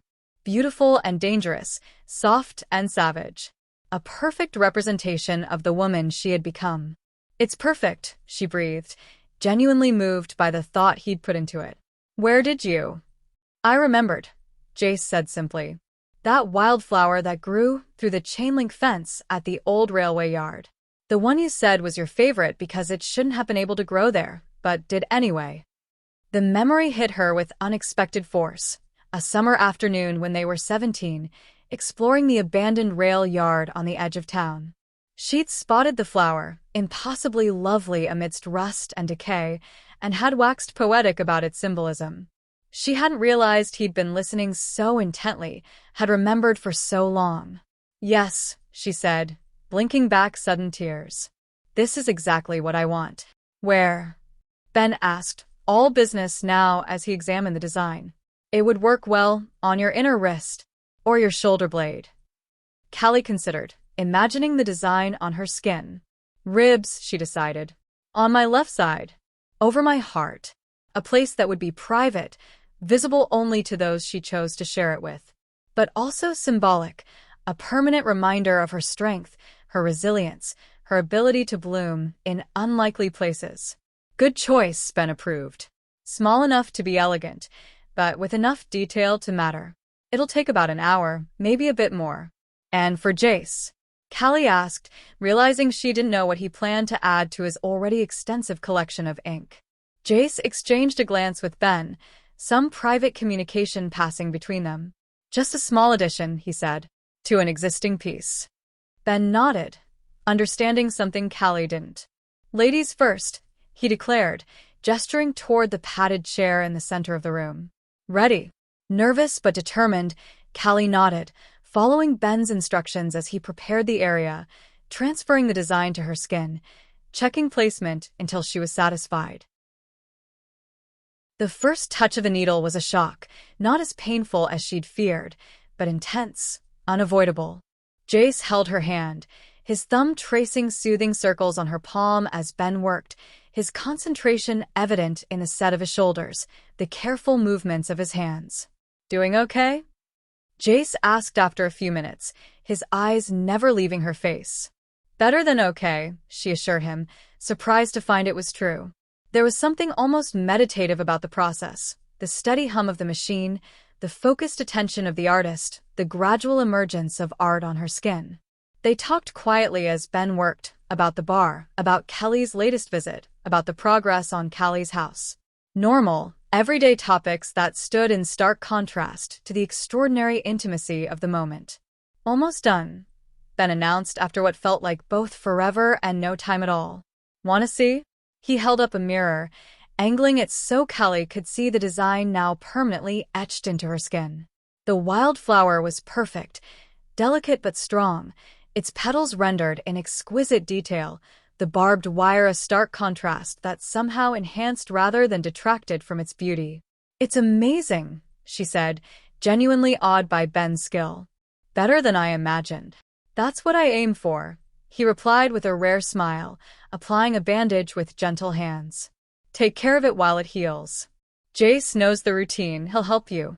As Ben cleaned his equipment, preparing for Jace's turn, Callie carefully adjusted her shirt, mindful of the fresh tattoo beneath. "Thank you," she said, impulsively hugging the artist. "This means more than I can say." Ben stiffened briefly, then relaxed, patting her back awkwardly.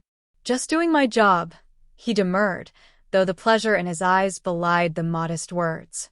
"Your turn," Callie said to Jace, curious about what addition he planned to make. "What are you getting?" Instead of answering directly, he removed his shirt, exposing the intricate artwork that covered much of his torso. Callie had become intimately familiar with these designs over the past weeks, but now he pointed to one specific spot, over his ribs, where a small heart contained his initials beside a blank space. Filling in the empty half, he explained, his eyes holding hers. "If that's okay with you." Understanding dawned. The blank space had been waiting, for 10 years, for her return, for this moment when he would complete what had been left unfinished. "More than okay," she said softly. Ben had been watching their exchange, his expression thoughtful. "You're sure?" he asked Jace. "It's permanent." "So are we," Jace replied, his certainty absolute. The process was quick, the design simple, just her initials, CM, added to the heart that had held only his for so long. Yet the significance was profound. Not ownership, not possession, but belonging. Partnership. Choice. When it was done, when they both wore marks that bound them more surely than any legal document, they rode back to Warpath in comfortable silence. The night air cooled their skin, the rumble of the motorcycle's engine a familiar vibration beneath them. At the bar, they found Trix closing up, her eyebrows raising at their matching bandages. "Finally did it, huh?" she asked Jace, a knowing smile playing at her lips. "You knew?" Callie asked, surprised. "He's been planning it for weeks," Trix confirmed. "Ever since that day at the cabin. Just waiting for the right time." She glanced between them, her usual sarcasm softened by genuine affection. "Looks like he found it." Later, in the privacy of Jace's apartment, they carefully removed each other's bandages, examining the fresh ink with gentle fingers and appreciative eyes. "It suits you," Jace said, his hand hovering just above the wildflower on her ribs, careful not to touch the tender skin. "Beautiful but tough. Just like you." "And yours?" she asked, tracing the air above the newly completed heart on his side. "What does it mean?" "That I was incomplete without you," he said simply. "That part of me was waiting, all this time." The admission stole her breath, not because it was surprising but because it echoed her own feelings so perfectly. She had tried to build a life without him, had married, had created the illusion of happiness, had told herself she had moved on. But some essential piece had always been missing, some core part of herself left behind in Ravens Creek with the boy who had loved her without reservation. "I felt the same way," she confessed. Even when I didn't want to admit it. Even when I was with Ryland, telling myself I was happy. There was always something missing. Not anymore, Jace said, drawing her carefully into his arms, mindful of their healing skin. Not ever again. The kiss they shared tasted of promise, of permanence, of a future neither had dared imagine but both now embraced without reservation. The marks on their skin were more than ink and art. They were testament, proof, visible reminders of invisible bonds that had withstood time and distance and hurt to emerge stronger on the other side. I love you, Callie whispered against his lips, the words no longer frightening in their weight, their finality, their absolute truth. I never stopped. Not really. I know, Jace replied, his hands gentle in her hair. I always knew, even when I was angriest, even when I tried to hate you for leaving. Some part of me knew we weren't finished. And now, she asked, drawing back to look into his eyes, to read the truth there. Are we finished? His smile was slow, sure, filled with a certainty that steadied her, grounded her, made her believe in happy endings despite everything that had tried to prevent theirs. Now, he said, we're just beginning. And in that moment, with the wildflower over her heart and his initials beside hers on his skin, with the past acknowledged but no longer defining them, with the future spread before them like an open road, Callie knew it was true. They were just beginning. And what a beginning it would be. Chapter 20. 2 months after the tattoo, autumn painted Ravens Creek in shades of gold and crimson. The air carried a hint of winter's approach, a promise of change that matched the transformation in Callie's life since her return. The morning dawned clear and cool, sunlight streaming through the windows of her parents' house, her house now, renovated with Jace's help and the surprisingly willing assistance of various Warpath members. What had begun as a reluctant acceptance of their president's woman had evolved into genuine friendships, connections forged through shared work and mutual respect. Callie stood in the kitchen, coffee mug warming her hands as she surveyed the space that had once seemed haunted by memories, but now felt like home again. New paint, new fixtures, new furniture mixed with carefully preserved pieces from her childhood. The past honored but not enshrined, making room for the present, for the future she was building. The sound of a motorcycle approaching pulled her from her thoughts. She smiled, anticipation warming her chest as she recognized the distinctive rumble of Jace's bike. He rarely came by this early unless something was planned. Usually he was knee-deep in club business by now, handling the legitimate enterprises that kept Warpath afloat and the occasional less-than-legal issues that still cropped up despite his efforts to steer the club toward more reputable ventures. She met him at the door, coffee in hand, drinking in the sight of him in the morning light. He wore his riding leathers, his hair windblown from the ride, his eyes crinkling at the corners as he smiled at her. "Morning, Angel," he greeted her, the old endearment now reclaimed, stripped of painful associations and filled with new meaning. "This is a nice surprise," she said, rising on tiptoe to kiss him. "Thought you had meetings all day." "Postpone them," he replied, following her inside. "Weather's too perfect to waste on business. I had a better idea." "Oh." She raised an eyebrow, handing him her coffee to share. "What kind of idea?" "A road trip," he said, taking a sip before returning the mug. "Just you and me. No destination, no timetable. Just the bike, the open road, and wherever it takes us." The suggestion caught her off guard.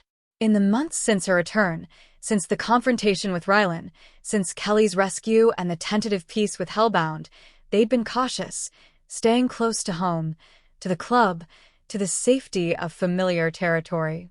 The idea of simply leaving, even temporarily, hadn't occurred to her. "What about the bar?" she asked. "The club?" "They can survive without us for a few days," Jace said, his confidence unwavering. "Trix has the bar covered. Mike can handle club business. Everything's stable right now." He was right, she realized. The immediate crises had passed. Ryland's legal troubles kept him far from Ravens Creek, focused on his own survival rather than his obsession with her. Hellbound maintained their distance, their ambitions curtailed by Warpath's decisive victory. Even the divisions within the club had healed, Drew's faction reconciled with Jace's leadership after the resolution of the conflict. Okay, she agreed, surprising herself with how easily the decision came. When do we leave? His smile widened. Pack a bag for 3 days. Nothing fancy. We'll grab breakfast on the road. An hour later, they were ready. Callie had packed light: jeans, t-shirts, a warmer jacket for evening, the essentials of comfort rather than style. She left a message for Callie, a spare key with tricks in case of emergency, all the responsible preparations of a woman who still sometimes struggled to believe she deserved this happiness, this freedom. The motorcycle waited in her driveway, saddlebags packed, gas tank full, promise in every gleaming inch of chrome and steel. Jace helped her with her helmet, though she no longer needed assistance, the gesture one of care rather than assumption of incompetence. Ready? He asked, mounting the bike with practiced ease. Ready, she confirmed, climbing on behind him, her arms wrapping around his waist in a hold that had become as natural as breathing. The engine roared to life beneath them, vibrating through their bodies like a living thing. Jace navigated carefully through town, past Warpath where Trix waved from the door, past the sheriff's office where Cooper nodded in acknowledgement, past the landmarks of their shared history and separate journeys. Then they were on the open road, the town receding behind them, the future unfurling before them like the asphalt ribbons stretching to the horizon. Callie tightened her hold on Jace, the solid reality of him an anchor in the rush of wind and speed and possibility. They rode north, following no particular route, taking turns on impulse rather than plan. Through small towns similar to Ravens Creek, past farms with fields ready for harvest, alongside rivers that glinted silver in the autumn sunshine. They stopped when hunger or curiosity dictated, a roadside diner for lunch, a scenic overlook to stretch their legs, a forgotten general store that sold homemade fudge too tempting to resist. By late afternoon, they had crossed the state line, entering territory neither had explored before. The road began to climb, winding through foothills that hinted at mountains beyond. The air grew cooler, tinged with the scent of pine and coming rain. Storm brewing, Jace called over his shoulder, nodding toward the darkening sky ahead. Callie followed his gaze, seeing the clouds gathering on the horizon, not threatening yet, but promising drama, excitement, the cleansing power of natural forces unleashed. Should we find shelter? She asked, practical considerations momentarily overriding the freedom of the journey. Jace slowed the bike, pulling over at a viewpoint that offered a spectacular vista of the valley they'd just traversed and the mountains still to come. He cut the engine, removing his helmet to look at her properly. We could, he acknowledged. There's a town about 20 miles ahead. Probably has a motel or something. But, she prompted, hearing the unspoken alternative in his voice. His smile was wild, reminiscent of the boy she'd loved at 18, before responsibility and leadership had tempered his recklessness. But where's the adventure in that? The question hung between them, a test, perhaps, of how far she had come from the woman who fled Ravens Creek in terror, who married security and predictability even at the cost of her soul, who had spent years avoiding risk at all costs. You want to ride into the storm, she said, not a question but a realization. With you, he confirmed, watching her carefully for signs of fear or hesitation. Like we used to. Memory flashed, the two of them, years younger, chasing summer thunderstorms on his first motorcycle, racing lightning across empty roads, drunk on youth and love and the illusion of immortality. The wildest times, the most alive she'd ever felt before fear had taught her caution, before Ryland had twisted caution into constraint.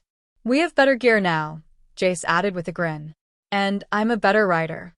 We're not 18 anymore, she reminded him, though she could feel excitement building in her chest, replacing practical concerns with the forgotten thrill of risk, of adventure, of saying yes when sensible people said no.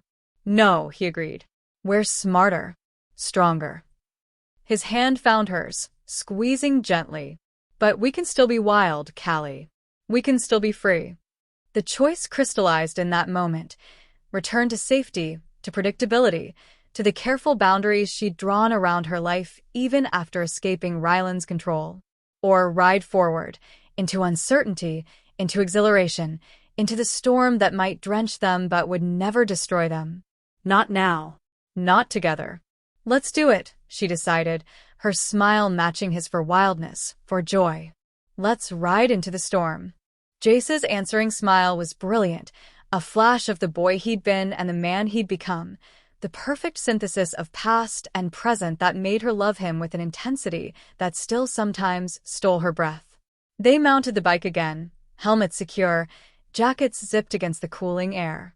The engine's roar seemed to challenge the distant thunder as they pulled back onto the road, heading directly toward the gathering clouds. The wind picked up as they climbed higher, carrying the first hints of moisture. The sky darkened further, clouds building into towering formations that promised spectacular release.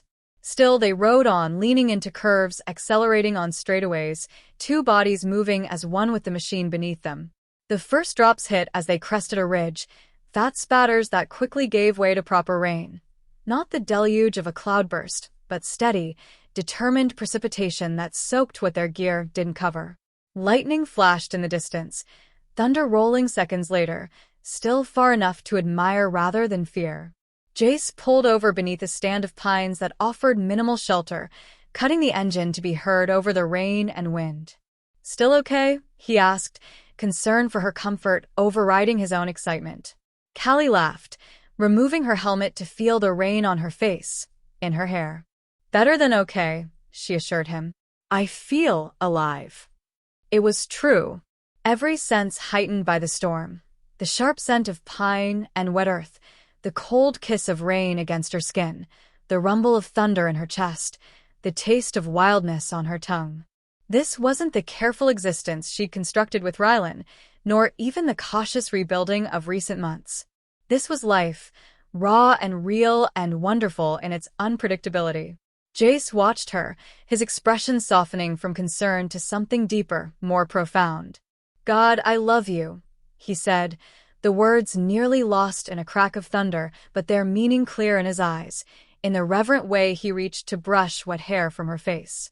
"I love you too," she replied, the declaration easier now, natural as breathing after months of reclaiming it from the fear that had driven her away, from the control that had nearly erased her. They stood in the rain, on the edge of adventure, the past behind them and the future unbounded before them. No longer running from each other, from themselves, from the intensity of what they felt. No longer hiding, behind masks of indifference, behind walls of protection, behind fears disguised as wisdom. Just Callie and Jace, as they were always meant to be. Together. Free. Whole. "We should find that town," Jace said eventually, practical concerns reasserting themselves as the temperature dropped with the sun. "Get dry. Get warm."